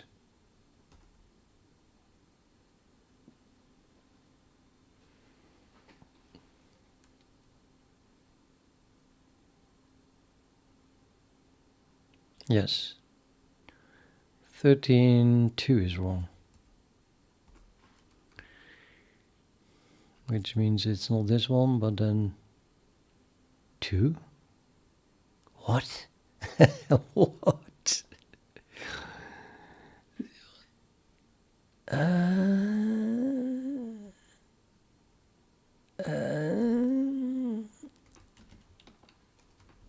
I'm just gonna try this one because I'm getting crazy.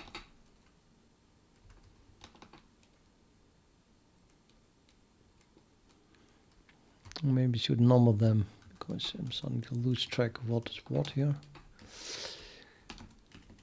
1, 2, 3, 4, 5, 6, 7, 8, 9, 10, 11. And this is 12. 12 went wrong. I'm using arch.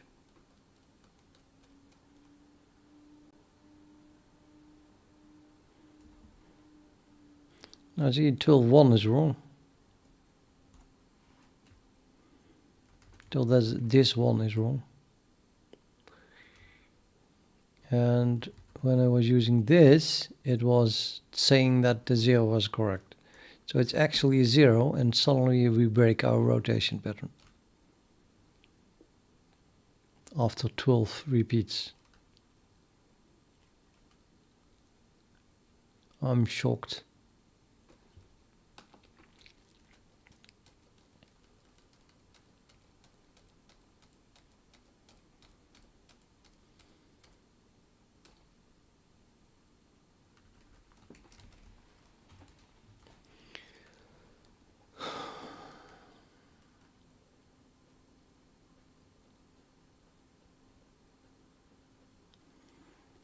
Two is wrong.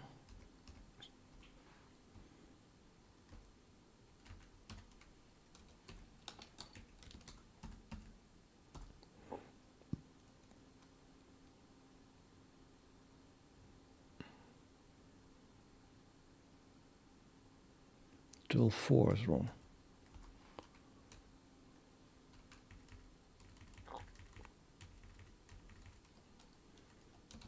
It's again the same. It's again the same one. Why?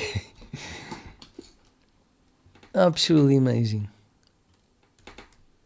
It's like I'm gonna buy a lottery ticket because it's getting ridiculous.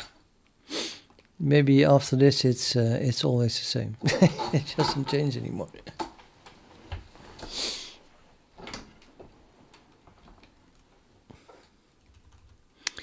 Okay then, well, if it wants to go this way, right? Well, why is my length 14?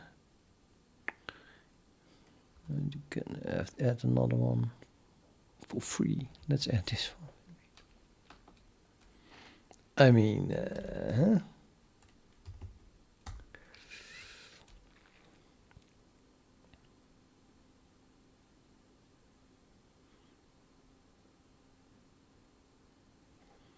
$13.0 is wrong. Thank God it's not this one. Now I just at the top.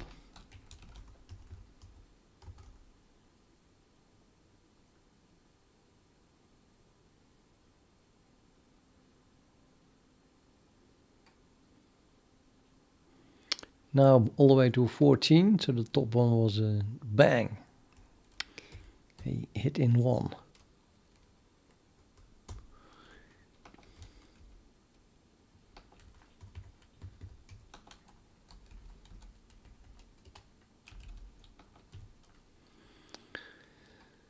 Boo-boo, it's not a 1.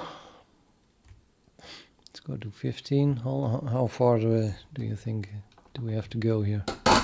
Maybe 36? Just 6 times 6? It could be something huge.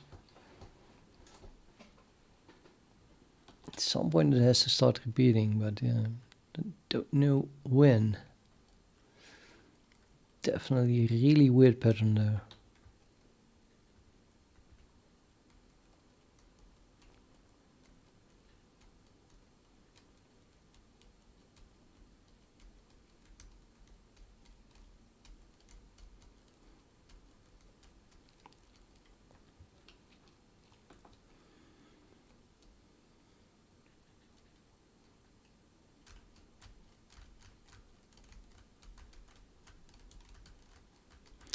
And at least we'll learn something, I think, if we see when it repeats.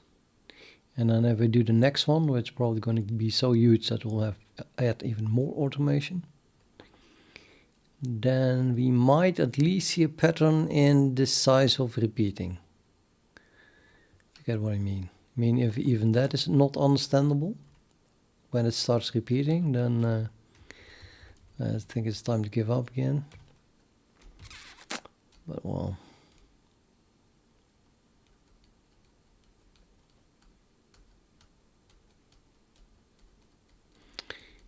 Started to feel already to automate this because it's like ridiculous. It just feel like it is difficult to try it. I don't know. 14.0 is wrong. It's not a 0. Let's try this one.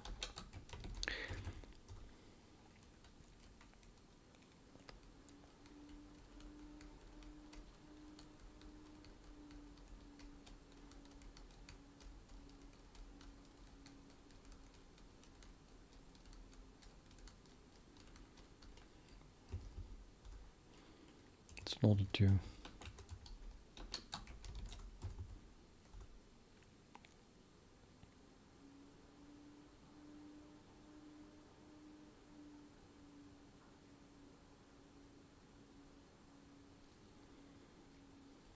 $14.0. It's not a 0, it's not 2, and it's not a 1.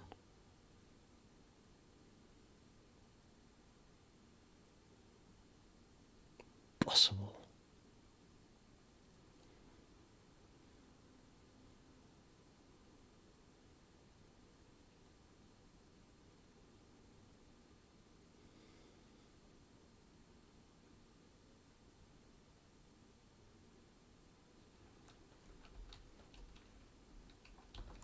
Did I miss something, rookie?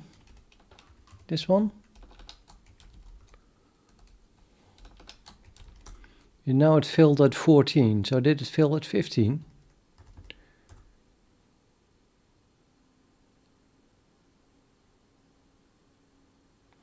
Oh, okay, thank you. I'm running it again. Yeah, you're right. You are totally right.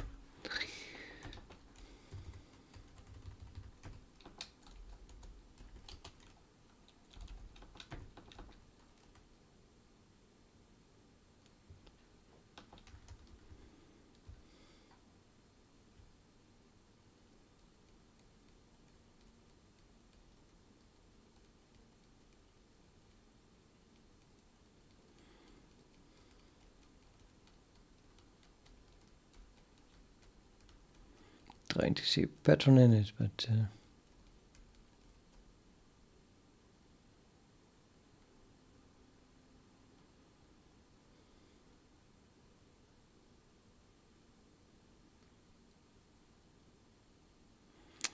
probably have to solve the Riemann hypothesis first before we can understand this pattern.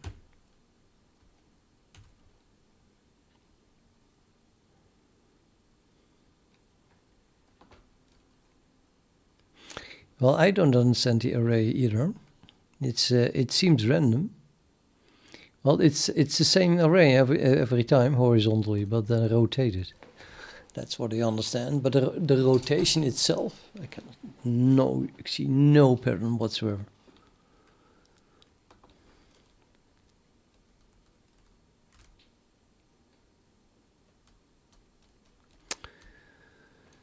Yeah, so I guess I'll just have to continue. I'm just starting to think if can I not automate this, so it just fills out the whole array for me automatically,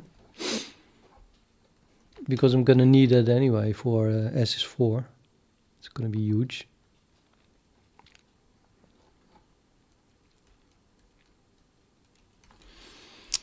How would I do that? Automate this.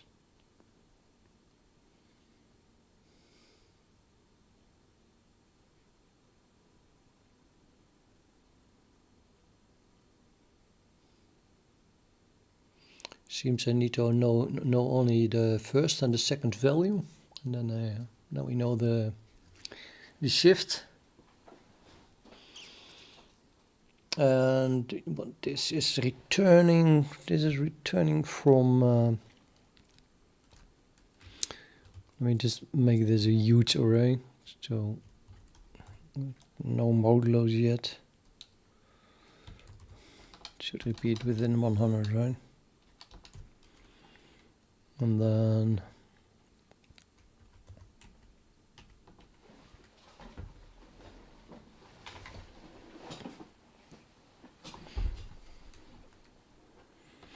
can I predict what the value is that we need here? Call to n.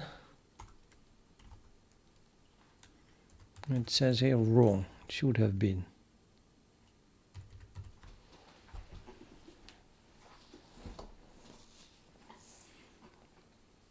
So if I knew the first bn value and the second bn value, both, then I could just say which it was.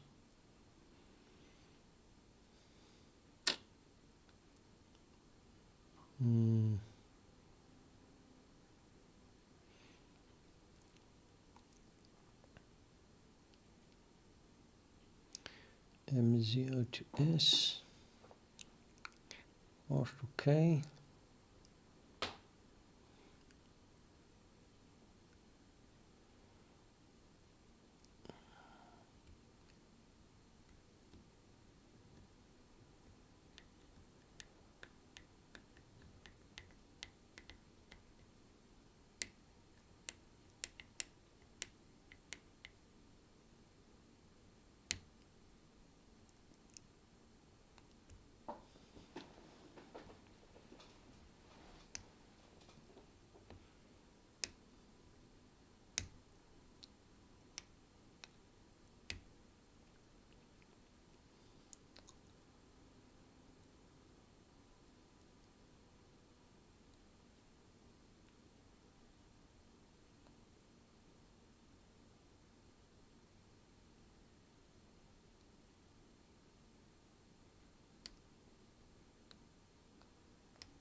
I find it too difficult.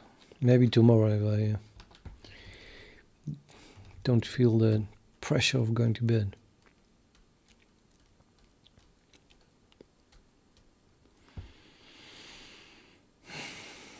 So I'm just going to continue manually.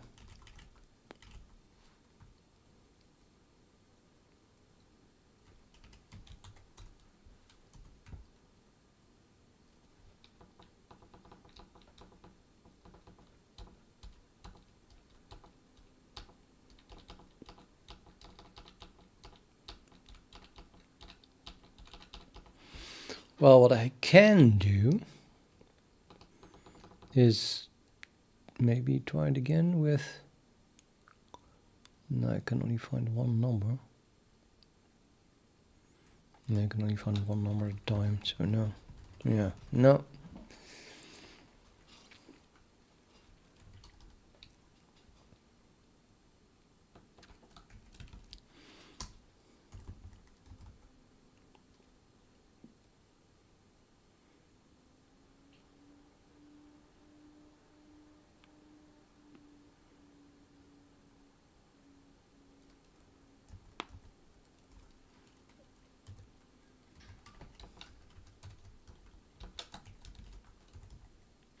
Could speed it up quite significantly if I don't print anything. Just the wrong value. This takes a while.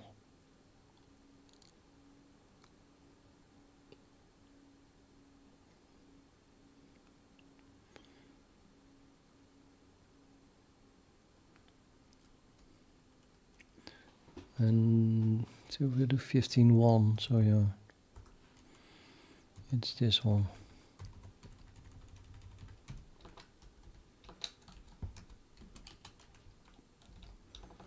Let's not print the end value, except when it is wrong.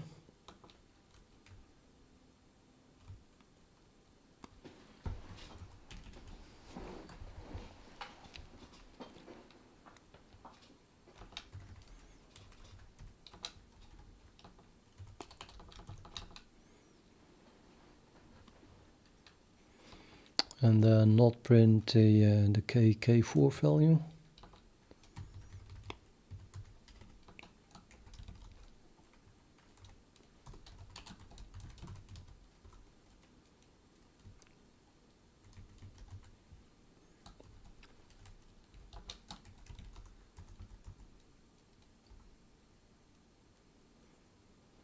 Yep, having a lot of new lines somewhere.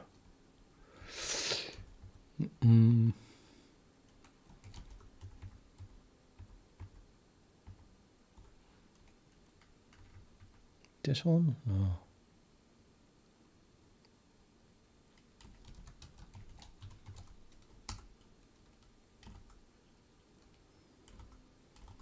This one.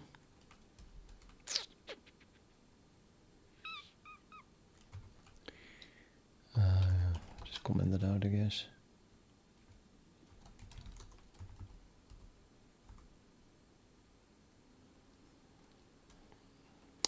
And that one too.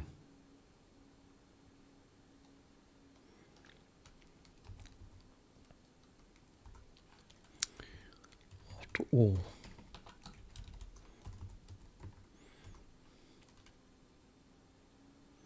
Now we print K3, now we work on K4 until we find an error. No. 16.0 is wrong, and then we go to the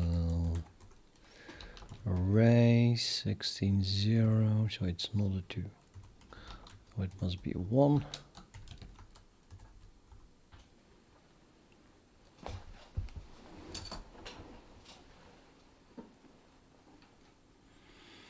$17.1 is wrong, so it is a 1. And it must be this one.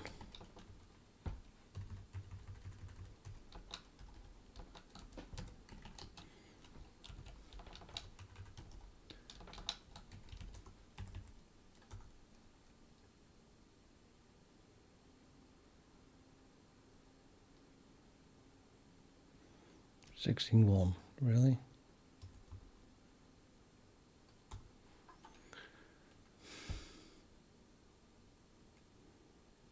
I thought I tried this one already.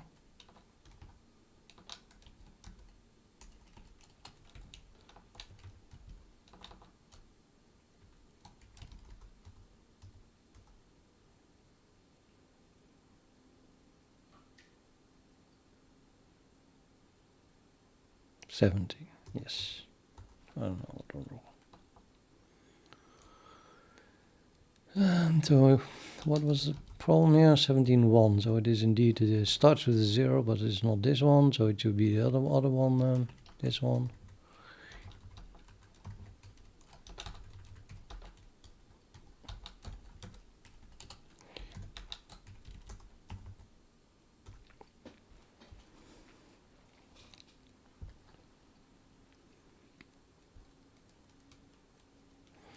$18.0.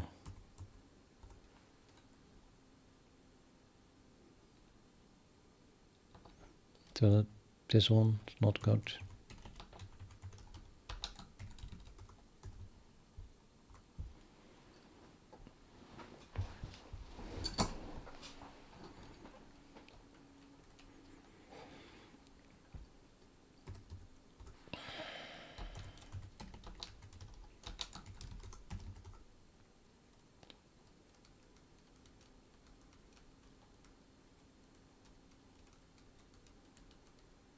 $19.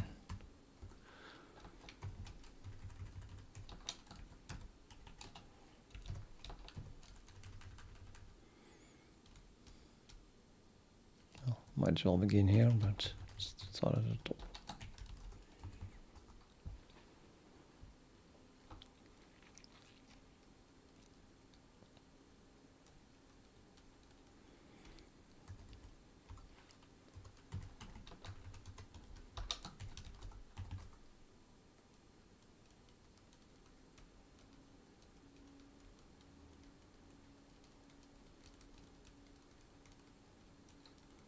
$22.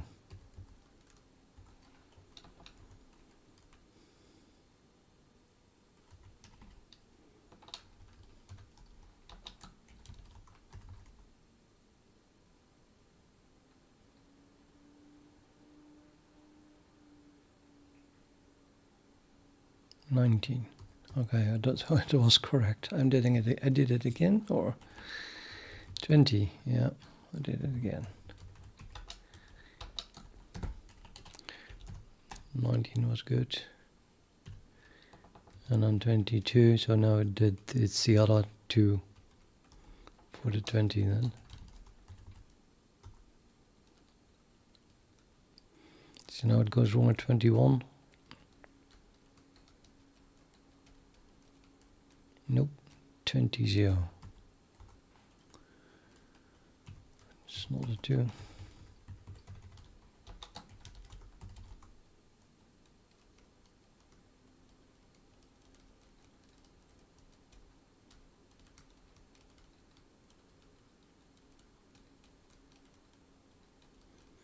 $21.1.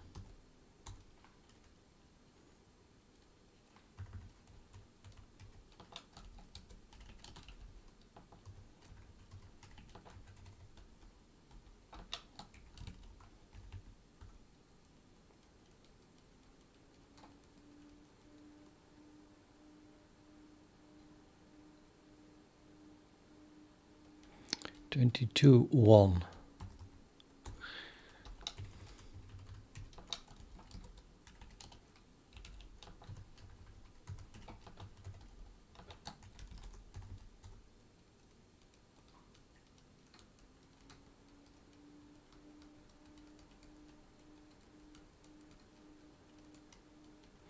$22.1.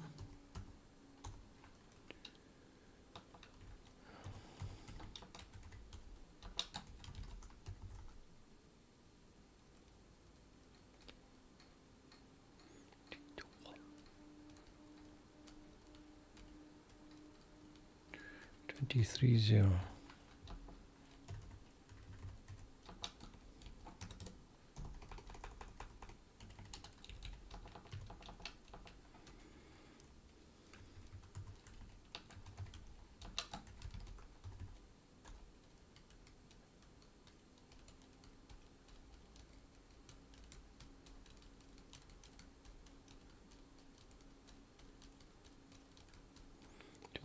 30.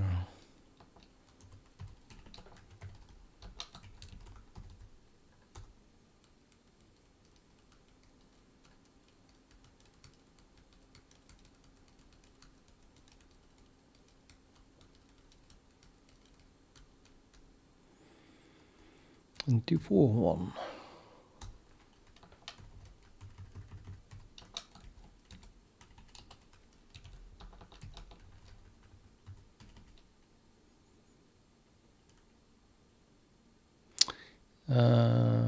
Okay, wait a minute. This is 24.1. That means that it is a 0. It's this one. Actually.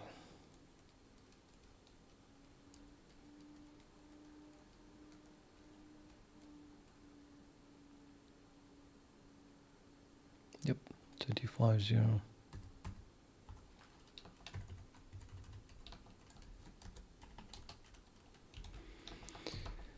Nah, it's already repeating somehow. 112, 221, 002, 02, 02, 112, totally repeating. Totally repeating. From this moment on, it seems to be repeating. 18, modulo 18. What do you think? Are we lucky?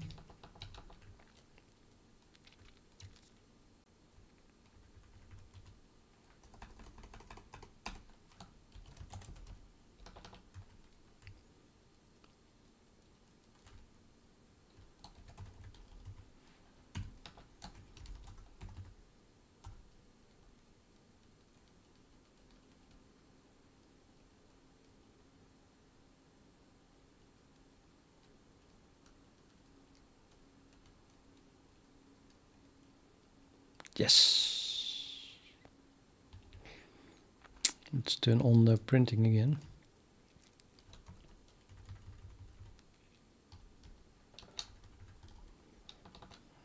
At least that.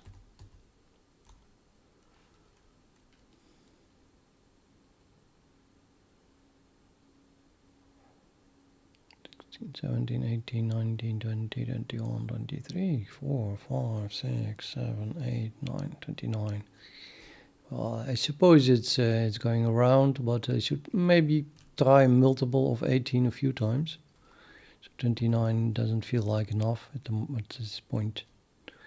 So I'm going to increase M1 again drastically. I think the last time we tried 60, but 18 is again 3 times larger than that. So I'm going to try something ridiculous like 60 times 3, 180.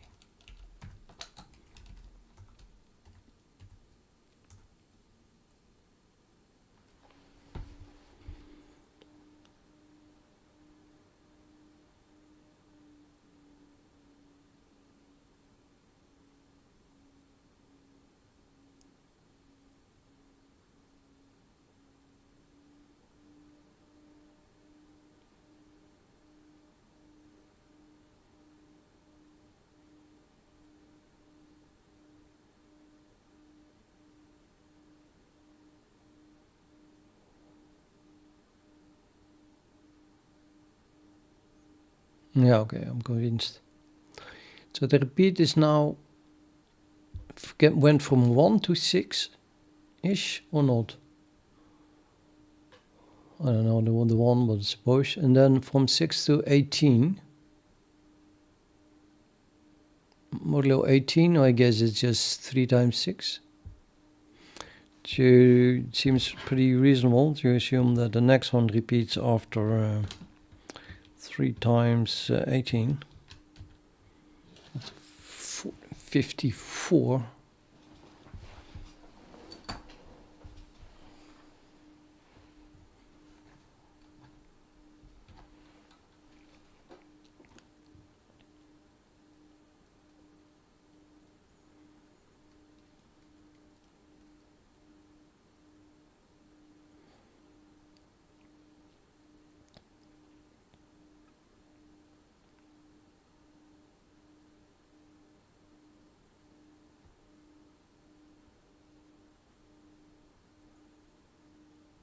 Yeah.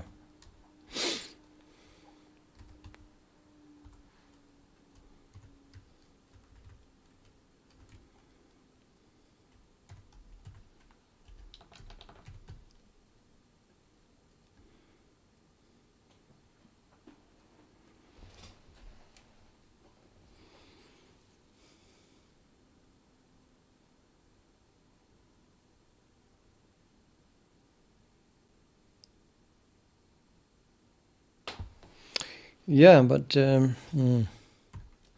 even if I would have a list of 54 long now, that and are not just 54, but 54 of these blocks. Huh? So 54 times a block like that, three-dimensional array. Then I don't think I will see a pattern in that, because I don't even see it in here. They're not going to help me. I don't think.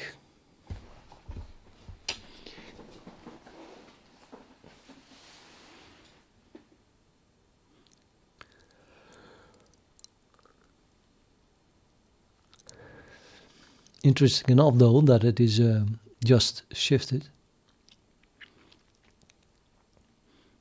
So if that happens again, then now we have 6 possibilities, and then we'll have 18 possibilities only. So we could have all of the 54 things are then one out of 18. It's so easy to brute force.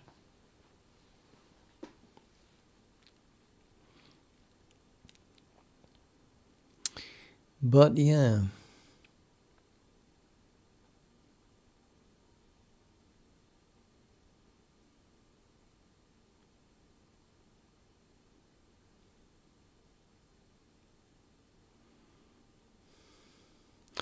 I don't think there will be a pattern, actually.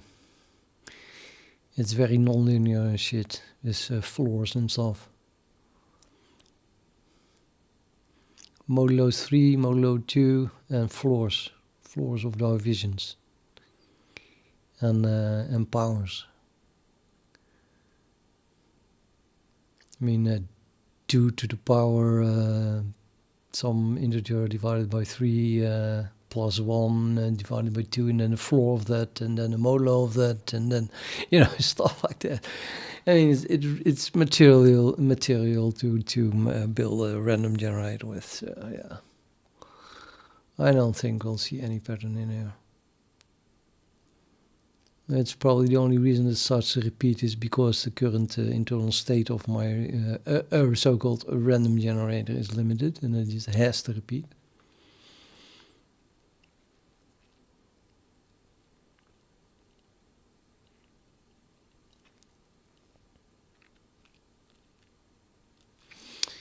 But yeah.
The hidden random number generator.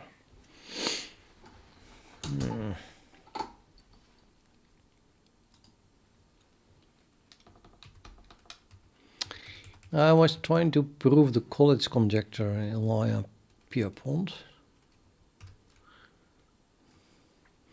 You know what the Collatz conjecture is?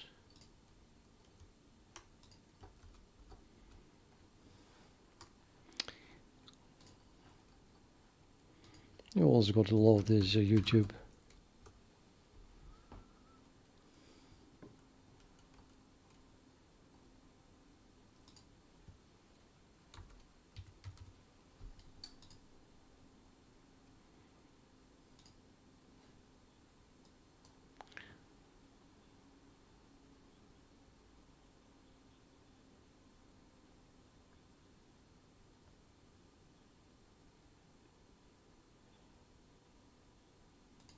So now you know.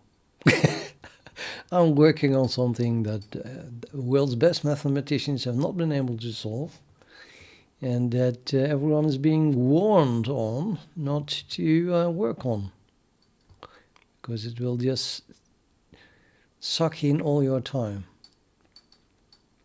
Not to mention that at some point they thought, during the Cold War, they thought that it was a trap by the Russians to slow down American scientific advancement, because everyone was working on this conjecture. They would take all the time. So after 2 days I told myself, okay, I'm not going to fall for that trap. I'll give up and I'll just continue to my Vulkan engine. And here I am, again, working on it, now for the 6th day or something like that.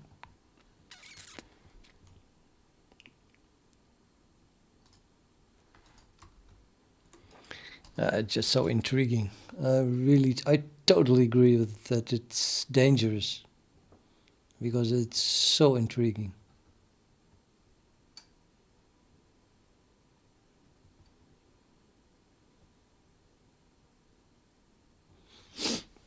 Well, I coded in many languages in my life, but in the last 28 years I have not coded in anything else as far as I can remember, certainly not significantly. In my youth I coded in assembly a lot, but that is so long ago. I cannot say I can do that. I would have to, I think I forgot most of it. I would have to look it up. But on the other hand, I'm usually saying I can do anything I want. Just put your mind to it. You could relearn it. But I don't have loads and years of experience in coding in other languages, no. Maybe C, a few years in C.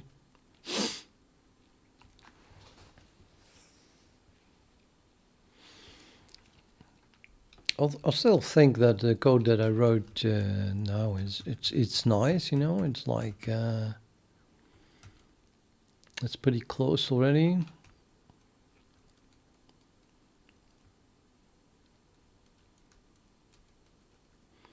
There is just this one function here. It still has to be. It's still resisting analysis, and it looked like a simple function too, because it only returns zeros and 1 and 2. It's just a bit like a random generator. But if we would have a close formula for this n, then everything would be not solved, but then I would be able to generate any k recursively, but still it would be a start.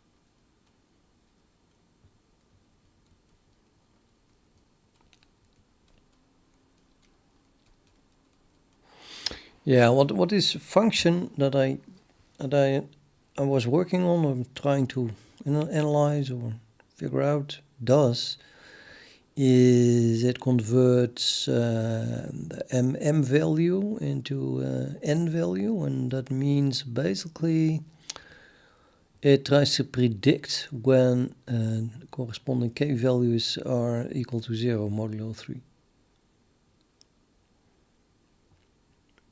And that in itself is, yeah, random-ish. So it's pretty logical if you ask me. That looks like a random output. I was just hoping that there was some kind of predictable structure in it.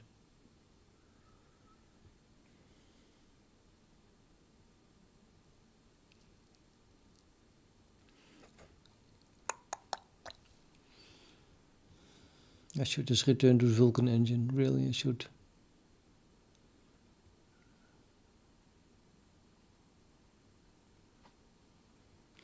Well, in the past, I tried to crack the elliptic curve equation for, that I use for banking encryption and stuff like that.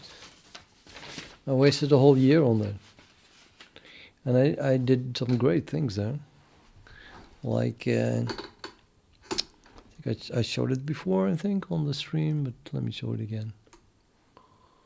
So we go to my homepage. Then we have here somewhere libecc.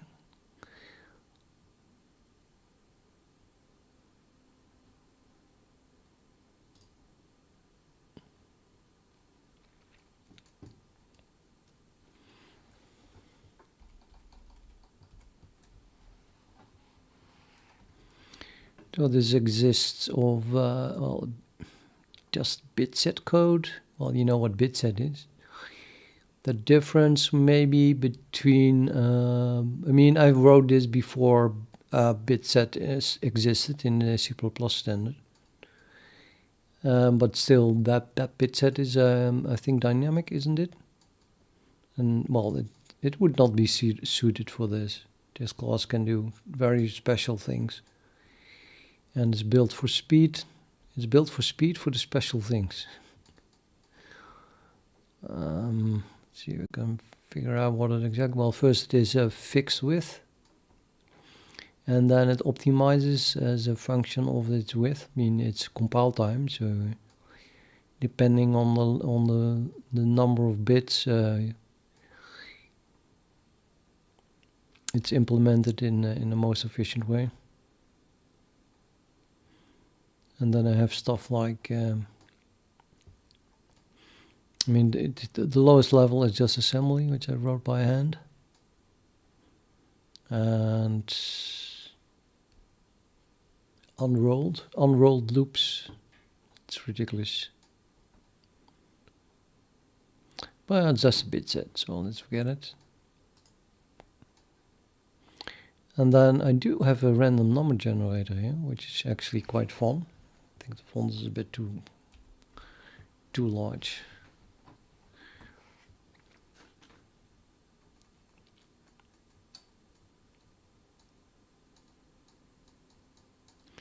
The theory, I wrote a lot of theory here in this documentation. So this is a random number generator, but it's, of course, just like what we just looked at, it's a pseudo-random number generator in the sense that it's totally predictable. If you know the internal state, then you know what is the next state. And yeah, well, it's working with the shift register, but in the end, you can, it's linear, and you can just write stuff as if you multiply a vector ABC here with a matrix of 3 by 3. Well, if you have 3 bits.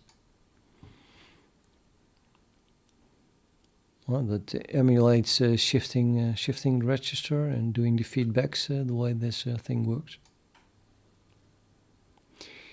And then having matrices, you have actually just linear algebra, and you can do calculations with that. So then you can say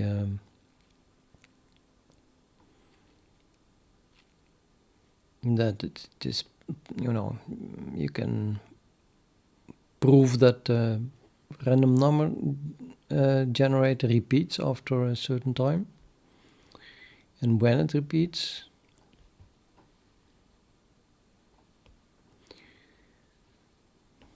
Yeah, just some blah blah, mathematical blah blah that analyzes random number generator.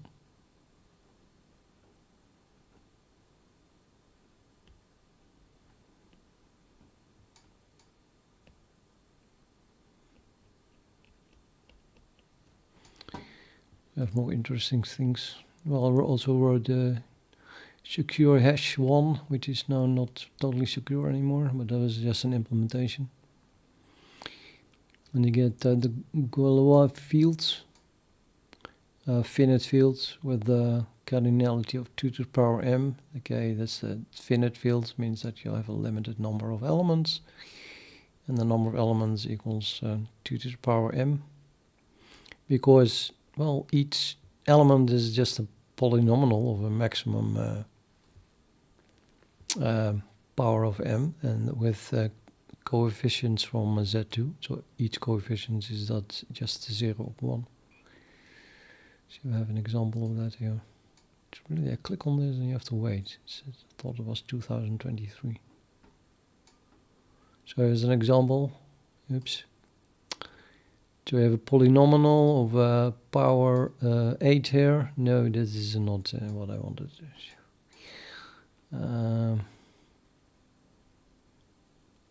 Oh, this is better. Okay, this is a polynomial of power 3, maximum power 3. And then each element is either 0 or 1. So each coefficient is 0 or 1.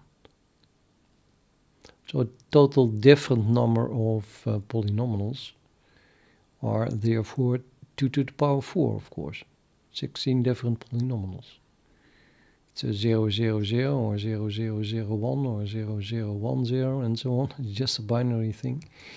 But each binary thing then under the hood represents a polynomial in T, where T is some complex number. Not a simple complex number, it's probably, certainly for larger exponents here, so if you make a larger polynomial, then this T is something that you cannot solve or write down. It's just, you know, it's a root of something, but the only thing we know is that if you fill it into this equation, t to the power 4 plus t plus 1, then it's per definition 0. That's what the t is. Every polynomial has roots, complex roots. Maybe not for rational numbers, but complex roots is, you will find 4 complex roots. Maybe 2 will be the same, but well, not in this case, because we picked it such that that's not the case. But then we'll power 4 is equal 0, so there are 4 roots, period. But it's not necessarily possible to actually find them and write them down or something like that. But just pick one root, doesn't even matter which one, and we call it t, and then we're done. I mean, now t is what is a root of this thing. And then we work with that t. And then we know that, say, you multiply this more polynomial with another polynomial, and obviously you get power t to so say 1 times t to the power 3 blah blah plus times 1 times t to the power 3 plus blah blah blah blah. Then you get a polynomial with t to the power 6. However, t to the power 4 plus t to the power 4 equals t plus 1. Okay, minus t minus 1, but minus 1 and 1 is the same since we work modulo 2. Coefficients are not just 0 or 1, they are modulo 2, so an element of z2. So every power larger than 3, you can replace with a polynomial of a lower degree. So you can, everything, if you multiply something, you can again, you get again a polynomial that is a power of 3 at most. Because of this reduction polynomial, because of the definition of t, basically. As an example here is written down that t to the power 5 is t times t to the power 4, and then you can replace well, of course then plus 0, and then 0 is equal to this thing. So you can fill it in, and then you get t to the power 4 plus t to the power 4, but it's modulo 2, so 1 plus 1 is 0. So this drops out, so you have just t times t plus 1, which is then a polynomial of a maximum power of 2 instead of 5.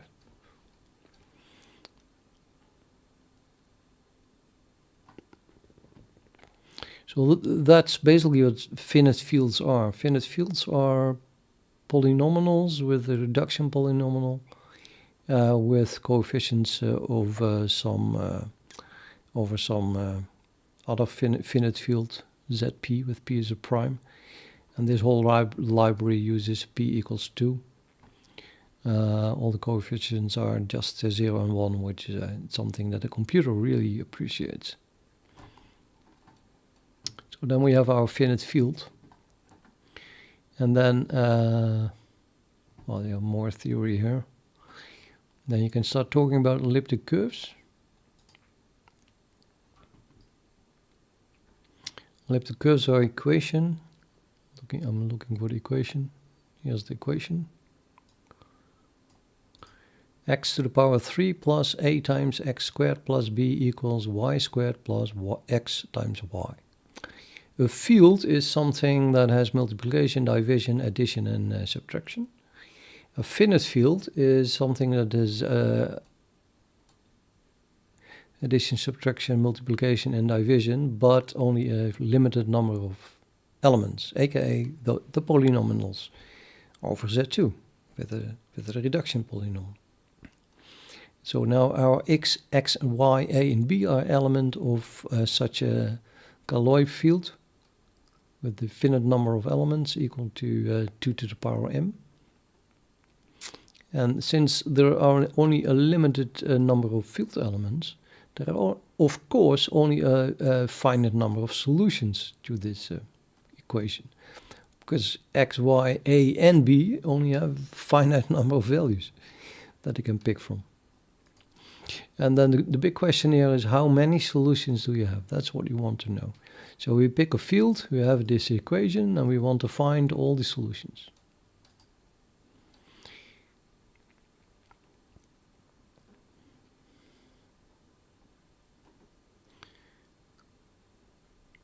Also looks like random stuff.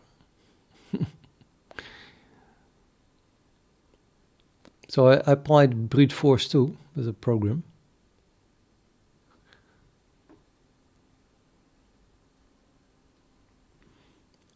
And not just for one curve, but for every possible curve it could generate.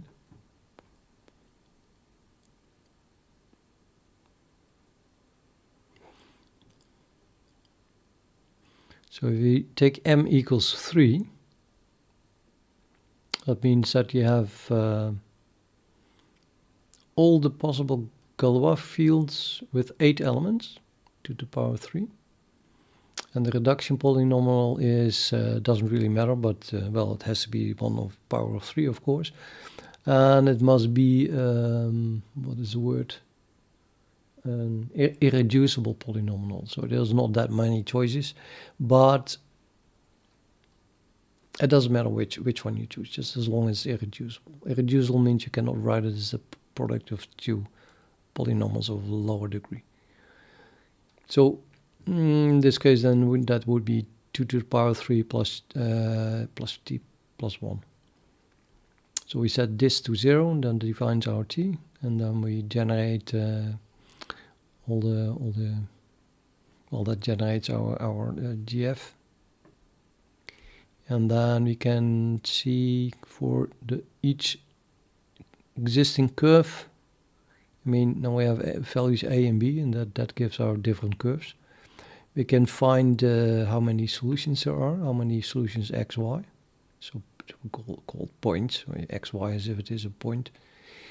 And then there are 4 solutions. There are 4 curves that have only 4 solutions. There are 12 curves that have 6 solutions, and also 12 curves that have 8 solutions, where curve means the values of a and b, and Points means then the solution's x, y, that solve it. So you see it's, symmetrical. And we can do the same for power of 4 here, m equals 4, this again symmetrical. There's some asymmetrical stuff here, but it's just those points form a group, and all these orange things are cyclic group, and this there are apparently a number of curves that have a non-cyclic group. So form is C3 x C6, but if you ignore that, it's symmetrical.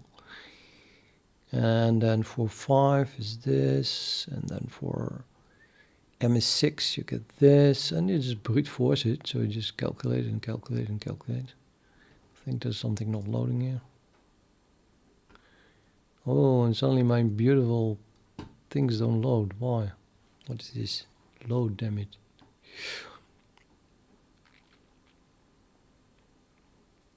Did I throw it away or something like that?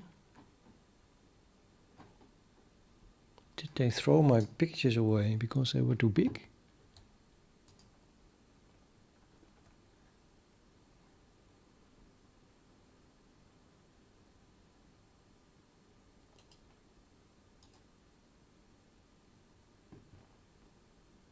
Oh, no, it's still there. Also looks like random stuff. But it isn't. And I did find a structure on this.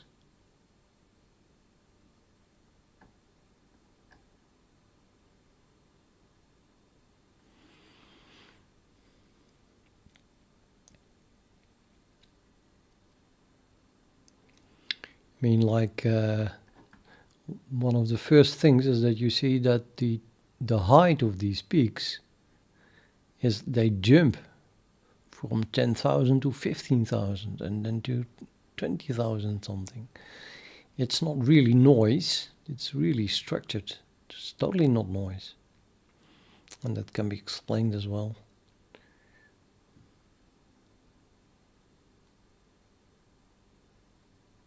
But okay, so I drew some conclusions. I won't read it out loud here. But then you can show the same data slightly different. So we get these nice pictures.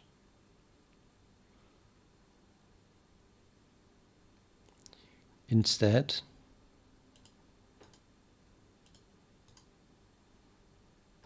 which then also have structure.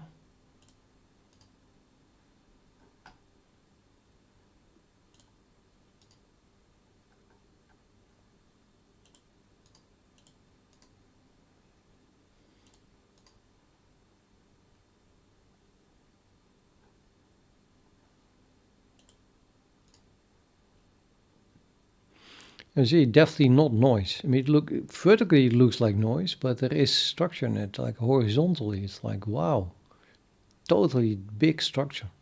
That's the kind of structure that I want to find as well in what I call it stuff. It looks like random, but maybe if I would go to really big numbers and then plot it in a graph or something, then you do see the structure back.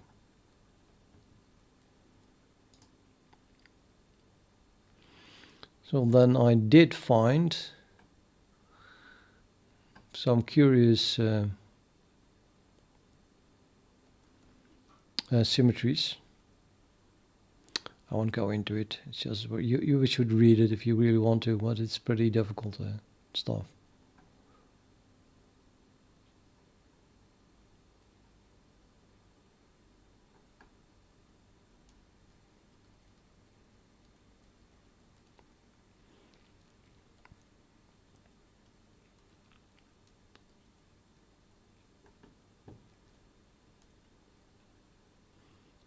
So I have the feeling that I did crack the parameter A, as in that. So, well, I'd have to go back to show the equation. Oh, you have it here. So there are really just two values of A that are relevant. and then I call them A0 and A1, and all the other values don't change the characteristics, don't change the characteristics of the elliptic curve at all. So if you see somewhere, like the government generated a curve with a certain A value and B value and call it secure, I'm like, yeah, but why is that A looking like that? Because you might as well take 0 or 1. It's just the same thing. There is absolutely no difference whatsoever.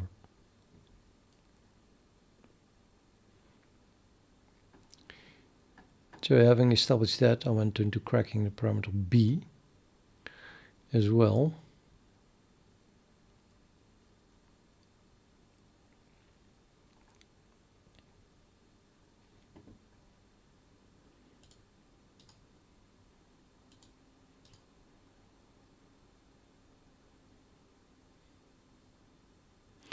And that was fun. It looked like a bit the same. I had this table here, and I wanted to find, some m value and then the number of solutions, the number of points on that elliptic curve. And then I wanted to have a formula for that, or a way to calculate it. And let's say here, I looked long and hard at those numbers, and believe it or not, I came up with the structure. Because, first of all, you have to realize that each of those numbers were calculated as 2 times 2 plus some count. So you might as well go back to the count. Now you get this. Still looks like, okay, it becomes larger and larger. What is the structure?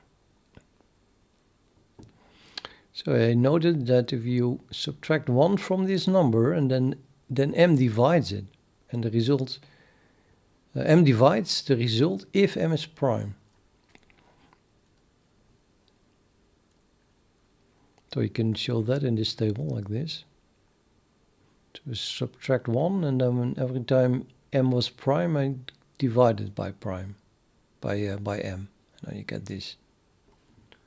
So that cannot be a coincidence, I thought. I still don't know what this is, and I still don't know what the 308 comes from. But it's definitely the structure. And then blah, blah, blah, blah, blah, blah, blah, blah, blah, and then I got this table. Now that's a lot of structure. 1, 1, 1, 1, 1, 1, 1, 2, 0, 2, 0, 2, 0, 2, 0, and so on. And then in the end,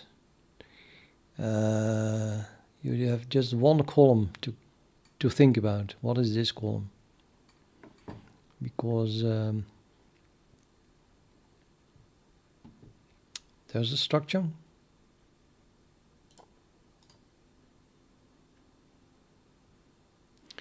and I could calculate W2M2, express it in some function which I found, and then I still had to analyze the leftover column. But okay, went overboard.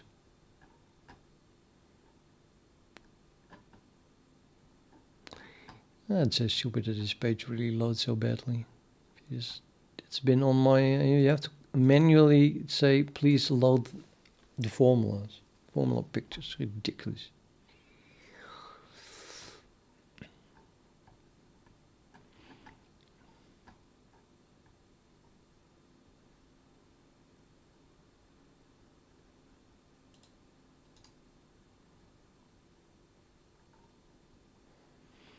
Loads and loads of math, months of work, ridiculous work. And then here we have the number of solutions, W of M1, this is what I wanted to know. And lo and behold, there is an A number behind it. It is on the online encyclopedia of integer sequences. I wonder who the author is of this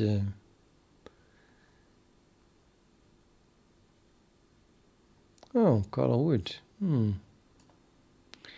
It links back to cracking parameter B of the elliptic curve that we just came from.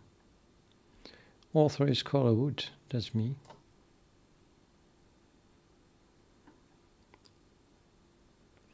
So, did I crack parameter B of the elliptic curve? Yes and no. I found out how to generate the table. Anticlimax, I found out to generate it, so this is a program and it generates this whole table up until infinity. Now we really have it. So, just saying, it's not impossible that I will or would find this,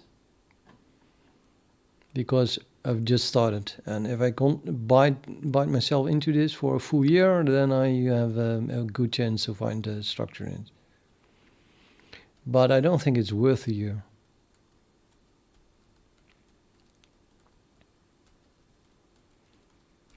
But it feels a bit the same, you know. I have a nice table now. I can generate the next table and the next and the next, and then think about it for a few weeks, and then maybe plot colored graphs, and then one step after another close in on the formula behind it and the structure behind it. And that would be a whole adventure, and I would really, really enjoy doing it. But it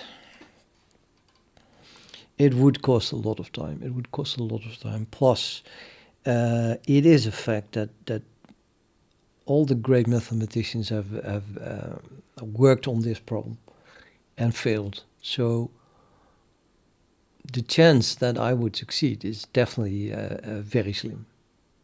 So then it's a risk to put a year of my time into it and then maybe have nothing. That doesn't feel smart to do. So, but probably better to just stop. But it is intriguing. It is so intriguing. What is this? Why is this structure like this? I can endlessly look at it. I mean, I could reproduce the mathematics for this. We have it. It's exact. We know exactly what is going on. Just like in computer programs, mathematics is the same. Down to the last bit. It's 100% precise. There is nothing random about it. So it is, you can analyze it.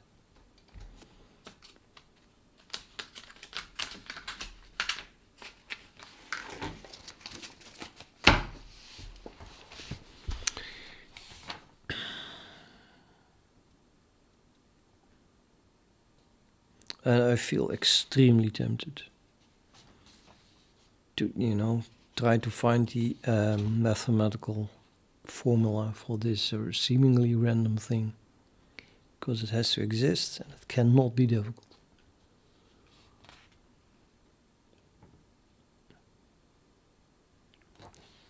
In fact,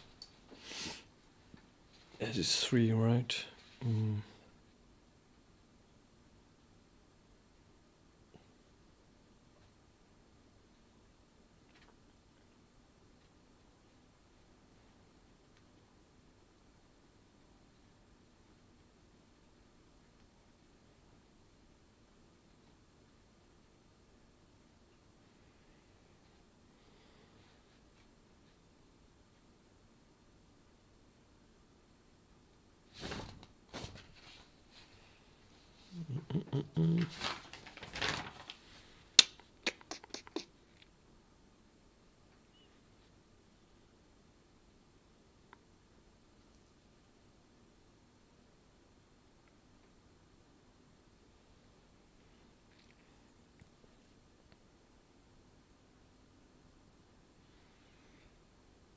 Yeah, and it's just given by the definition of L. Like,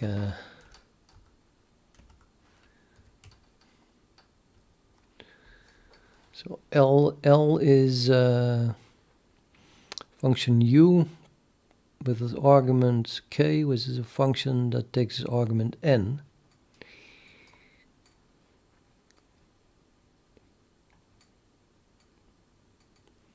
And what this does what this n here does is exactly that, skipping all the k values that are equal to 0 modulo 3. So instead of using all the n values up till s, we use all the m values up till s.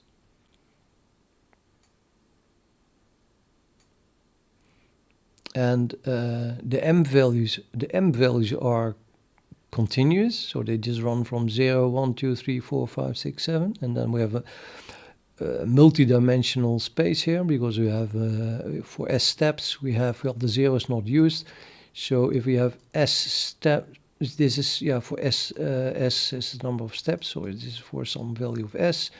Have an s-dimensional space here, infinite, with s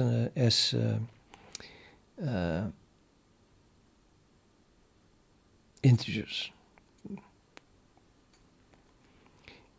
So the SMs span an infinite half space, or it's more like a quarter of a cube, or whatever you call that in hyperspace. But they all run to infinity, so yeah, it's infinitely large. And we project that back to the corresponding n values. But the n value is simply the power of 4 that appears in the formula for k. So here.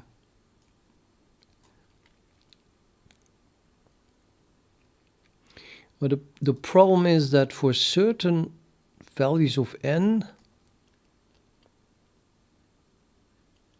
the resulting k is divisible by 3.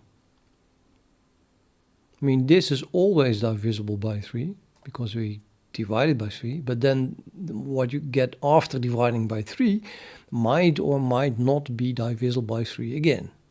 It's just, you know, like k1 exists of 5, 21, 85, etc.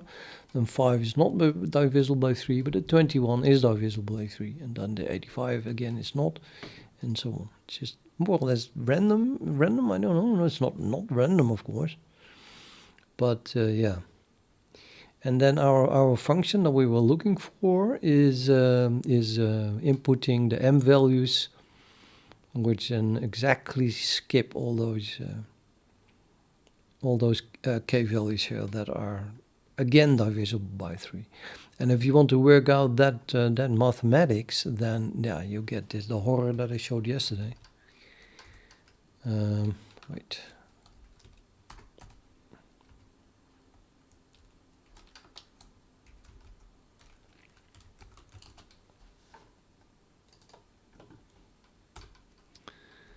So here I worked it out for k1. You can write this power of 4, so n1 is, or any ns is exponent of a power of 4. You can write the 4 equals 3 plus 1, and then you can write that exponent as a sum of powers of 3. Basically, you just write this value in base 3, as it were.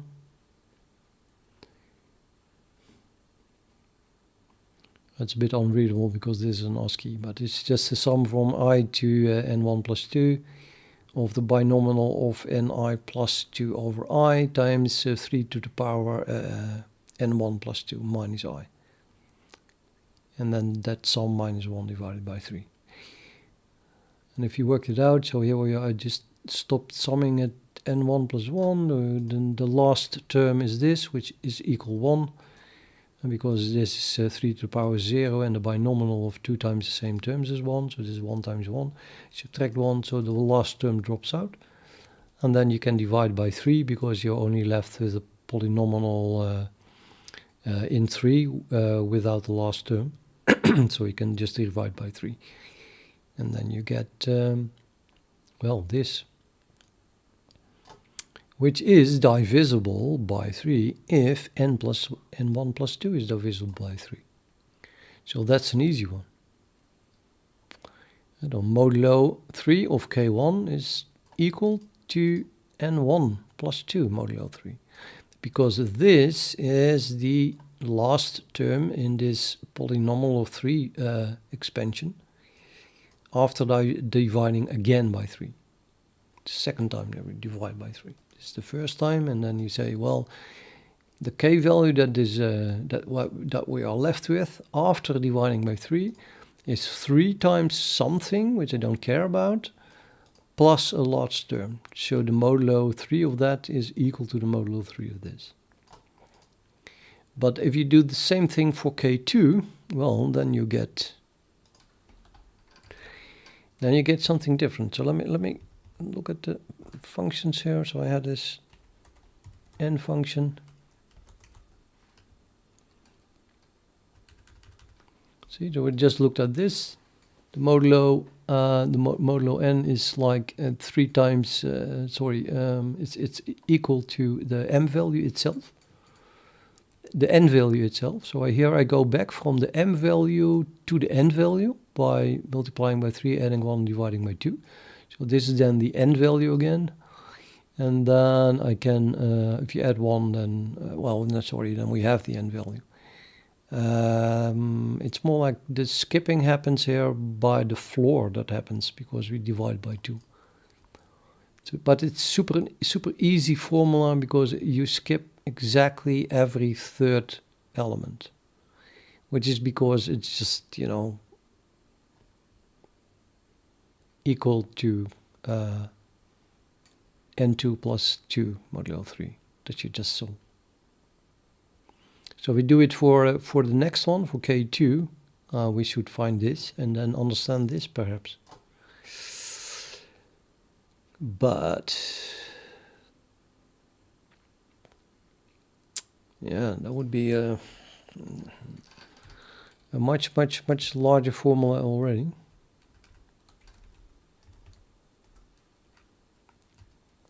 Larger than this.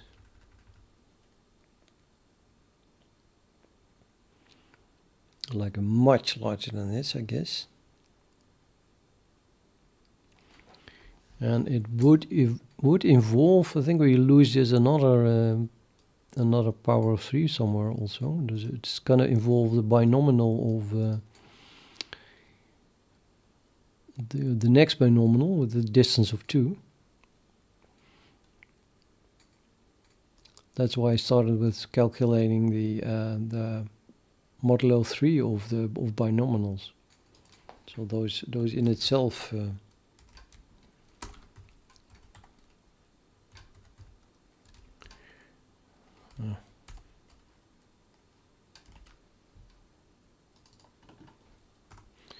those in itself have some random-ish structure. So you get some kind of combination of this with a lower how to say that,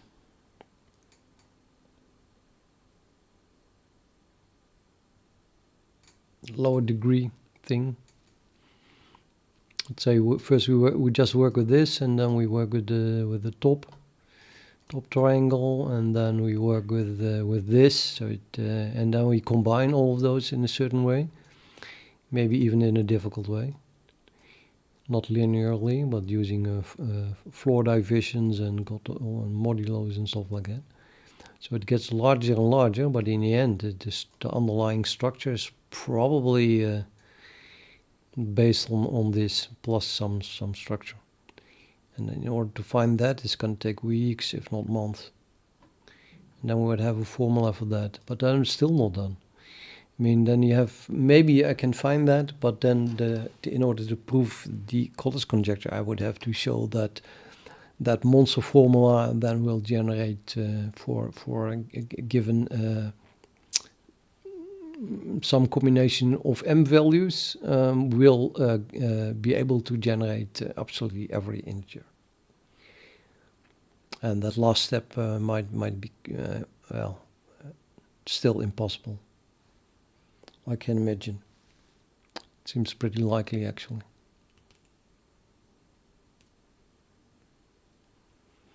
So even though I would find the formula for this end, I'm still not done, by far. Maybe I should delete the files, so I'm not tempted to begin again. So really totally delete everything I did here. I don't think I will start over if I do that.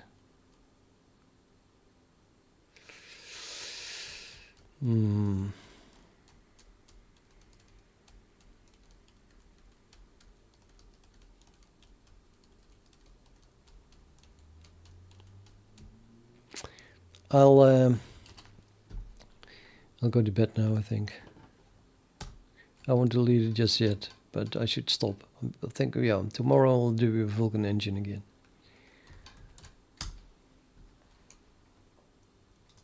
No math. Did I reboot since I did that? Unbelievable.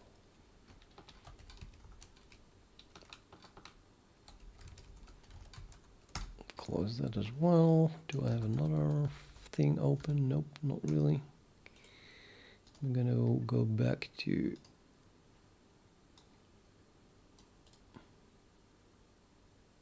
YouTube.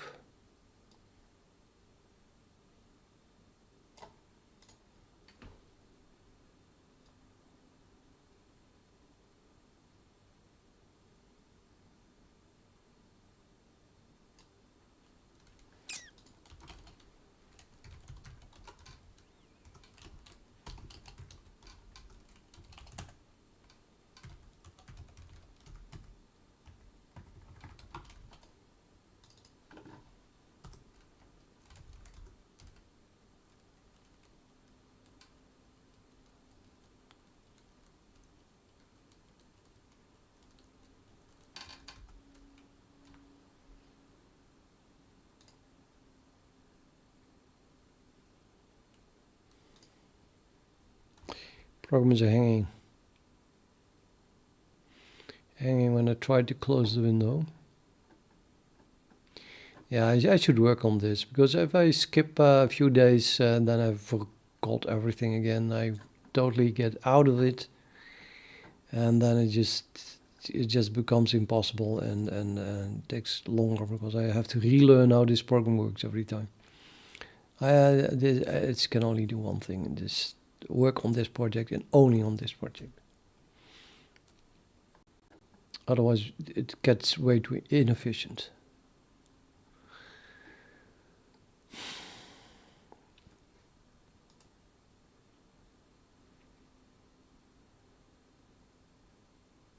Got the feeling that this is at least as difficult as the Collatz conjectures. I should feel challenged. Why is it hanging anyway? I guess one of the tasks is not finishing. Why is it not finishing? Which task is hanging? I could run it in the debugger, run in TDB.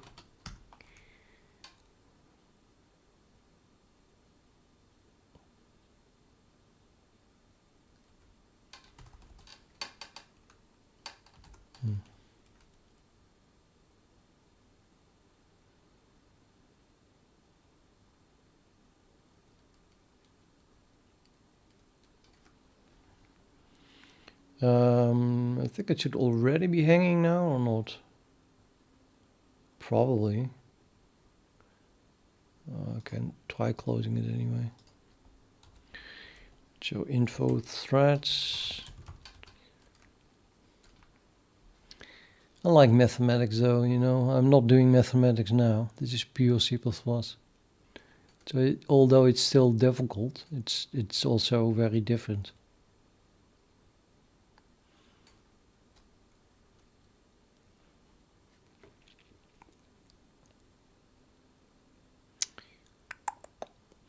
Yeah, I don't know which one is hanging. Guess we'll just have to look at the backtrace of all of them. This hangs in the futex. I think this is the main thread, and the main thread is just waiting for all the other threads to finish. So if I do backtrace here, oh,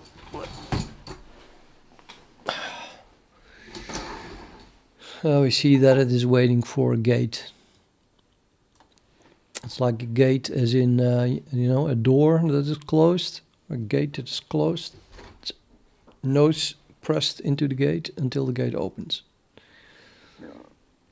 Well, like horse races, but this case is just waiting.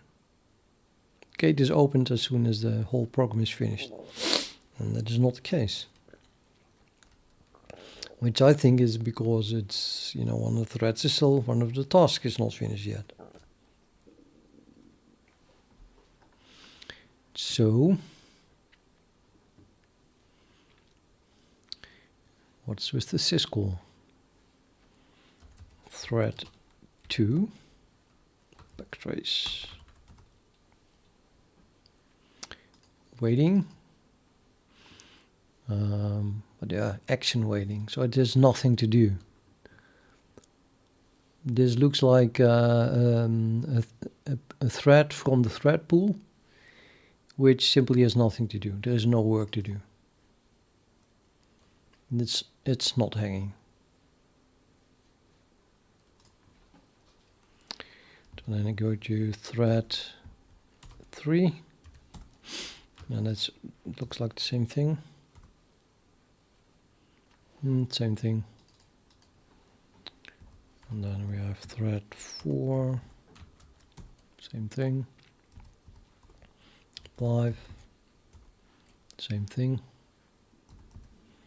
6, that's different. This one is blocked in unlock. Well, at least I'm assuming that it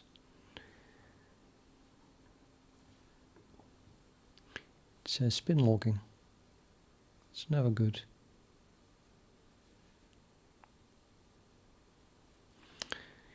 CPU relax is called in a while loop that waits for an atomic. So that would be spin lock, and that should never take longer than, well, I don't know, very short. So unlikely that I catch it at that point. It's probably just hanging there completely, totally, forever.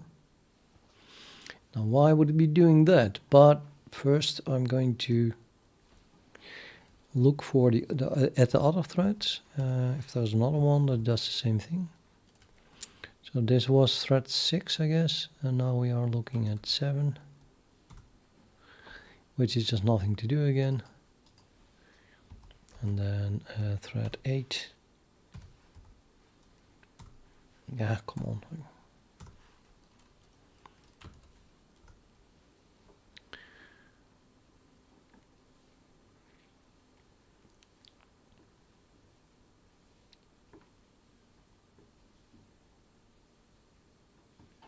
Task counter gate wait.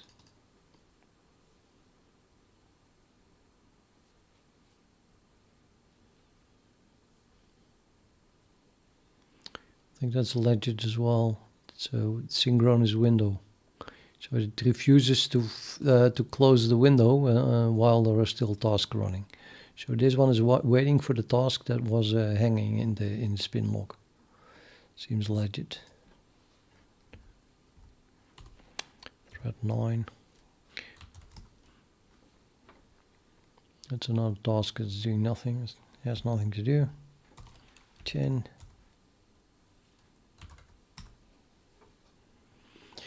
That's event loop thread, so that's also not really interesting. Also has nothing to do. Wait, is it all the way up here? No, this one.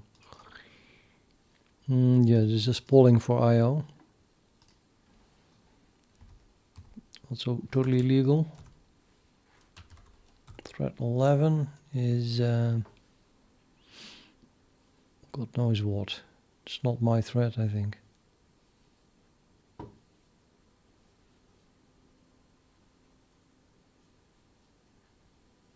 It's a thread started by the NVIDIA library too. Okay. Thread 12. No, same thing.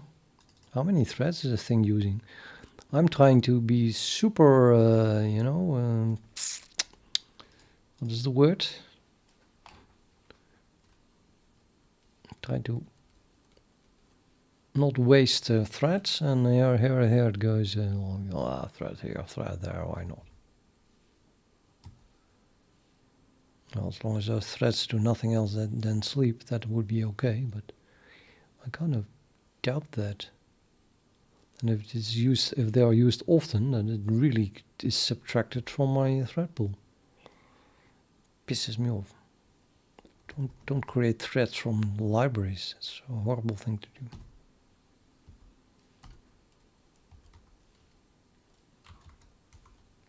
Jesus, how many did it create? Ridiculous. That's a third.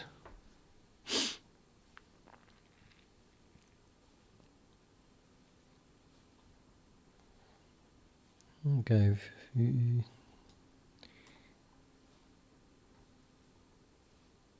So the two, where did they find the other one then? I thought it was just, this one is 13. So 11, 12, and 13. Well, that was thread pool 0. Is it my thread pool? No. Oh, thread pool 0. This is my thread. And then it cloned a new thread from that thread, apparently. And did not rename it. So this is a NVIDIA thread.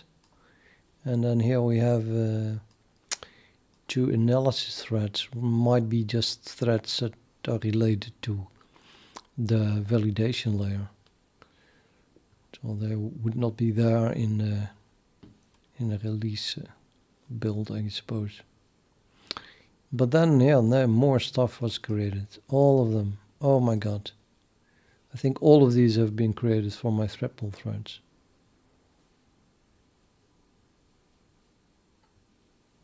Ridiculous.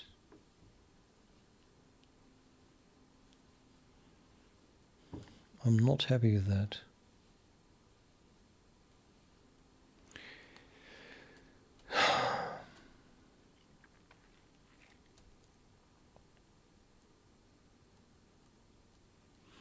I have jumped through so many hoops to not get any thread halt, wait, lock on a mutex, or anything that causes system calls, all in the name of speed, and then to see such waste. If these things wake up, every time they wake up and go to sleep, I lose 50 microseconds.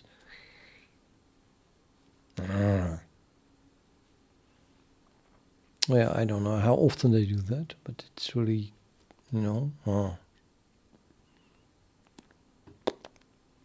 But okay, let's concentrate on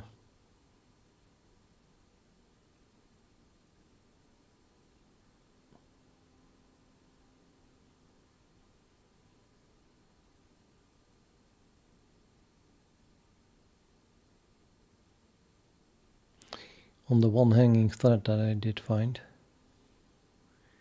That was thread pool 6. Or no, this one. Thread pool 4 is hanging, so thread 6.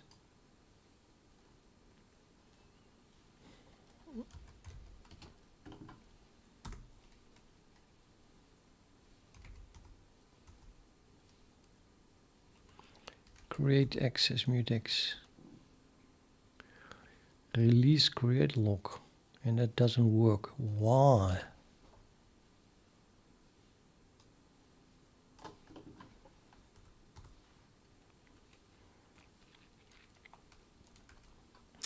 I hate this static stuff.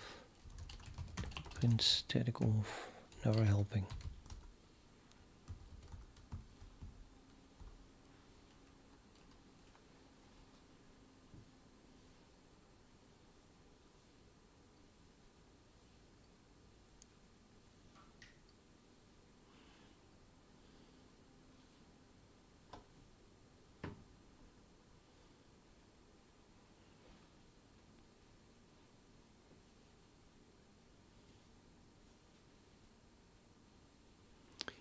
It doesn't look like I understand this. There's nothing special going on. I mean, I see zeros. Zeros are more zeros. and a null pointer, and then we have to the same pointers. So if this is a queue, it's an empty queue. Either that or a corrupt one. So what is there not to unlock? Strange.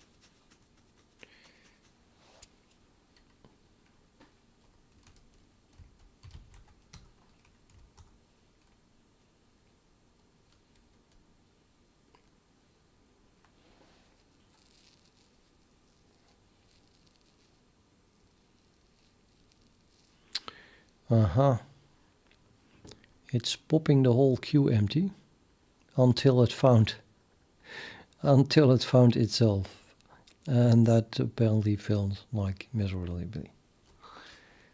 So no, not good at all.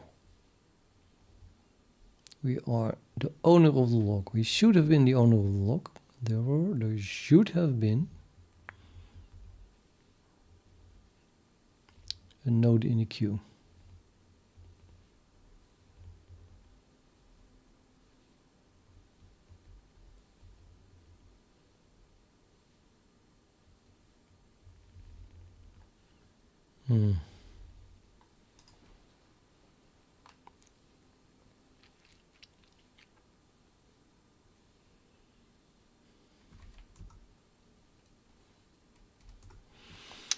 Yep. Yeah.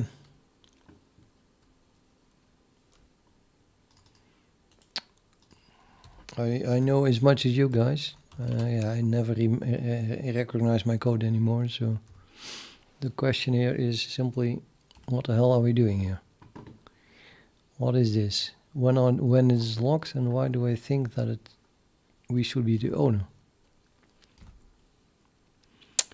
There's an AI stateful task mutex. Right.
Create access mutex.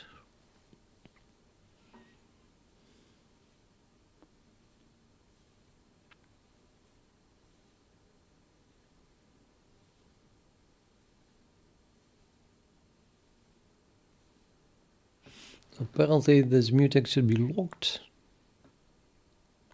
when some pipeline factory, which are tasks, takes responsibility to create, say, the resources, preventing other pipeline factories to do the same at the same time.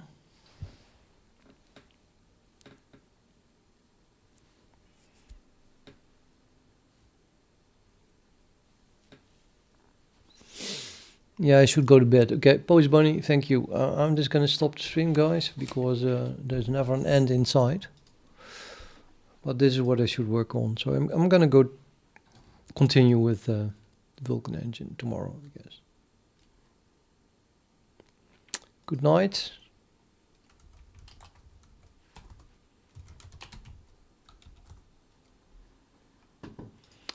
I probably will be laying awake for hours and hours, but at least I should try.